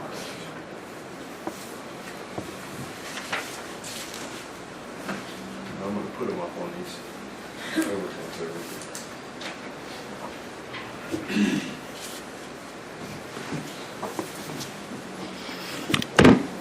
Can you see up there all right, Ryan? Yeah. Let's go ahead and 2A. Do you know who that person is? That's me. How old are you then?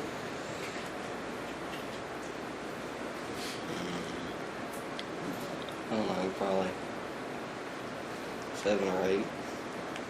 Was this when he was in your home? Yeah. We can go to 2B.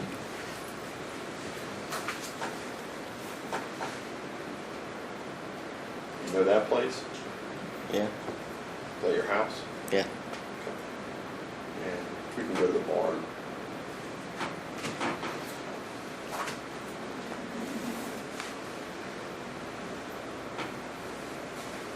Ryan, you know what that place is? Yeah, What is that? barn on my property. Is that a happy place to you? No, We can go to the next, sorry, is it E or following photograph? 2E. 2D, or 2F. Ryan, you familiar with that place? mm-hmm. What's that? That's the inside of the barn. And if we can leave that photo up just a moment.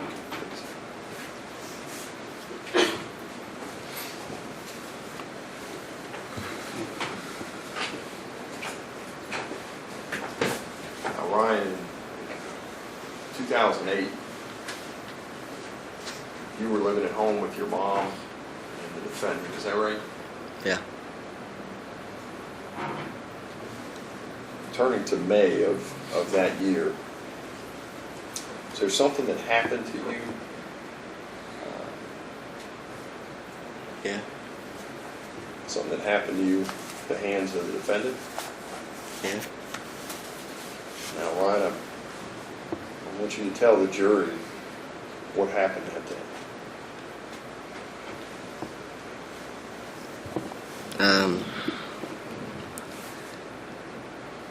Mom had left that morning to go to work. And it was me and Kevin at the house.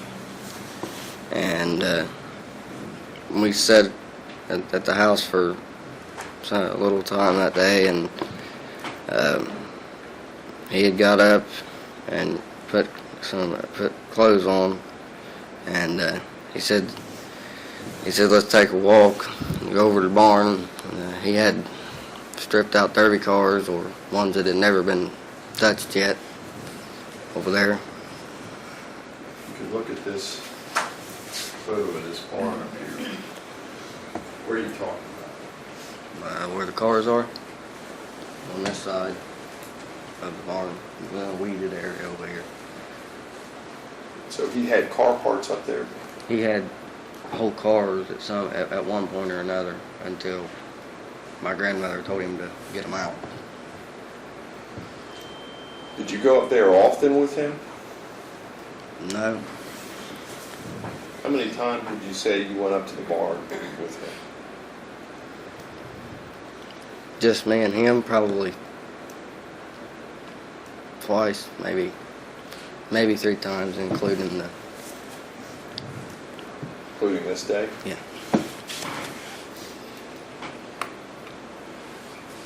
So, tell us what happened on the way to that barn. We just walked over there. We said we was gonna go over there and look at some junk, and we went to walk inside and towards the barn. Ryan, I think you can touch that screen. And, okay. What is that what's right there? Where at? I think you just put a mark on there. Oh, well, I touched the door part, but it ended up down there. Okay. I meant to put it on the door. Ryan, you gotta speak up, okay? I meant to put that white mark on the door, but it ended up down there. Okay. Well, tell us what happened without touching that. Just tell us what happened. And as loud as you can, Ryan, okay? I know it's tough, but as loud as you can. We went in, we walked inside the barn, and I was in front of him, and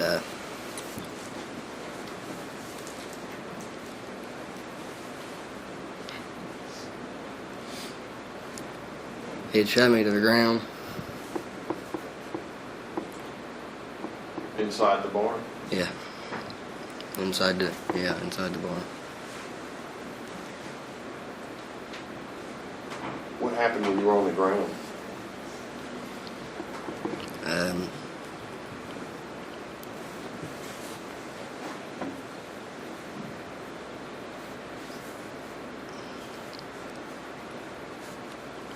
now I know the word for it, then I didn't. I was raped, I guess, is the word. What does rape mean to you? Forced against your will to do something you didn't want to do, I guess, or had no control over. So where in the barn were you at this point in time? I don't know, inside the door. I mean, we wasn't in the back or nothing. Were you on the floor? Yeah. You said there were car parts in the floor. They wasn't in the barn. I mean, there was a few tires or maybe scrap metal or something like that, but all the cars was outside. And if there was a better picture of the side of that barn, you can see there's still front ends and pieces of cars still on that side of the barn. When you were pushed to the ground, were you outside the barn or inside the barn? Inside the barn. The opening that you were pointing to there, does that show where you were inside the barn when you were pushed to the ground? I mean,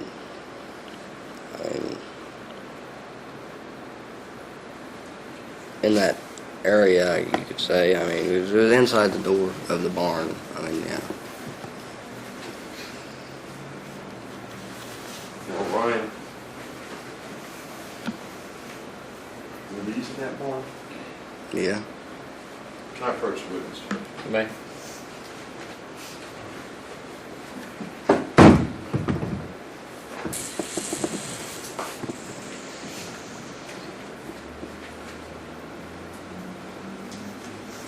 You see that? Is that where we're talking? You see how put a little red dot right there? I can't see it. Right underneath here. There's a little laser. that Oh, comes on out. that? Oh, Yeah. okay. Why don't you use this and show the ladies and gentlemen of the jury where in that barn you were?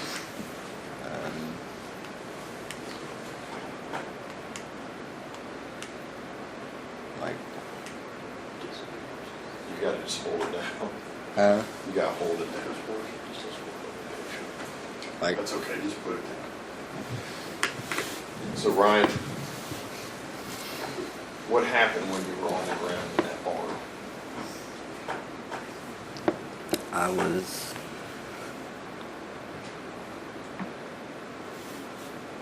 Were you on your back or your stomach? Or my something? stomach, What kind of clothes were you wearing? pants, Where was the defendant? behind me. What's the significance of those concrete blocks?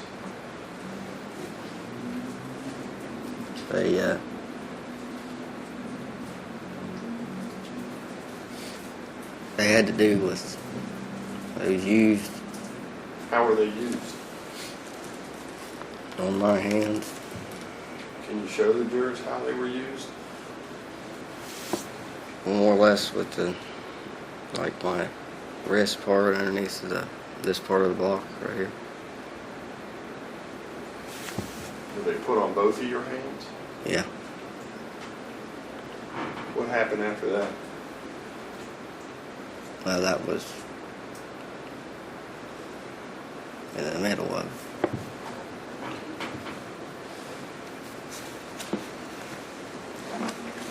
Did a part of his body touch your body?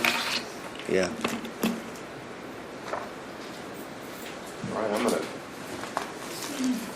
show you what I'm working as State's Exhibit 5A. And I'm going to give you a pen.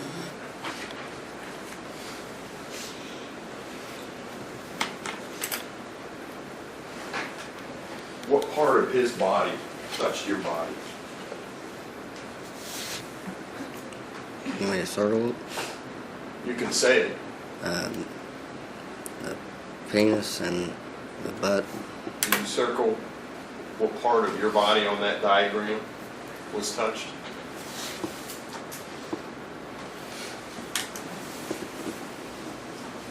Did this happen when you were on the floor in the barn? Yeah. Did his penis go inside your body? Yeah. Is it the part of your body that you circled? Yeah.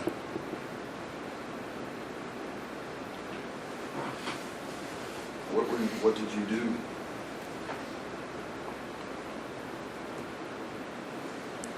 Didn't do anything. I mean, Did he say anything to you? no, not that I remember. Did he put any part of his body on another part of your body? Yeah. I'm going to show you what's marked as 5B. Right, can you take that pen and circle what part of his body, or what part of your body was touched by his body?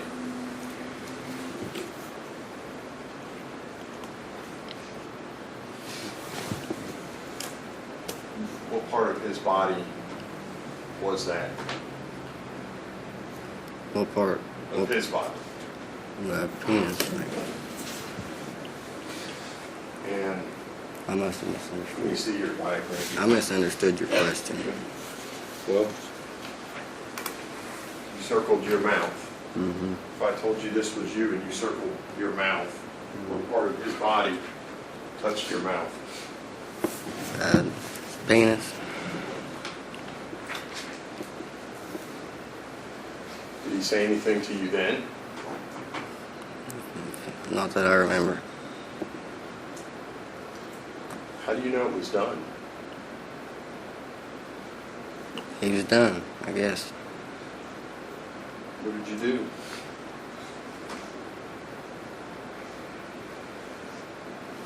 We had, I mean, I put Can't hear you. You're going to speak up. I put my clothes back on, and we went to the house. Did he talk to you on the way to the house? Yeah. What did he tell you?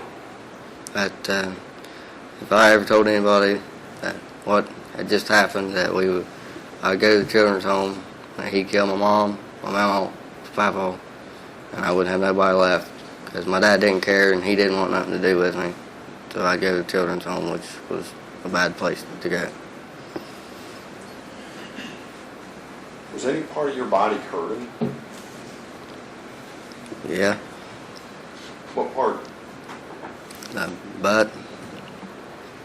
Did you go to the bathroom at all? Yeah. What happened when you went to the bathroom?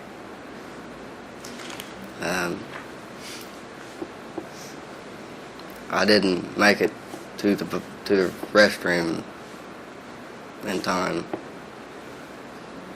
What happened?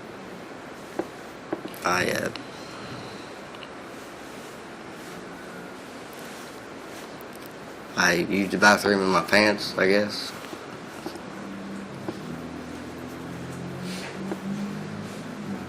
Ryan, did any blood come out of your bottom the days that followed this? Yeah. Did you see it in the toilet? Yeah. Anybody else in your family see it in the toilet? Yeah. Who was that? Johnny. Did you tell her to look in there? No, I did not. Why not?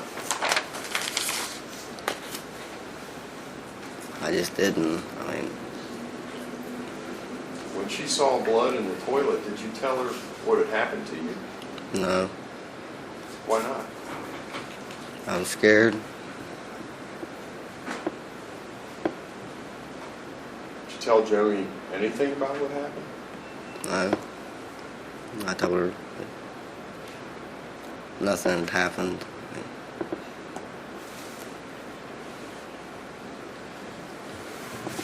Ryan, was that the only time that something happened to you? No. When was the next time that you remember something happened? I don't know. Probably 6 months later. Were you in school or out of school? Out of school. Was it break? Yeah. It's cold outside. I'm going to show you what's been marked as State's Exhibit 6.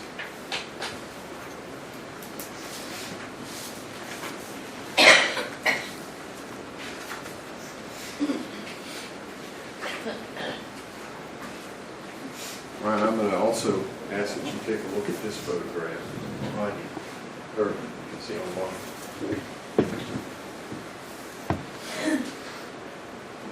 Anything happen in this room? Yeah. Tell the ladies and gentlemen of the jury about this particular day.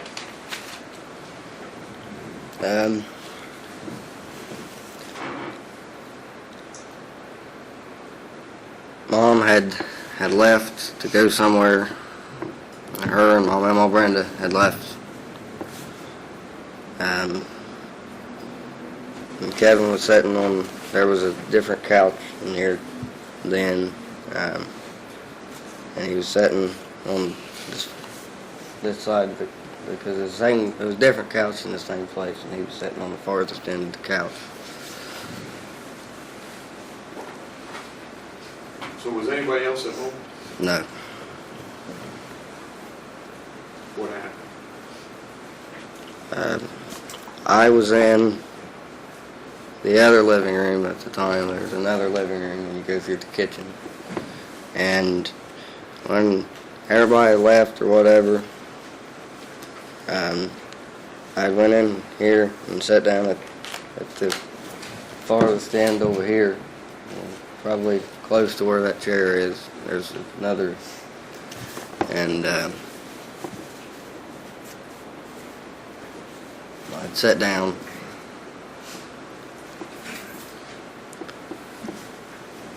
What happened after that?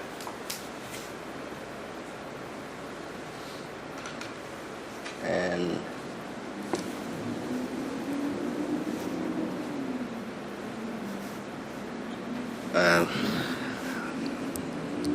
Kevin had gotten up off the couch and had come where I was sitting. He didn't sit down, he just come to where I was sitting. And I had went to get up, and I made it about where that table was sitting. And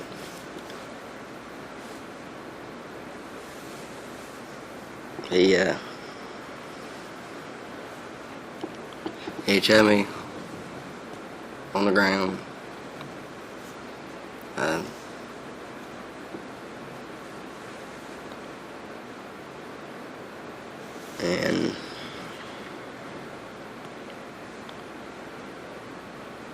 Part of his body touch your body? yeah, See that other diagram over there? Can you circle what part of your body was touched? You have a pen up there? no, I do not.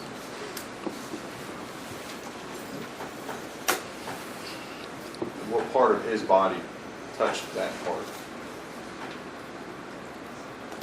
What do you call it? Penis, His penis touched your body? yes, Did it go inside your body? yeah, What part of your body did it go inside of? the butt, I guess, or Did it hurt? yeah, Did you cry? yeah. What did you do?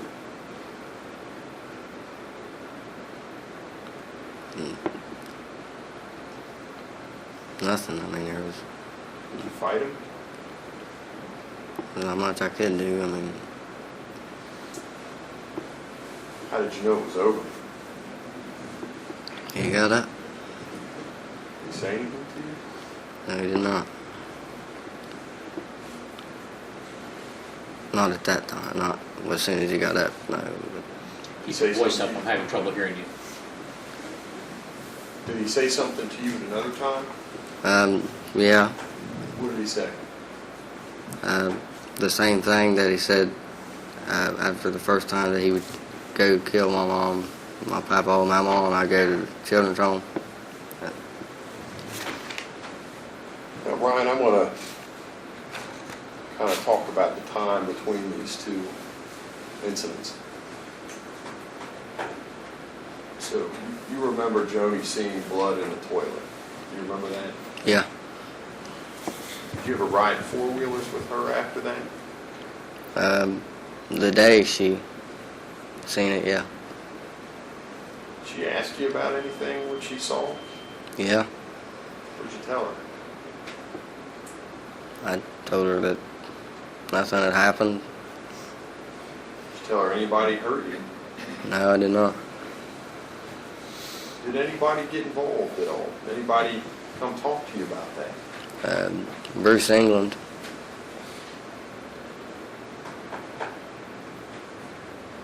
Was that later that day? No. When was that? It wasn't. It was probably a couple days after that, maybe. Where did he talk to you? The school. What did you guys talk about? He asked me if anything had ever happened to me, if I was physically or sexually abused, if I got fed right, stuff like that. Did you tell him what had happened? What had just happened a few days before? No, Why not? 'cause I was scared. Did he talk to you again after that? I think twice, just to follow up. Where did that take place? At the house. Who was present when he talked to you at the house? My mom and Kevin. Did he ask you what happened in front of the defendant? Not that I recall. He pulled us in separate rooms when he talked to us. Did he give you anything, or Yeah, what did he give you? his card with his number on it. Did you keep that card? Yeah, I did. Why'd you keep that card? In case I ever decided to say anything, he said if I ever wanted to, if there was anything I needed to tell or talk to him about, or I will ever wanted to say something, that I could call him. I kept that card. How long did you keep that card? All the way up until last year, I couldn't find it.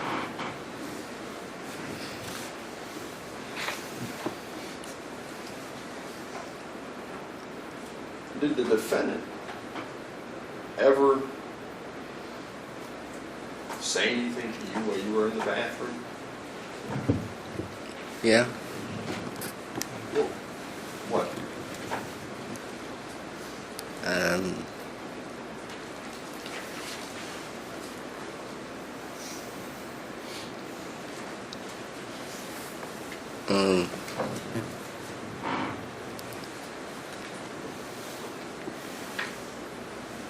On one occasion that he had come in the bathroom,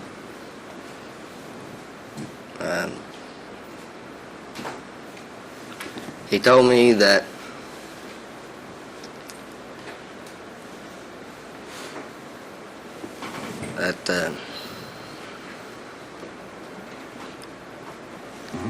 that I could, in his words, stick mine up his butt anytime that I wanted to. That happened before or after the barn? That was after the barn.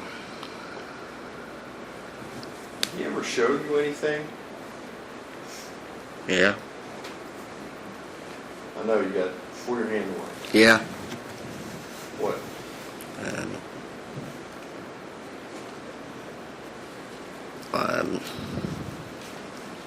Pornography, porn, Any type of porn?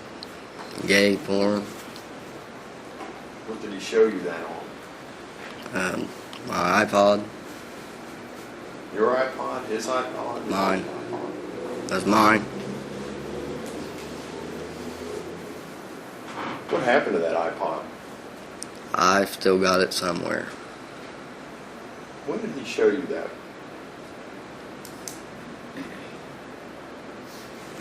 It was probably, it was a short, or a longer period of time after what had happened.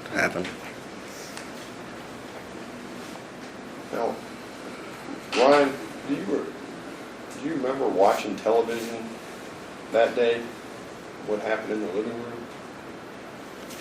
Do you remember watching television at all? Yeah, I mean, he had the TV. The TV was on, yeah. What was on TV? The Sportsman channel, the like outdoor channel.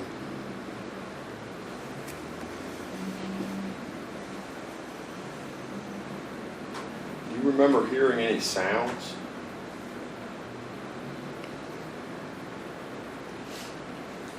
One sound, yeah. What was that? Kind of like, I don't know, clapping, you'd say, sounded like, I don't know how to describe the sound. Was that a sound that you heard while it was going on? Yeah. Did anything come out of your body that time? Poop, I mean, that's it. All that, not that I remember anyway. Did it come out of your body after that happened? Yeah. Did you tell your mom about either of these things? No, I did not. Tell your grandpa about either of these things? No. Did you ever do anything at your grandpa's house with a pop bottle? At one point, I did. What were you doing? Like an LA glass bottle.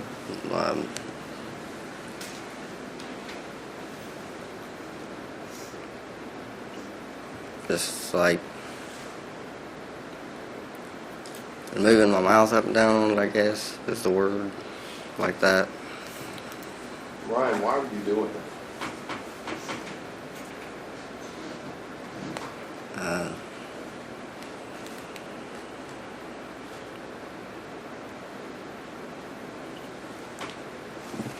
I don't know. I mean, I guess I didn't understand what had happened. Were you doing that after this took place? Yeah.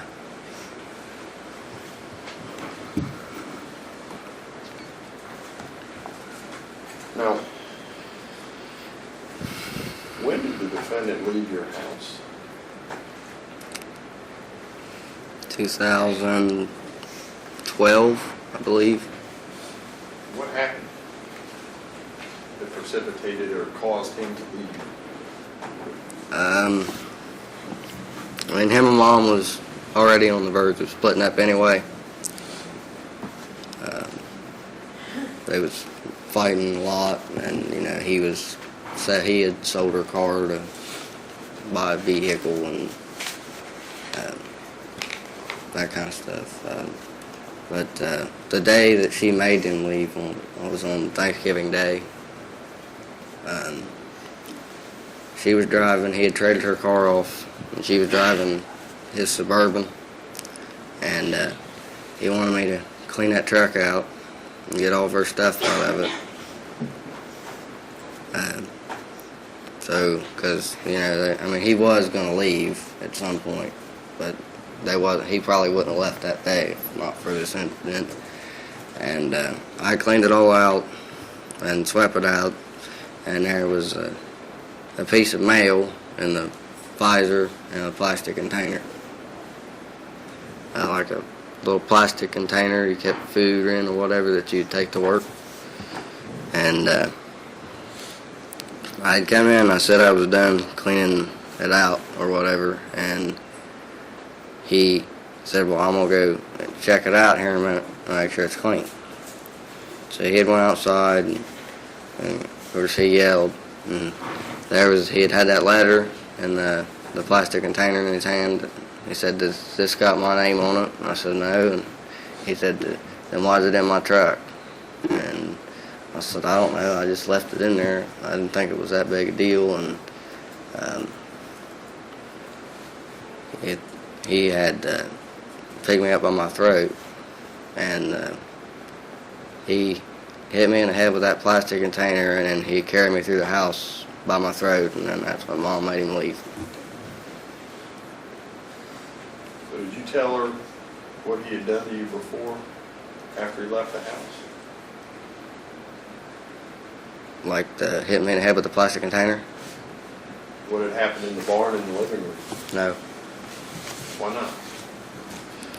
I was still scared. Did he ever come back to the house after that Thanksgiving Day? Yeah, he did. You ever stay at the house after that Thanksgiving Day? Not all night, not that I remember. How many times did he come back to the house after that day? Quite often. When did he stop coming completely? When she got with David, and she started talking to David, she pretty much quit talking to Kevin altogether. You sleep well, Ryan? No. How long have you not slept well for? A long time. What do you think about? This and what might, what if Kevin might burn my house down or shoot me or whatever.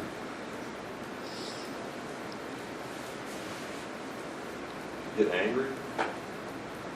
Yeah. Get angry at school? Yeah. Why?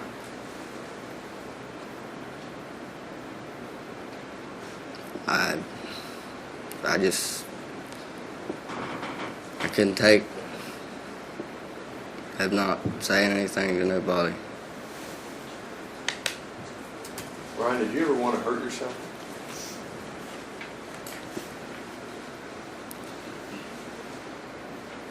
Have I ever thought about it? Sure.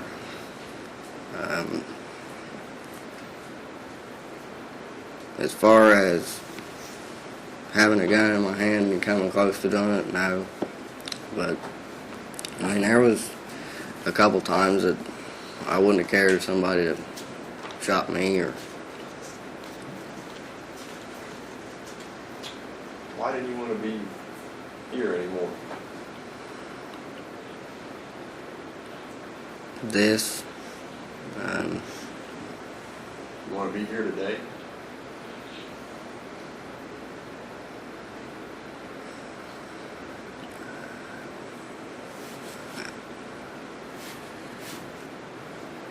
Yeah, I mean, I want to be alive.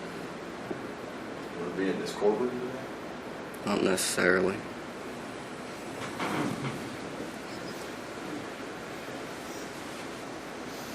Ryan, did you ever remember last February, you ever tell anybody at school what happened to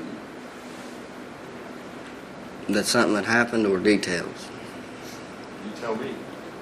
I told Mrs. Wilkins, and... Did you tell her all the details like you just told us? No, I did not. What'd you tell her? She was asking me questions of why I had broke down, and she asked me if there was ever physical or mental abuse, and I said yes, and she asked me if there was ever sexual abuse, and I said yes.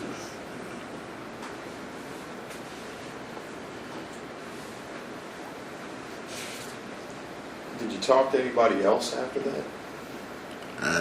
I talked to Bruce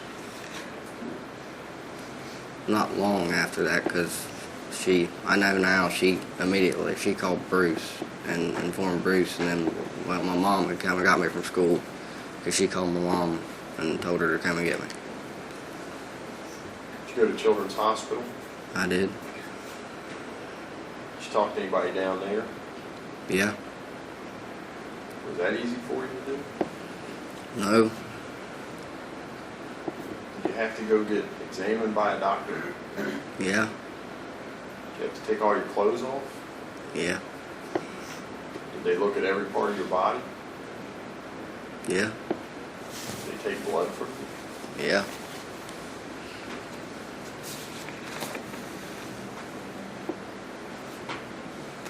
Brian, you know John Rothlow? Yeah. How do you know John? He's my counselor.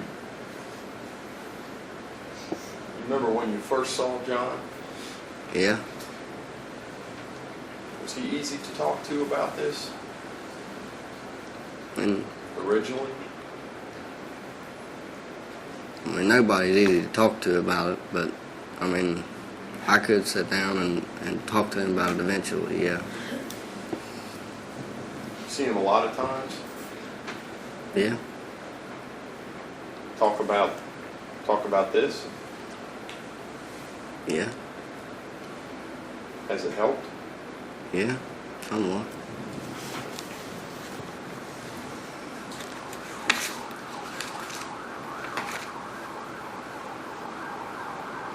Ryan, did you ever confront Kevin about what had happened to you? No, not as far as, like, to tell him I was going to kill him, no. But I had said something to him a couple times about, you know, I was going to say something or something like that. Ryan, what do you want to see happen to that barn on your property? And as soon as this is all over, I'm going to doze it down.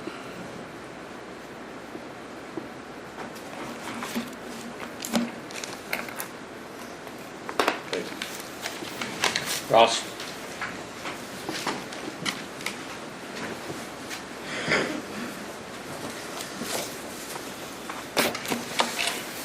Good afternoon, Ryan.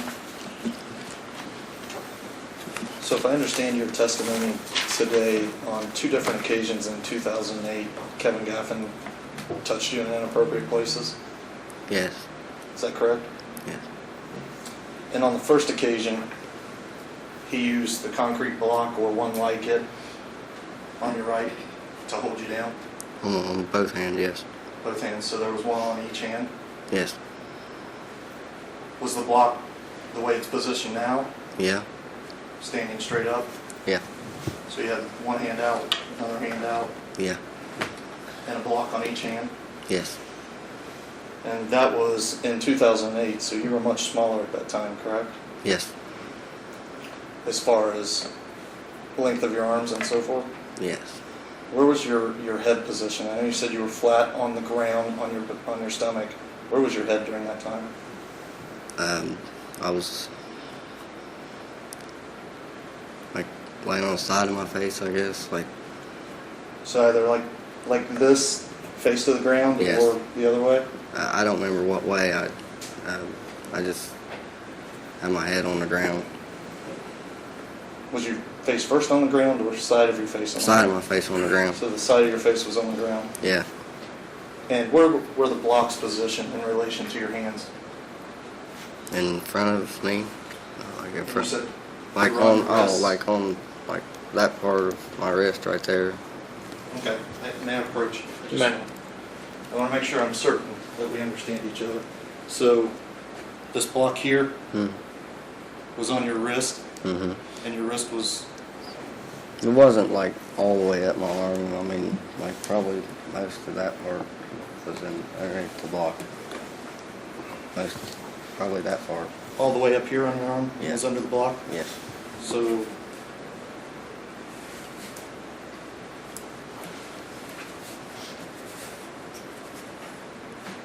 like that? Probably No, not that far up, no. Not that far up. I mean, it's probably like right there. Like, my whole hand wasn't sticking out the other side of the block. But most of your hand was sticking out the other side. Yes. And so you would be like this, flat on the ground, both arms out. The defendant's behind you and you're flat on the ground. Yes. Did he place the blocks on top of your arm, or did he slide your hands under the blocks? He had placed them on, well, I mean, more or less he had went and put them on my hand, but you know, he had put my hand underneath of them, but he had placed them on my hand. Like, So you put them, and essentially what you're calling your hand is really your wrist and a little bit higher up. yeah. Correct. And your hands were under those blocks the entire time, correct? Correct. And the blocks stayed in place, correct? Correct. Let's talk about the second event in December, if I think was your testimony, maybe during Christmas break, correct? Yes. And I'll point you to the exhibit that's on the wall if you take a moment to look at that. Is that the same coffee table that you referenced earlier? It is. And how were you positioned when the defendant was allegedly committing these acts in reference to the table? In front of the table, like, So where the couch is now, were you between the coffee table and the couch? no. You were on this side of the I was coffee on table? this side of the coffee table. Were you facing the coffee table? Like, Was your face going toward the coffee table? my head was, yeah. And the defendant was behind you? Yes. And were you flat on the ground again? Yeah. And where were your hands on this occasion? That was pretty much like just. That was like some of my hands was like underneath of that table, and wasn't. He had held them there. And where was your face position? Were you face down on the carpet, side of your face on the carpet? Side of my face.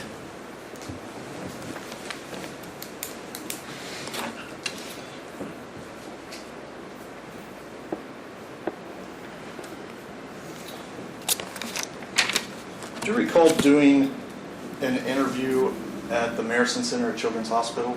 Yeah. And that occurred sometime March of 2015, correct? Yeah, I think so. Do you recall Miss Cecilia Freihofer doing that interview? Yeah. And you talked about these allegations that day, correct? Yeah. Do you recall her asking you about when the events occurred? Yeah. And you said 2008, correct? Yeah. Do you recall telling her you remember that specifically because at that time your mother drove a white Impala Super Sport? I don't recall I said white, but yeah. But an Impala Super Sport? Yeah. You're familiar with cars, correct? Somewhat, yeah. You work on some of them now, Sometimes. occasionally. So you know the difference between a regular Impala and an Impala Super Sport, correct? Yeah. And you specifically remember that car because you really liked it, correct? Yeah. You were upset when your mother got rid of it, correct? She didn't get rid of it. He did, but yes. When you said he did, I'm assuming Kevin? Yeah.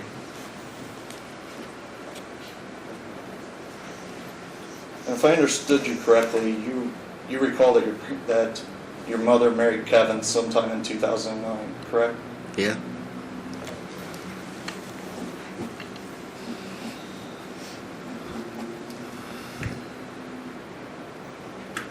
You love your mother, don't you? Yeah. You would do anything for her, correct? Yeah. Do you recall telling Ms. Freihofer that prior to you making the statement to her that your relationship with your mother was not very good? It wasn't.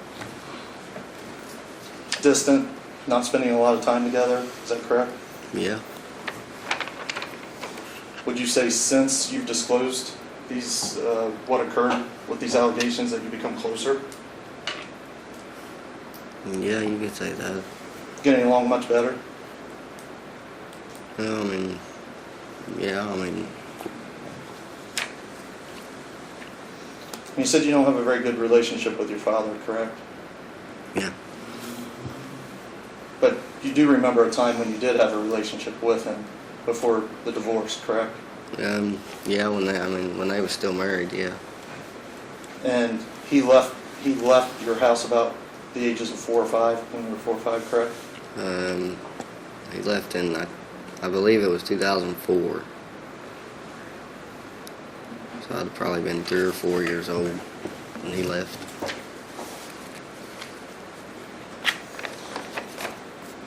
And then after that, the only real father figure you had in your life was your grandfather, correct?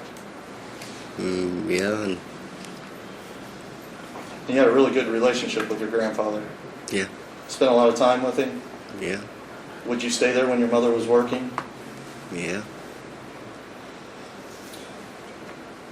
And then later on in the future, your grandfather and grandmother got divorced, correct?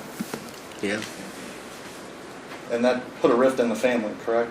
yeah, Upset you, correct? yeah.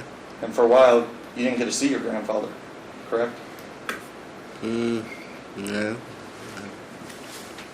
Yeah, I mean, I didn't get to see him for, 2 or 3 years, I think is what you testified Yeah. previously, is that correct? yeah, That was tough on you, correct? yeah.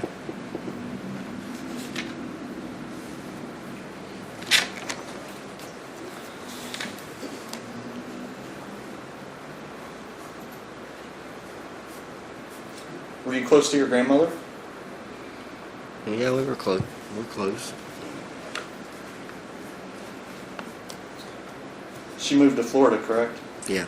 How often do you get to see her now? She comes up here as much as she can. We usually go down there twice a year, once or twice a year. She comes up here 2 or 3 times a year, so. So you see her 4 to 6 times a year? Yeah. Before that, you saw her quite frequently, correct? When she still lived up here, yeah. It's tough not being around your grandmother, correct? Yeah.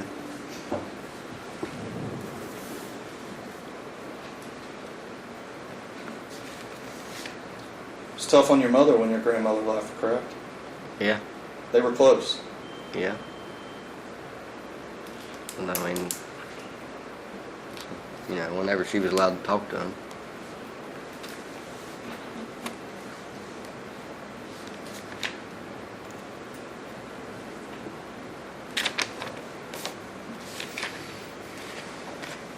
Do you recall telling Miss Freihofer that one of the other things that jogged your memory of when these incidents occurred was your mother was working at Brown County Hospital, and that's where she was leaving to go to work that day in May 2008? I do.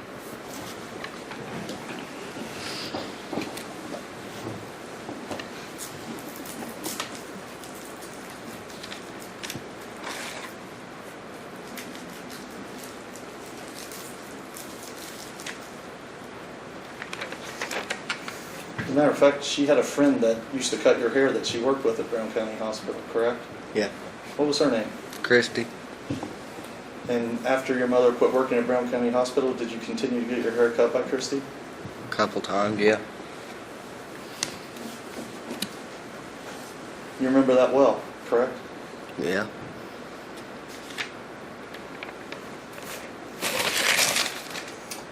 When Bruce saw you in May of 2008, Bruce England with Children's Services, he didn't see any marks on you, did he?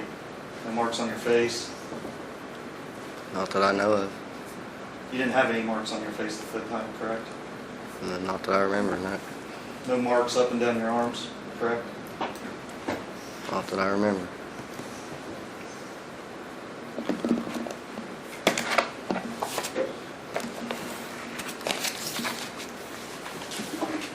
No additional questions, thank you. Redirect. Ryan, have you ever told your mother what happened to you? In details, no. Why not? Because I can't sit down and talk to her about just answered Mr. Hazel's questions, that you guys have gotten closer. We have. Is that but- true? Yeah. Why don't you want to tell her? Because there's just some things you just don't want to sit down and tell your mom. And that's one of them. Now, Ryan, your mom and the defendant were divorced in 2014, is that right? I believe so. I think that's when I don't know if it was finalized or not yet, but He wasn't in the house anymore? no, he was not. He hadn't returned in some time, is that right? Other than to tear something up or slash your tires, no.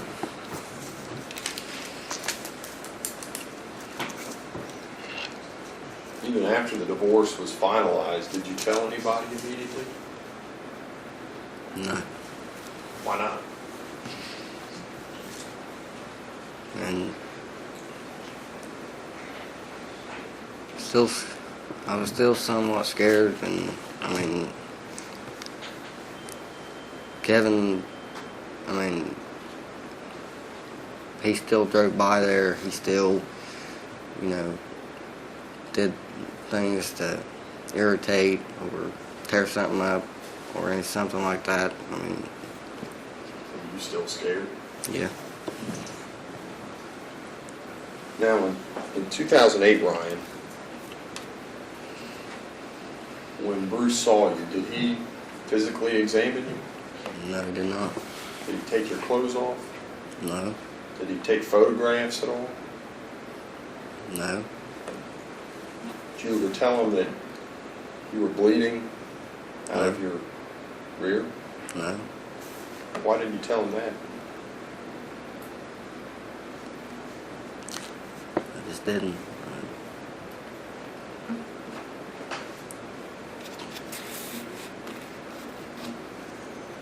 Your Honor, for the purposes of the record, that is State's Exhibit 3, the concrete block.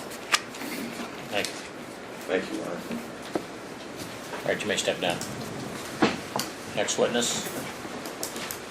Judge, can we May please? we approach? May.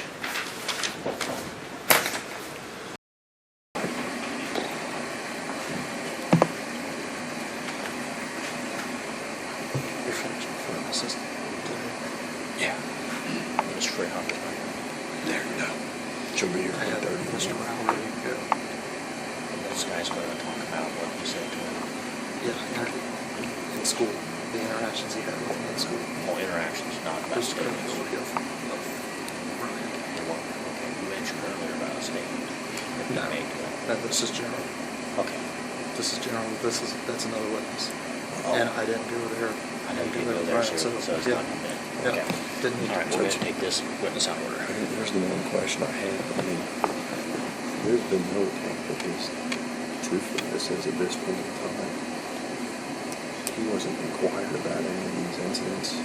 He's been given no opportunity to explain it. It's not going to be, extrinsic evidence of conduct is under the same rules as truthfulness or statements. I assume what you're going to, what is the nature of this witness's testimony? Time to give his position as principal, but it just relying on the most occasion each time. There's no specific instance that you've seen this case that is not involved. And we can bring that in. Yeah, bring in that context. That's not. You just testify. I mean, things that, about the year or so forth, that were not consistent with sexual offenses. I guess that, I don't know that specifically. I don't know if you think that would be you want to testify that you disciplined you. I don't think that's admissible. Now, anything else? No. What I asked about it, and I'm not sure even if any acts of discipline, because they're related to some instances involving police. I agree with you. I need you to tell my attorney.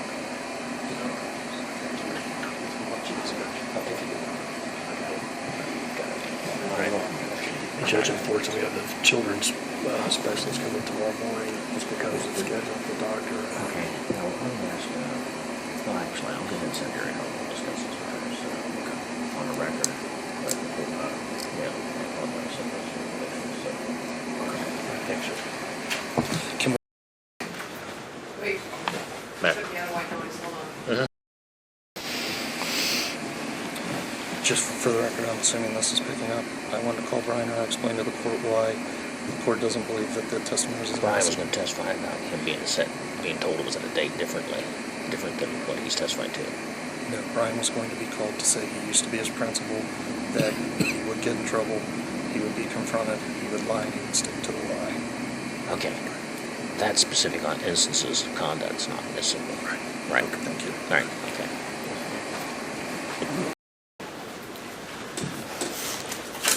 All right, ladies and gentlemen, the case moved forward a little bit more quickly than parties anticipated, and so we're going to go ahead and adjourn for today.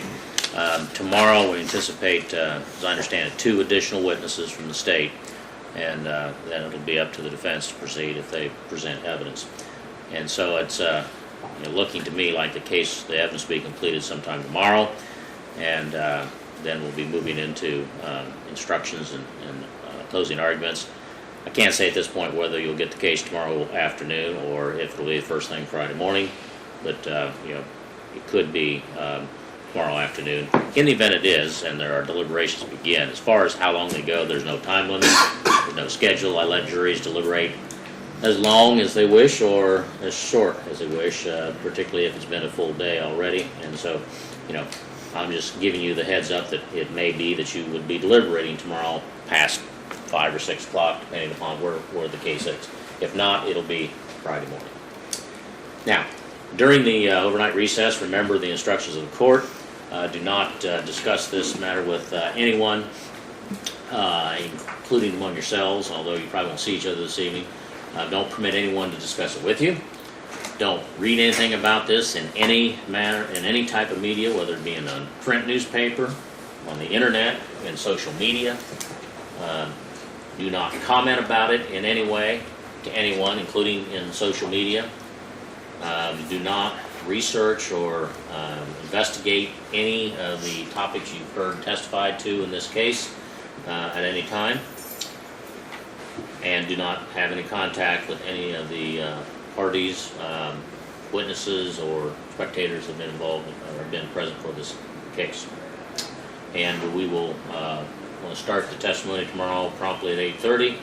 So I'd like you to be here at 8:15, plus or minus a minute or two, so we can start at 8:30. So we're going to excuse you, and then if the attorneys, we'll take a 5-minute break, and then after the jurors have left, there's some matters I'll want to cover on the record. Okay.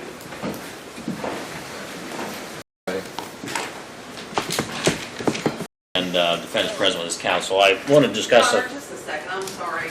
This thing doesn't activate as quickly as I got trigger happy, so you're back on now. Connor, is it okay if I stand during this? It's Yeah. a long time today. Yep, that's fine. We're back on record in State v. Gaffin. The jury has left the courtroom, and defense president's counsel and state's representatives. I just want to talk about a few matters here. Now, my understanding, you're going to call Ms. Freehofer to testify. That's correct, yes. Okay, and at this point, are you going to be objecting to that? Not for reasons of hearsay. I think it's cumulative and repetitive. It's going to be the same thing we just heard. But under the hearsay rule, and I can't argue against myself, I think I was involved in the appellate.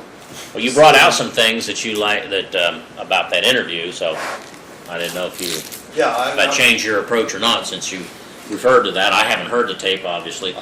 I'm not going to object to it, Okay. nor do I think I can, at least under the hearsay.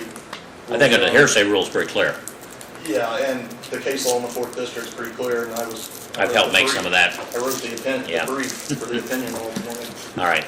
Well, let me ask you this, counsel. One of the things that I'll address as the state and of the defense is that I've always taken a position for years that from practical standpoint, that recordings, and particularly long recordings, end up boring the jury to death, and you usually end up with, for every piece of information that's really important, you end up with 20 that aren't, and sometimes it's hard to pick them up. So I started as an attorney, and it's been continued in the courtroom by the prosecution now, while I'm a judge, is rather than introducing the recording, having the witness testify.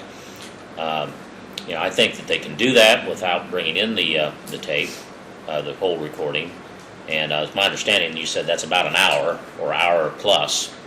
And so, typically in our county, they don't introduce the whole tape unless there's if there's an issue about the accuracy of what the child said or what Ms. Freehofer testified to, then you bring it in and play it for them then to refresh your memory. So I'll just throw that out there as a possibility, and as to which way it goes. And also, in the event there are things that are on there that are not admissible, and I don't know if they're, again, I haven't seen it. Usually, oftentimes I rule on this pre-trial, so that you have to, if there's something in those to be redacted, like sometimes there'll be mention of. Judge, not to make the state's argument, but I went back and read the Knopf opinion, which is the one that we were talking about, and that's from 2010-11, the actual testimony. And at that time, Ms. Freehofer testified that she had done over 400 forensic interviews. So Right. I'm guessing that number is probably 600 or 800. Well, I know she's testified in front of me 3 or 4 times at least since. Where I'm going with it, both of us have reviewed the tape. It's a clean tape, so I can't Okay. imagine there's anything All right. inadmissible. So if you want it in, then that's fine. I just sometimes think that it ends up not being as effective simply because the jury has no idea what's important and what's not, and sometimes they may miss what's important. So, all right. Then there won't be an objection then on that basis, so we can, need to have that queued up and ready to go first thing tomorrow morning. Then as far as the exhibits are concerned, I would like the parties to look at that and discuss that here after the break, since it's only about 10 to 4, or after I recess, and that is to go over the exhibits that there's no disagreement on, and let's get some stipulations on that so I can, just spend time when the case is done, because it looks to me like the evidence will be done tomorrow. And my hope would be to move. What I normally do is this: as soon as the exhibits are admitted and everybody rests, then I would go right into giving the instructions on the law. Then we'd have closing arguments, and then I'd give the final instructions. Now, again, I don't know where we're going to be in that. I'm not going to send this case to the jury at 6 or 7 o'clock. I might send it to them at 4. I don't know. We'll just have to wait and see how that works. But I would like you to work on getting all of those matters resolved. It seems like some of them there's no objection to. And is there any one? So if you guys can go through that, and maybe tomorrow morning when we get together at 8:15, you can tell me what's going to be an issue and what's not. Also, in regards to the jury instructions, I did have some discussions in chamber with Mr. Haslam and Mr. Miller. I think I can't remember. I think it was this morning, and there were several some stylistic things, and also some places where I cut and pasted the wrong names and the wrong county, and I'll fix those this evening. I also believe that I'd overlooked including into the instructions a provision that under the rape statute the victim need not prove physical resistance, and I think the OJI instruction actually says the state need not prove it, which I think is the better way, because a victim doesn't prove anything, the state does. So I'm going to add that, and then I'd like to discuss again, tomorrow, if there are any objections or any additional requested instructions. Now, and again, I know we're not done with all the evidence yet, but at this point, are there any special instructions the state would anticipate beyond the standard OJI instructions? I do everything right out of OJI. Yeah, there was one that I might have overlooked it, but just the one dealing with if one witness is believed, that's sufficient. And I didn't. I believe that's in the witnesses, but if it's not, I might have overlooked it. Okay. I was just looking. It's generally in there, but again, this one was cut and pasted, and it may not have been transferred. Yeah, if the testimony of one witness alone is sufficient to believe by you to establish a fact, I think is the gist of it. Yeah, that's it.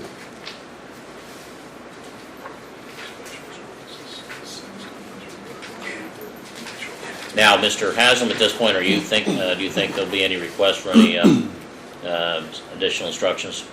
I do not, Your Honor.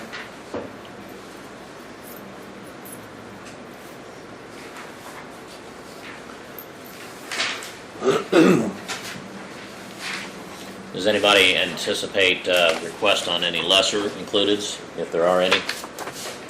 I haven't looked at that. No, Your Honor. Haslam? No, Your Honor. All right.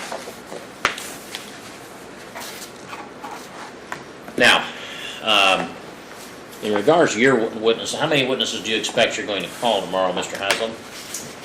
Because as soon as they rest, and we deal with admission of exhibits and the motion practice, then I would expect for you to go, not expect, I'll require you to go forward immediately. Your Honor, I think we'll put on our entire case in under 2 hours, and that includes if the defendant testifies. Okay. And right now, we anticipate he will.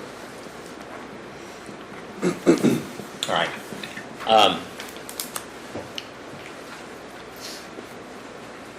And that includes... Well, obviously, if the defendant does not testify, character evidence cannot be introduced. Correct. So, it would only be, and then, of course, if he does testify and they're introduced, if there are any impeachment matters, they can be inquired upon. That's a general rule. Again, I'll have to rule on it as it comes.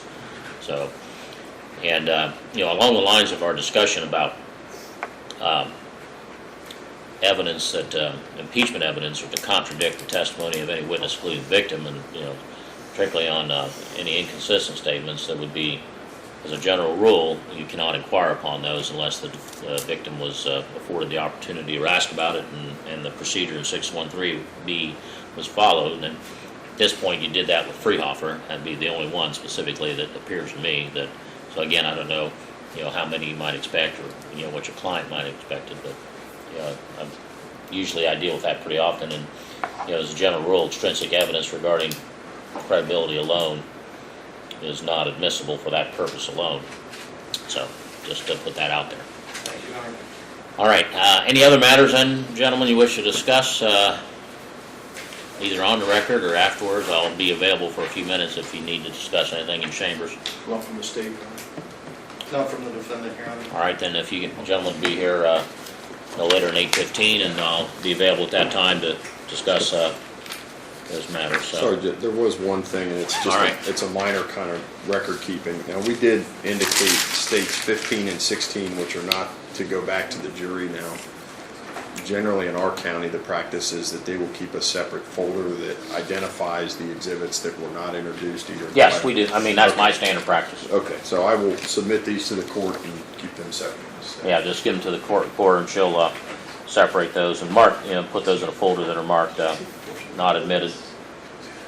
I'll say this, gentlemen, and on the record, there had actually been an order, and I had all those records turned over to me, and I looked at them, and I didn't inspect them. I think it was one of Mr. Cantrell's pretrial motions, and there really wasn't anything specific that I saw that was of any particular note at that time. I don't recall now whether they were supposed to be released or not. I don't remember.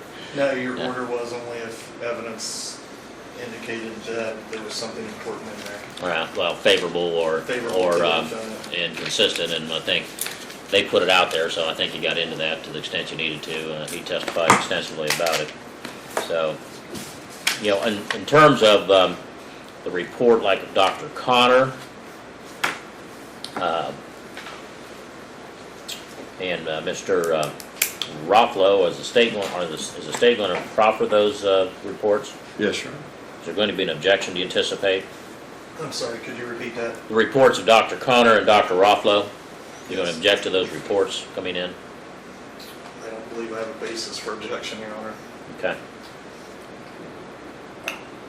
All right, then some of these rest of these I don't think we've seen yet, so we'll have to deal with those tomorrow then. All right, thank you, counsel. Thanks, Judge. Thanks. This is what I should.